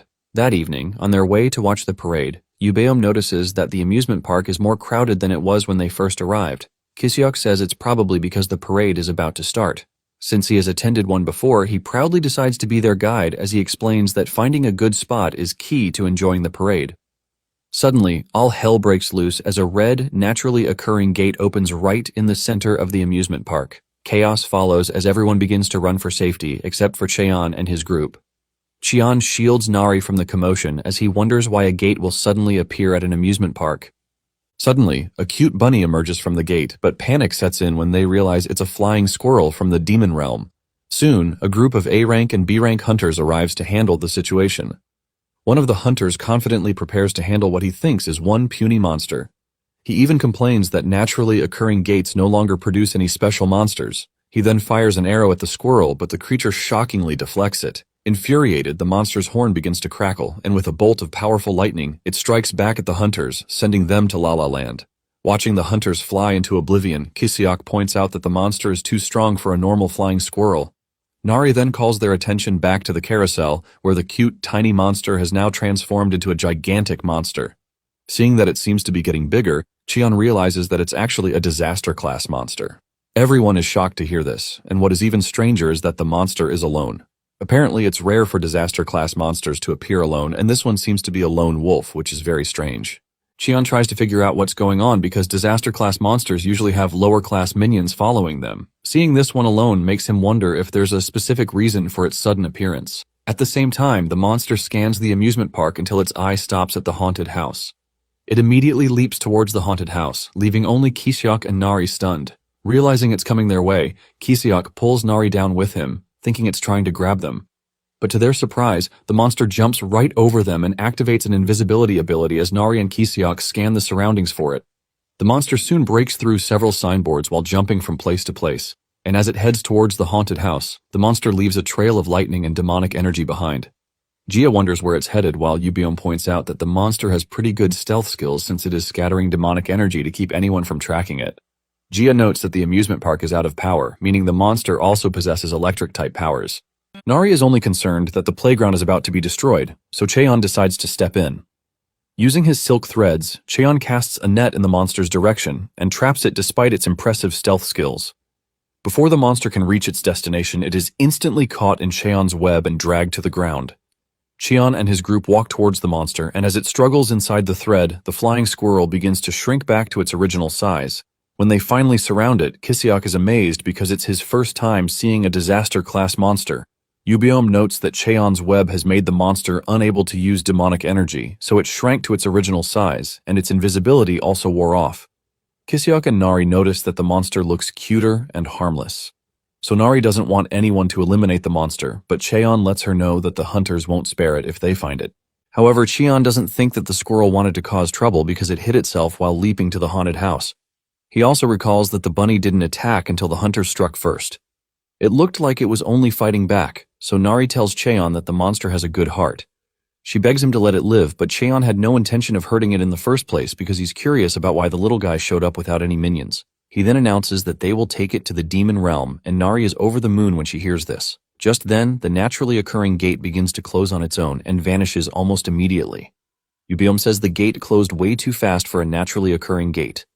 With the chaos over, Nari scans the empty amusement park and realizes that her precious parade might no longer be possible.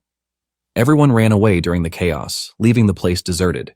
Realizing she can't watch the parade, Nari buries her head into the cute monster, disappointed.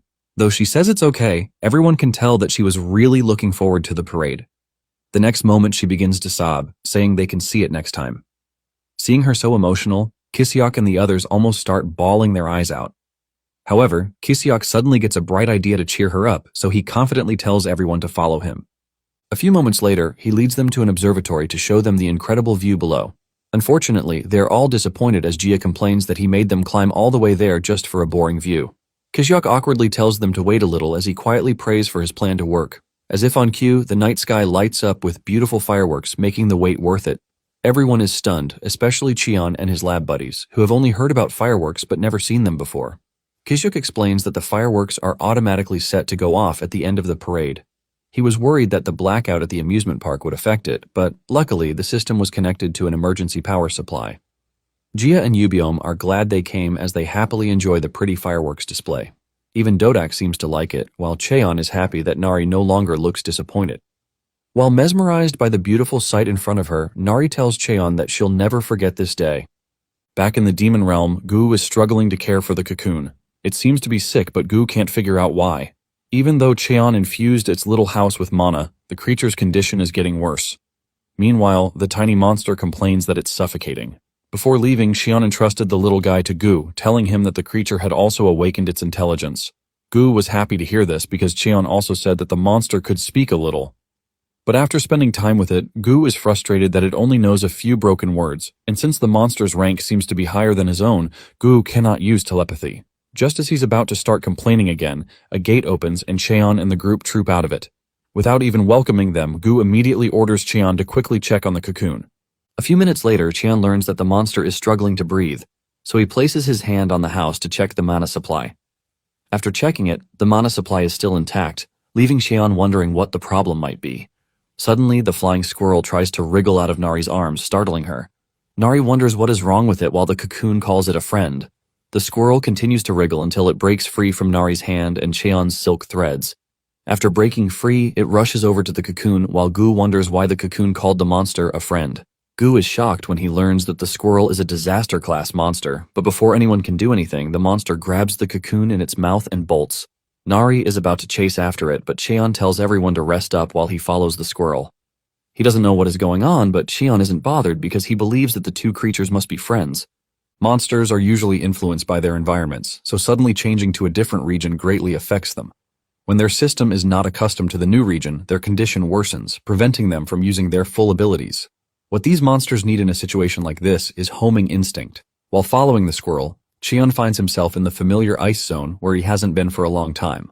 The moment they arrive, the flying squirrel hurriedly digs up a patch in the ice. Cheon guesses the monster might be making a cocoon nest, but he finds this puzzling because insect-type monsters usually thrive in warm climates. After digging the patch, the monster carefully plants the cocoon and secures it with ice, while Cheon and Dodak watch to see what happens next. Suddenly, the monster growls at Cheon as if telling him to back off. Cheon tells the little guy to keep going and reassures him that he'll not be disturbed. A few moments later, nothing happens, and the cocoon doesn't say anything. Cheon figures it might be because it's focusing all its energy on recovery. Since the silk thread caterpillar is a disaster-class monster, its recovery is super fast, so Cheon guesses the caterpillar will be fully recovered in half a day. Before long, the cocoon begins to emit mana, drawing Dodak's attention. Thinking it's an invitation to fatten up, Dodak leaps off Cheon's shoulder, and before Cheon can stop him, he begins to suck the energy from the cocoon. Cheon hurriedly shuts Dodak's mouth, telling him that he can't eat the cocoon's energy. Dodak tries to wriggle out of Cheon's hand while the flying squirrel is pissed. Cheon then explains to Dodak that the cocoon needs that energy to survive, so it's not for some insatiable glutton to consume. Hearing this, Dodak begins to sob, and Cheon figures he must be hungry after their journey. Deciding to feed the glutton, Cheon plants him next to the cocoon as he places his hand on the ground in front of them, feeding them both mana. The moment the mana hits him, Dodak begins to munch happily, feeling all warm and fuzzy. Meanwhile, the flying squirrel waits anxiously as the cocoon begins showing signs of life. It gradually floats into the midair, glowing as the monster inside begins to emerge. Cheon is not surprised that it started emerging immediately after waking up because it reminds him of the demonic grapevine he planted. Back in the human world, the vine was already dying until Cheon planted it in the demon realm, and it immediately sprouted. He figures that just like the demonic grapevine, the cocoon must have been unable to bloom because of its environment. Cheon has never seen an adult silk caterpillar before, so he's excited to watch this one emerge from its cocoon. As the cocoon vanishes, Cheon is left stunned when a cute giant butterfly emerges from inside. At the same time, the squirrel monster is emotional as the butterfly monster descends to greet his long-lost friend. Cheon notes that the butterfly is speaking more clearly than when it was in the cocoon. After the emotional reunion, it shrinks in size and flies closer to the squirrel monster. Watching the emotional moment between the two creatures, Cheon wonders how they even became friends in the first place. It turns out they just met next to a tree when some mid-looking ugly bird captured the little caterpillar as an afternoon snack. The squirrel desperately chased after it while the caterpillar was helplessly trapped in the bird's foot. After chasing it for a while, the bird flies into a higher altitude, leaving the squirrel helpless. But just when the bird thought his snack was a sure deal, another apex predator snatched the mid-bird along with the caterpillar. Refusing to back down, the flying squirrel chased after the big bird. Fortunately, the ugly bird, already choked out of consciousness, released the caterpillar, finally reuniting the two friends. But after the fall, the caterpillar wrapped itself into a cocoon to protect itself, slipping into a deep slumber. And ever since then, the flying squirrel has been protecting it until it somehow got sold into the human world. After an emotional night, Cheon returns home with the squirrel and Dodak, enjoying a ride from the giant butterfly monster. Cheon praises his new ride for being faster and more comfortable than the blue poison parrot. Cheon is glad that he got 2 new housemates and decides it is time to expand his tiny house. On the ride home, they fly over the Rock Mountain Zone, the same place Cheon met his end. This was his first time there since his revival, and while scanning the area, he sees Baeko struggling to defeat a powerful King Skull slime. As his life flashes before his eyes, Baeko regrets coming to the demon realm alone. But just as he's about to give up, Cheon swoops in like some cool hero and with a single strike annihilates the King Skull slime. After handling the situation, he sternly calls Baeko by his full name, asking what he's doing there. A few minutes later, Baeko thanks Cheon for saving him yet again, and explains that he came to the demon realm to find a rare auction item for his grandfather. He reveals that Hyuk, Lee's ex-disciple, pulled some strings behind the scenes to block Lee from getting any legal trade items for the auction. Baeko was only trying to help because he didn't want his grandfather to be embarrassed by the high society scoundrels. Cheon doesn't know whether to call the guy dumb or courageous for coming into the demon realm alone for treasure hunting despite his lame C rank. He wonders if he should help Baeko get some treasures, at least for Lee's sake. Cheon then asks if he got anything useful, but Baeko replies that he couldn't find any major items. However, he found some unidentified objects and asked Cheon to help him identify them. Cheon immediately recognizes the items as his eyes widen the moment he sees them. Baeko is curious because although it looks just like a pebble, the item contains a large amount of demonic energy. With the energy levels off the chart, he feels it might be some kind of unidentified mineral, but when Cheon suddenly demands that he hand them over, Baeko is confused until Cheon declares that those so-called pebbles are his bones. After returning home, Gu names the silk caterpillar Sanabi, and tries to teach him how to pronounce it and develop his language by repetition. Cheon watches them from the side, relieved that they're blending into the new family despite being crazy strong. Yubiom points out that the family has grown a lot and they need to figure out the housing issue, or those sleeping outside might catch a cold at night. Cheon agrees with this, but he doesn't know how to go about expanding the house. Yubeom and Jia are also worried about the material to use for the expansion. Cheon is also concerned that using wood might not be a good idea because they have to apply glowing mushrooms again. He decides to put that aside for now and figure it out later. Cheon then tells the Yu siblings that he met Baeko, but sent him home because he looked terrible. He also shows them the bone fragments from the Rocky Mountain Zone, explaining that Baeko found them. Jia and Yubiom immediately recognize that the energy from the fragments is similar to Cheon's energy signature. Cheon lets them know that the fragments are from his remains. He couldn't recover them after his revival, but Baeko somehow excavated them. Cheon then announces that he's planning to enter the upcoming gold auction contest, happening in 3 days. Grinning as if he just came up with one of his brilliant games, Cheon explains that he has a good idea to help Lee turn things around. Speaking about the auction, Cheon had asked Jong about Jessica after their encounter at the tailor shop. Cheon thought she didn't seem like a normal awakened person. But Jong told him that he had never heard about Jessica being awakened. However, all he knows is that she's obsessed with money, and besides owning Dodo Land, Jessica runs the gold auction house. This auction house is more of a money laundering route for the filthy rich, and it also doubles as a real estate firm that engages in illegal speculation. Cheon learned from Jong that several people are backing Jessica up behind the scenes. One of them is Assemblyman Park Woo-jung, the chairman of a national institution known as the Awakened Integration Association. There are several others, but Woo-jung is the core of the Gold City cartel. Apparently, this cartel runs the auction contest held at the end of every year, and every rich person in Gold City attends the auction just for the opportunity to connect with that cartel. Cheon also learned from Jong that Chairman Lee has been trying his best to checkmate the cartel, but he doesn't have any power. And besides, the Hunter Association is just a private institution, so they look down on him. Back in the present, Cheon continues to discuss his plans with the Yu siblings. He knows that directly questioning Jessica to find out what she knows about the TDA lab is the fastest way to get information. However, approaching her recklessly might make them cut their losses and disappear. So he plans to set a trap during the auction using the fragment to see who bites. Anyone who does is definitely someone connected to the TDA experiment. Since the auction is in 3 days, the Yu siblings enthusiastically prepare to gather the treasure for the auction submission. Yu Beom says it's shameful to go to such an event empty-handed, while Jia just wants an opportunity to show off her skills during the treasure hunt. 3 days later, at the gold auction house, the crazy rich guys gather to show off their wealth. Assemblyman Wu Jung is seen in the VIP lounge overlooking those below as if they are pests beneath him. Wu Jung is impressed as he remarks that this year's auction is grander than the previous years. Although Wu Jung holds a seat in the assembly, he's still not satisfied because people are no longer interested in state affairs. Now they mostly rely on giant organizations that are powerhouses, and Wu Jung can only be satisfied by being the godfather. To maintain his superiority, he's constantly looking for ways to maintain the social structure of this messed up city. He proudly presents his latest scheme to continue the clear social divide to his cabinet members, Hyuk, Jessica, and a creepy old dude named Jung Gibong. Since the cities have been divided according to status, namely diamond, gold, and silver. His philosophy is that the shiny side should stay that way while the shadows should stay in the shadows. Wu Jung plans to completely wipe out the slums to create Bronze City. Wu Jung feels that the slums don't even qualify to be classified as shadows, but this is just the beginning, he says. Hearing this, Jiang cheers him on to the next step, which is getting an invite from the higher-ups and climbing the ranks to Diamond City.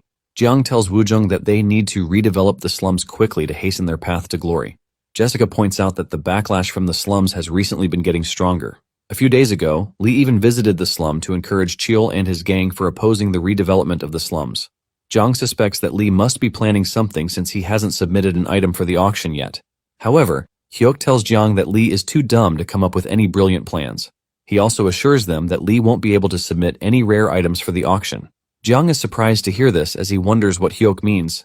Hyuk refuses to explain as he wants everyone to see his rise to the spotlight and Lee's downfall firsthand. Watching Lee from below, Hyuk can't wait for people to see who rules the world. He grins wickedly as he continues to mock Lee for being an old geezer about to be pushed into the sewers for not going with the tide. A few moments later, the host takes the stage as he announces the start of the long-awaited Gold City Auction Contest, hosted by Gold Auction House. The first item is submitted by Jung Gibong, the chairman of the Gold City Merchant Association, who has been participating in the auction for 10 years. The item is a giant black-blue stone from the Demon Realm, and the starting bid is 20 billion. Everyone is shocked to see such a huge black demon stone, and once the price is announced, several buyers raise their paddles to bid. While some raise the bid because the black stone has been in short supply lately, others raise it just to build a connection with Jung. In no time, the stone sells for 30 billion, and Wu Jung is pleased with this starting outcome. Meanwhile, Jessica congratulates Jiang as he boasts about how tough it was to get the stone. Jiang then asks what Hyuk prepared, but Hyuk prefers keeping everyone in suspense. The host then presents the next item, a giant living geoduck from the Demon Realm, submitted by Hyuk, president of the Free Hunter Association, and the starting bid is a whopping 50 billion. Jiang wonders how Hyuk managed to get such a gigantic geoduck, and Hyuk proudly boasts that he currently controls the coastal areas. Next, the host is about to announce the next item from Jessica when Cheon's voice draws Lee's attention. Lee is surprised and happy at the same time to see them as Cheon, Kiseok, and Nari strut in their newly tailored coconut family uniform. Cheon explains that they arrived late because they had to stop at the tailor shop and Jong took his sweet time styling them. Kiseok praises Jong's tailoring skills and Nari admits she also likes the clothes. Jessica soon notices them as she wonders what they're doing at the auction, while Hyuk feels uneasy seeing Cheon. Cheon and Nari sit together while Kiseok joins Lee's table. The moment they settle down, the host announces that he has just received Lee's auction item list. Turning around to check out the items, the host notes that these are by far the best items of the night. He then announces that the first item is 6 red diamonds from a red diamond ladybug, and the starting bid is 60 billion won. Seeing the item on the stage, Nari excitedly points to it, saying it's the same one they found. Speaking about the red diamond ladybug, it is a monster that lives in the forest zone of the Demon Realm. They only appear when demonic grapevine seeds germinate. Since the grapevine seeds are rare and the germination rate is low, the red diamonds are as rare as liquid metals. Cheon and Nari found one right next to the grapevine Cheon planted in the Demon Realm. Wu Jung is completely enraged that such a precious item was submitted under Lee's name. Next, the host announces the next item from Lee. a giant demon realm aquarium containing various rare items from the coastal areas. The aquarium consists of yellow quartz, which is only found in the deep sea of the demon realm. The others are several living demon realm seahorses and a red moss, which is an ingredient for the highest grade potions. There is also a giant pearl oyster, which is 1,000,000 times rarer than a geoduck. Every single item in the aquarium is rare and precious, so the starting bid is set at a whopping 300 billion. Even with such a huge price, everyone agrees that the value of everything inside the aquarium far surpasses that price. However, no one bids on it because they know the item is not actually for sale, but a simple means for showing off power. At this point, Woo-jung is fuming with anger and jealousy, demanding an explanation from Hyuk. After all, he did guarantee that Lee would be disgraced at the auction for failing to acquire any rare items. However, Hyuk is unable to answer because he's just as shocked as everyone else. A few minutes later, the host presents Lee's final item, but he's at a loss for how to explain it. It turns out to be Cheon's bone fragment, and the host announces that it's the remains of subject number 17, the crazy psycho of the TDA lab. Even more shocking is when the starting bid is set at 999 billion. Everyone is shocked to hear this, while Cheon calmly waits for the fish to bite his bait. While everyone questions what the hell TDA is, the Yu siblings scan the room waiting for the fish to bite. And just then, Jia spots the target, a young girl who is trembling as she recognizes the number, subject 17. The girl tries to make a call, but since she can't get a signal, she rushes out of the hall to find a secluded place. Outside the auction house, she finally gets a signal on her phone and is about to call her master to inform him of her discovery when Jia snatches the girl and flies into the sky. In the process, she drops her phone without calling her so-called master. The girl frantically asks who Jia is, but Jia simply confirms if the girl is an awakened one that can cross gates. Jia then tells her that she needs to come to the demon realm for a bit. Meanwhile, back at the gold auction house, the auction finally ends as Cheon, Lee, and others drop out of the building. Nari happily stretches her body while expressing how much she enjoyed the auction. Suddenly, a couple of wealthy people approach Lee to suck up to him. Thanks to the items submitted to the auction under his name, Lee's reputation in society has skyrocketed, and everyone suddenly wants to sit for a cup of tea with him. Lee can't believe that the same people who used to look down on him are suddenly bowing to him. Cheon says it was worth it to show off those items at the auction. Lee is so grateful that he doesn't know how to repay Cheon for helping him. Cheon explains that he didn't do it out of kindness, and the items weren't even sold. Now that they are done, he wonders what they should do with the items, and decides to let Lee use them at the Hunter Association. Lee quickly rejects the offer because those items are insanely rare and cost a fortune. But Nari sternly says they can't take it back and tells Lee to consider it payment for the Hunter licenses. Kisiak agrees that Lee should take it since they're technically part of the Hunter Association. Cheon confidently tells Lee that he trusts him to put the items to good use. Lee is deeply moved by their trust and promises to use them for a good cause. After the emotional roller coaster, Dodak starts wiggling in Cheon's waist pack, signaling that it's time for his mana food. However, Cheon tells him to hold on till they get home.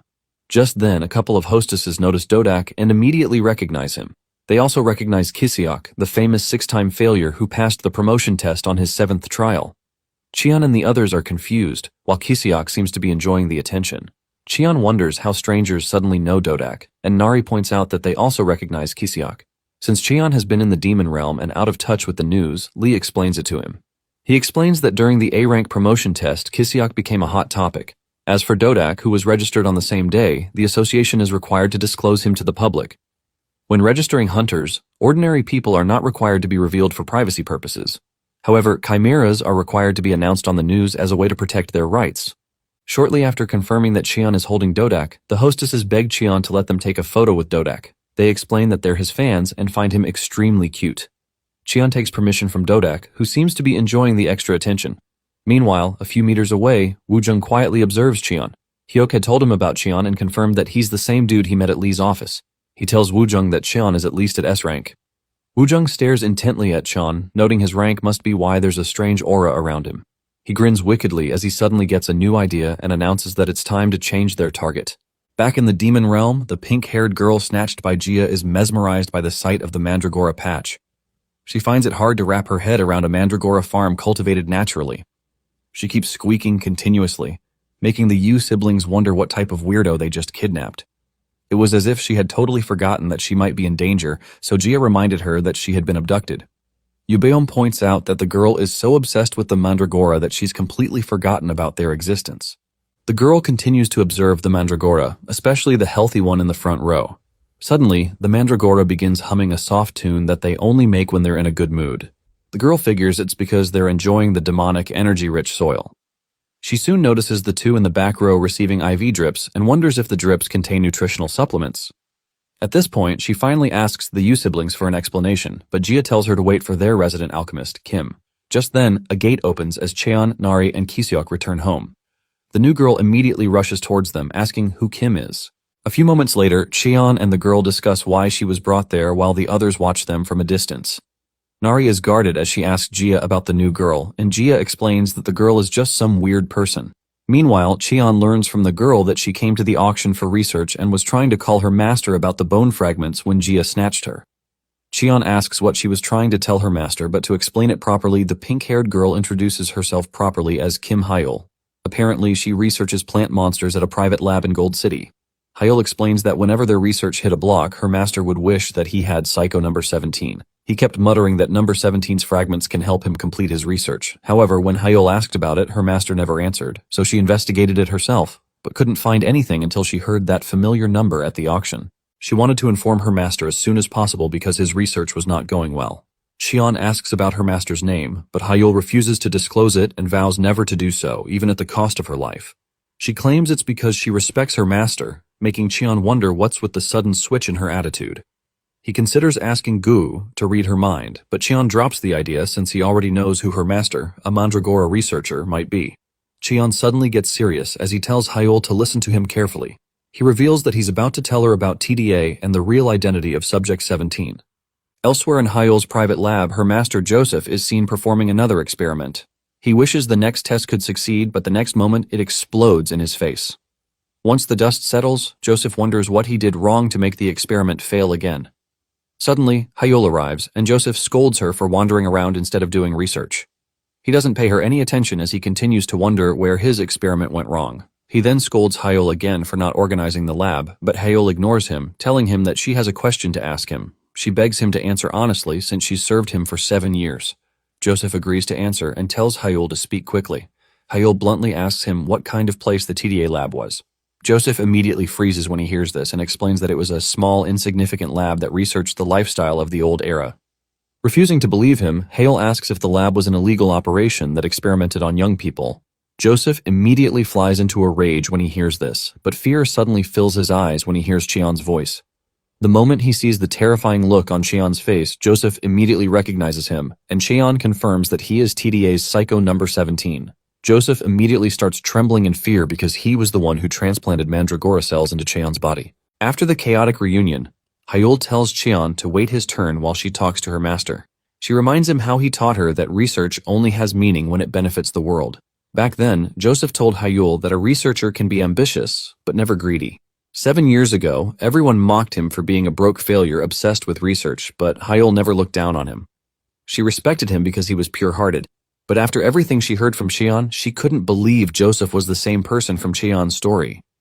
Hyul then sternly asks him if Cheon is telling the truth. When he replies that everything Cheon said is the truth, Hyul immediately turns to leave, and while bawling her eyes out, she thanks him for everything he has done for her. A few moments later, Cheon gets his chance to chat with Joseph, who points out that Cheon hasn't changed a bit. Cheon teases him for getting old because it has been 60 years since they last saw each other, and if it wasn't for the tattoo on Joseph's hand, Cheon says he might not have recognized him. Joseph then asks if Cheon came to get revenge on him. Cheon explains that he set a trap, but didn't expect Joseph to be caught in it. Apparently, Joseph was kicked out of the lab, and Cheon thought he had died the same day. Joseph then begins reminiscing about the day he first saw Cheon. Back then, Cheon was only 13, and it was 66 years ago in the TDA laboratory. Joseph was a newcomer team leader, and on his first day, Cheon caught his eye. He wondered why a kid was in the lab, but everyone told him to be careful and called Cheon a total freak. But despite their warnings, Joseph still approached Cheon asking why he was in the lab. Cheon replied that he was playing with the Mandragoras, and Joseph was surprised because the creatures were not screaming. It was even as if they were enjoying spending time with Cheon. One of the lab guys warned Joseph to leave Cheon alone, explaining that he has a special constitution that shows no side effects even after several monster transplants. Joseph was shocked to hear this and couldn't believe that the lab was transplanting monster cells into a kid's body. The other dude also warned Joseph that Cheon is a special subject, so no one could interfere carelessly, or the director might get angry. After that encounter, Joseph immediately called the director to complain about the illegal experiment. Bokdeok was the one who recommended him, and he was informed that the lab was for researching mandragoras, so no one mentioned such an experiment. Despite Joseph's complaints, the director told him not to worry about anything and sternly warned him to focus on his research. Joseph demanded to meet him, but he refused and even declared that they would never meet face to face. He then explained that the lab command had been placed on Joseph as the new team leader. Joseph began to tremble when he heard this, and later, after checking Cheon's file, he realized that Cheon was truly as strange as everyone said. From the file, he discovered that Cheon had never been transplanted with plant-type monster cells. But he couldn't figure out why there was a faint reaction from plant-type cells. After reading through the file, Joseph tells Cheon to come to his office every week for a checkup. Cheon ignores the instruction as he puts on a warm cardigan and asks Joseph to let him have it. He explains that he needs it because the dorms are too cold. Joseph is a bit taken aback by the request, but lets him have the warm coat. 1 week later, Cheon managed to scam Joseph out of his watch, and by the second week, his cozy duvet. By the third week, he had carried off more things, and this continued for a while.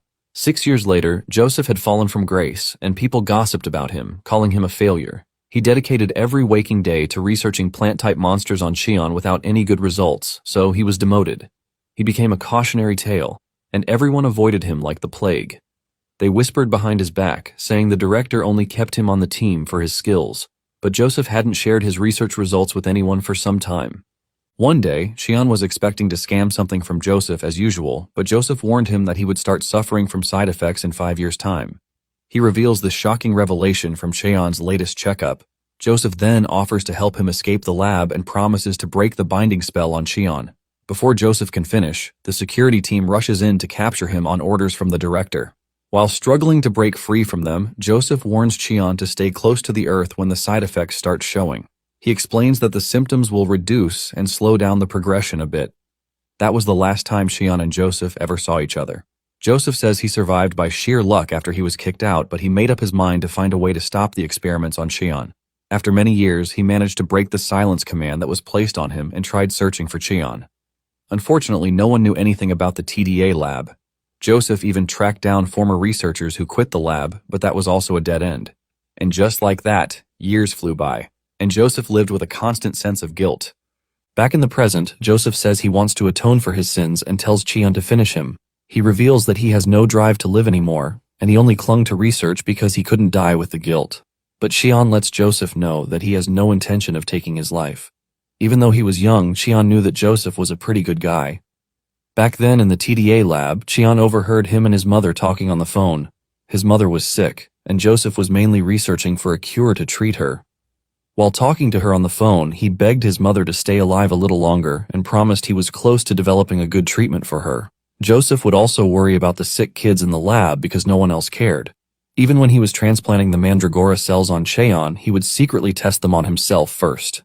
Joseph knew that Cheon didn't have side effects, but he still tested it on himself just in case. Cheon reveals that it's because of those secret tests that Joseph ended up becoming a chimera, and he got that tattoo to remind himself. Cheon then asks how Joseph knew that the side effects would start showing in 5 years. Joseph seems relieved to hear this question, as if he has been waiting just to tell Cheon the truth.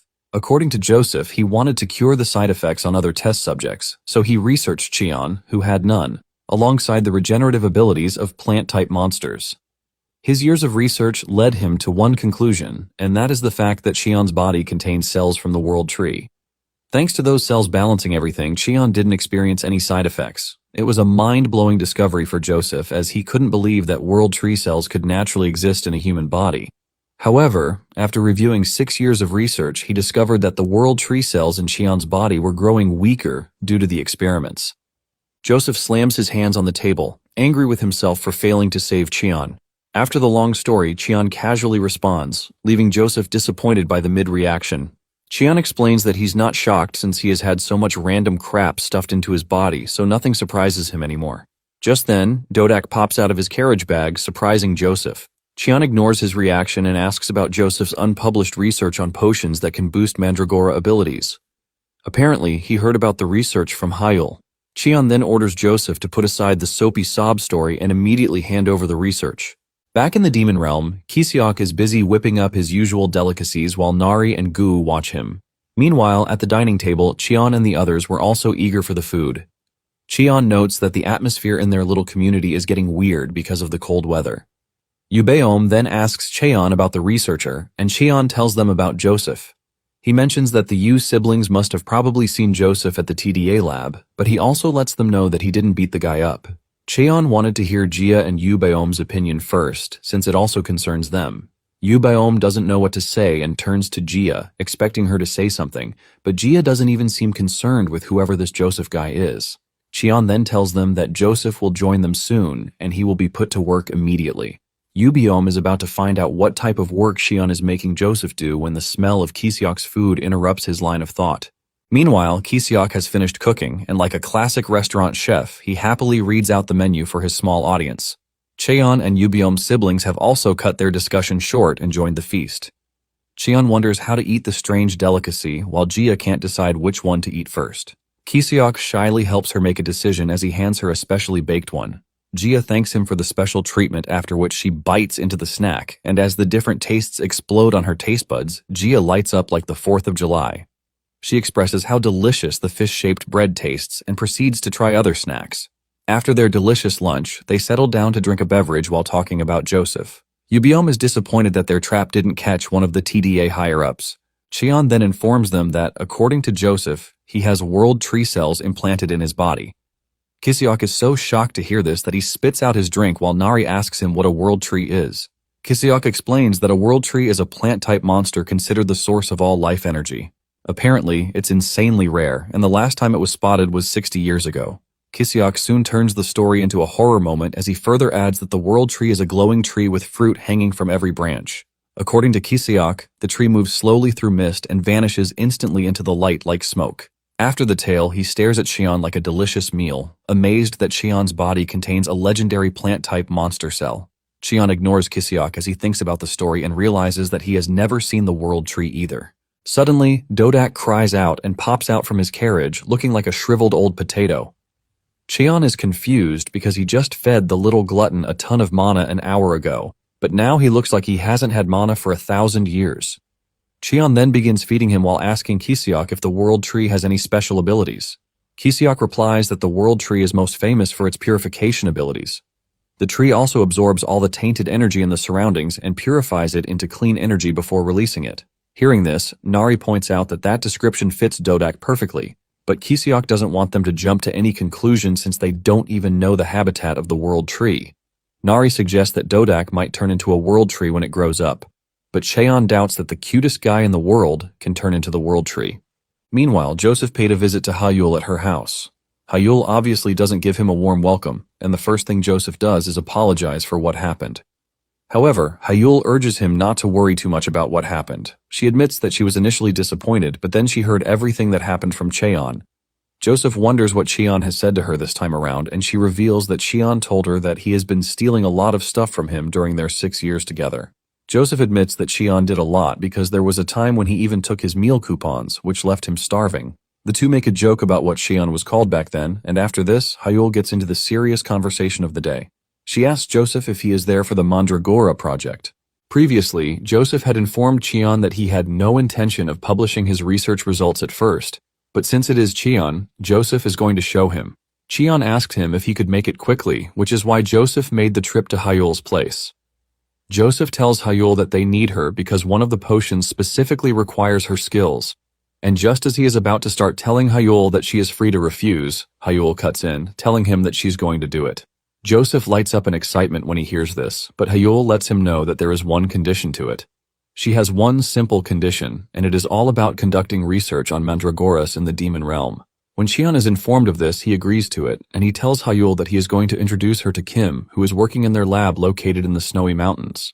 Hayul thanks Cheon for this, but Joseph is more concerned about the lab in the Snowy Mountains, and he asks Cheon if he can go too.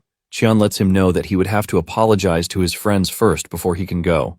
Moments later, Joseph meets Yubeom and Jia, and his heart almost jumps out of his chest because he remembers them from his time in the TDA. Joseph falls on his knees, bowing to the two and apologizing for what happened, saying they had no business being in such a shitty place in the first place. Yubeom is surprised that Joseph isn't denying what happened, but Jia is more stubborn-headed, and she mentions that Joseph's apology doesn't mean they are going to just forget what he did. However, she tells him that they are going to put forgiving him into consideration. Cheon then asks the two what they have brought, and Hyul excitedly opens their pack. She reveals that the red and green potions boost the subject's vision and stamina, while the gold is for communication. Hyul explains that the gold potion translates the subject's thoughts and emotions into text, and even though the subject won't understand them, they will understand the subject pretty clearly. Cheon is excited to try this out because he has always wondered what is going on in Dodak's mind. Cheon tells Hyul that he wants to use the gold potion first, and Hyul suggests that they prepare immediately. Hyul then prepares a bathtub, which leaves Cheon surprised. He wonders why a bathtub is needed, and before he knows it, Hyul dumps Dodak in the bathtub. Cheon asks her why she is dumping Dodak in the bathtub, and Hyul reveals that for humans and monsters, a comfortable body also helps to get a calm mind. Hyul then proceeds to pour the potion on Dodak while chanting the activation spell. This unleashes a bright golden light, and by the time it settles down, everyone is left in complete shock because Dodak's words are appearing in texts. By the way Dodak is moving and the sounds he is making, they could see how happy he is. They also realize that his usual sounds are appearing as text because the whole process was a success. Joseph then tells Cheon that they have to wait a bit to see other reactions, and Cheon asks him why. Joseph replies that once a mandragora starts humming, they don't stop easily. He mentions that as a mandragora researcher that he has done countless experiments, but when the mandragora starts humming, nothing can distract them. He has basically done a whole lot, from playing musical instruments to shaking rattles, but none have ever worked.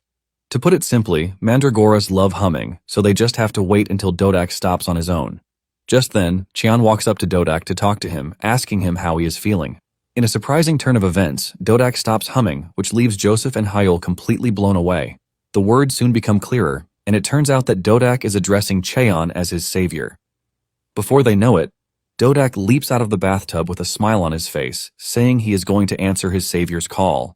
With Dodak having the time of his life, Cheon decides to give him even more to enjoy by moisturizing him. Seeing how Dodak is carrying himself, Hyul finally understands why Dodak is a monarch. Dodak completely loses himself in the massage he is receiving from Cheon, and even though Cheon likes the whole scenario, he is not completely happy that the effect is only going to last for 10 minutes. Hyul is blown away by the whole moisturizing thing that she promises to make more once she gets back. Joseph is also impressed by how the moisturizer works, and he picks it up to check it out, but this gets Dodak mad. The scary aura and side-eye from Dodak immediately tell Joseph that he shouldn't be touching the moisturizer, and he quickly drops it. Cheon scolds him for touching what belongs to Dodak, and he turns around in disappointment. Standing in the distance, Gia and her brother can see how much fun Cheon is having. Suddenly, they notice snow falling from the sky, and this gets Cheon's attention, as it is the first snowfall he has seen in the forest zone since his resurrection. Dodak excitedly reminds Cheon that the first time he met him, it was raining back then. Later on, the snow has fully descended, and Cheon gets up to walk around that night after everyone has fallen asleep. He understands why they must have all slept because they are suffering from exhaustion from rushing the greenhouse work for the mandragoras. They also made a shelter for Blue. Cheon is not worried about the mandragoras because he is pretty sure that they are warm as it stands, but the only creature he is worried about is Blue. However, after checking on Blue's condition, he heaves a sigh of relief because he is sleeping pretty well. At the same time, Sanabi is having a good time, and Cheon predicts that he is going to wake up in 12 hours. On the other hand, the plants that are not resistant to the snow are already melting, and because he hates it when everything looks so desolate, Cheon figures out that he has to expand the house. However, he is torn between how he should build the house. Suddenly, he spots Nari in the distance, and he is surprised that she is still awake. He walks up to her, asking her if there is any problem, and she mentions that the other mandragoras are fine, but it appears that the liquid metal mandragora is having a hard time. Because he was feeling cold, Nari decided to keep him warm, and Cheon understands why the mandragora is not comfortable just like the others. It is basically because he is from the human world and must have felt left out. Cheon then points out the fact that Nari also looks really cold, even though she is busy keeping the mandragora warm. Cheon sets up a fire and then makes cocoa tea for them to drink. After taking a sip, Nari is left in complete awe about how nice the drink is, and she mentions how warm it makes her feel. Just then, Nari tells Cheon that she has something to say to him. Apparently, it is about the conversation they had earlier concerning the world tree.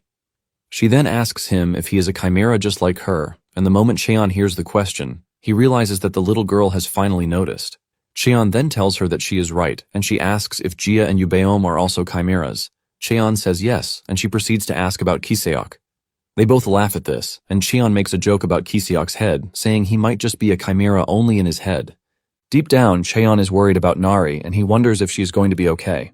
Nari then speaks up, talking to Cheon about how the liquid metal mandragora is not a native of the demon realm, but ended up living there after meeting friends like her.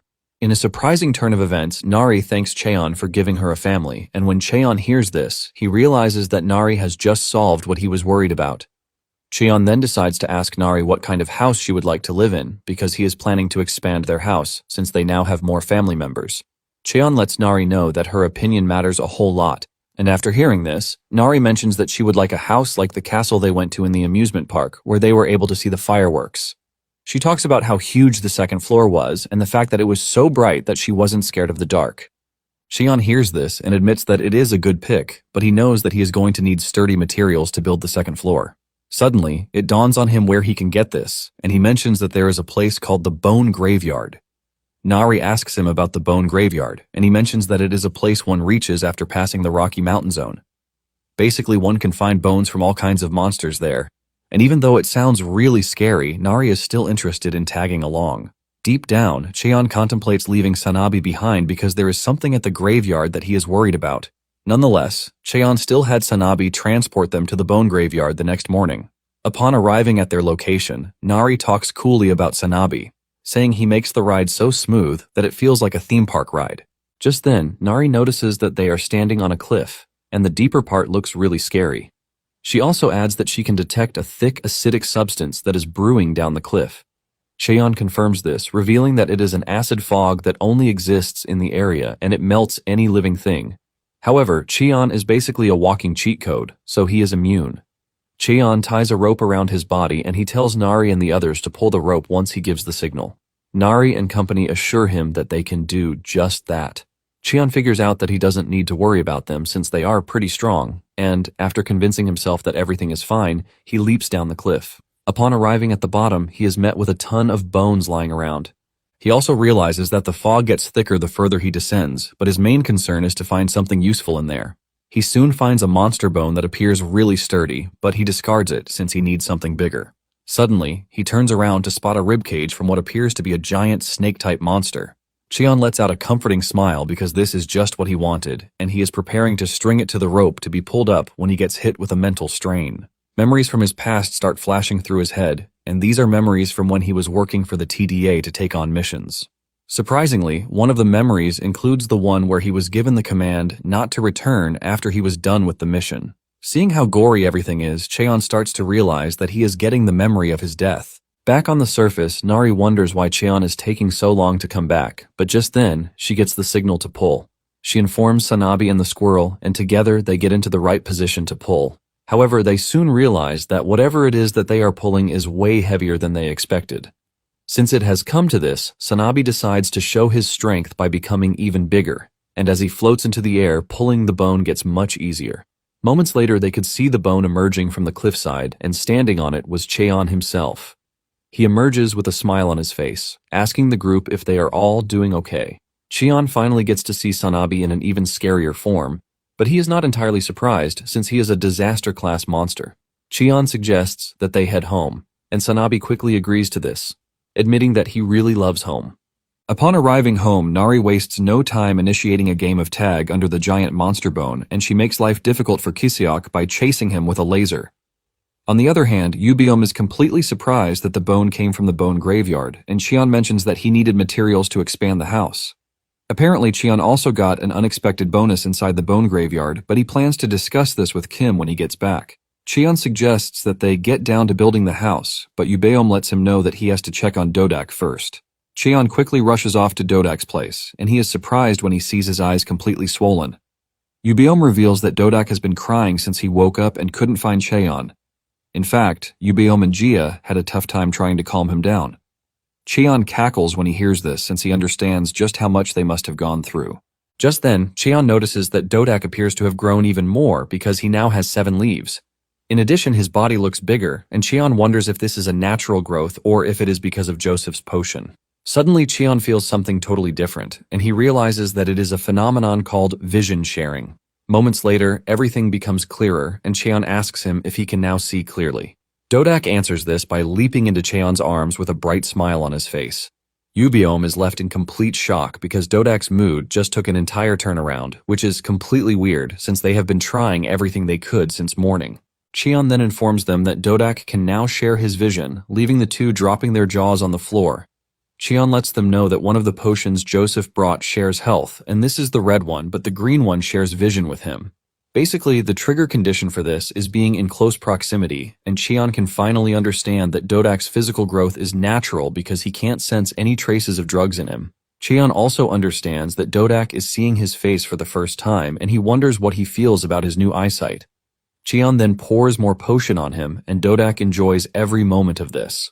Just then, he asks Cheon why his leaves are so withered, revealing that this is the first time he's seen this.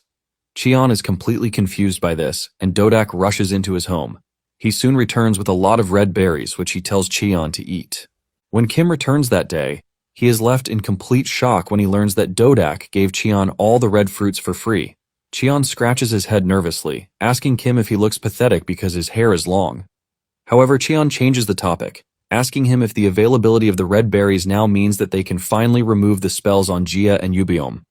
Kim confirms this, revealing that everything is ready, and Dodak just lent them a hand. Kim asks if they should get started, and Cheon says yes because there is no point in wasting time. The siblings hold each other's hands, nervously hoping that everything turns out well. Kim reveals that the first thing he's going to do is extract the explosion spells from their bodies and then use a new annihilation spell to destroy them. Since the process can be dangerous, Kim tells them to keep their mana circulating to protect themselves. The two talk about how nervous they feel about the whole thing, and Kim informs them that it is time to begin. He creates a mana circle for them to stand on, and Kim does his thing.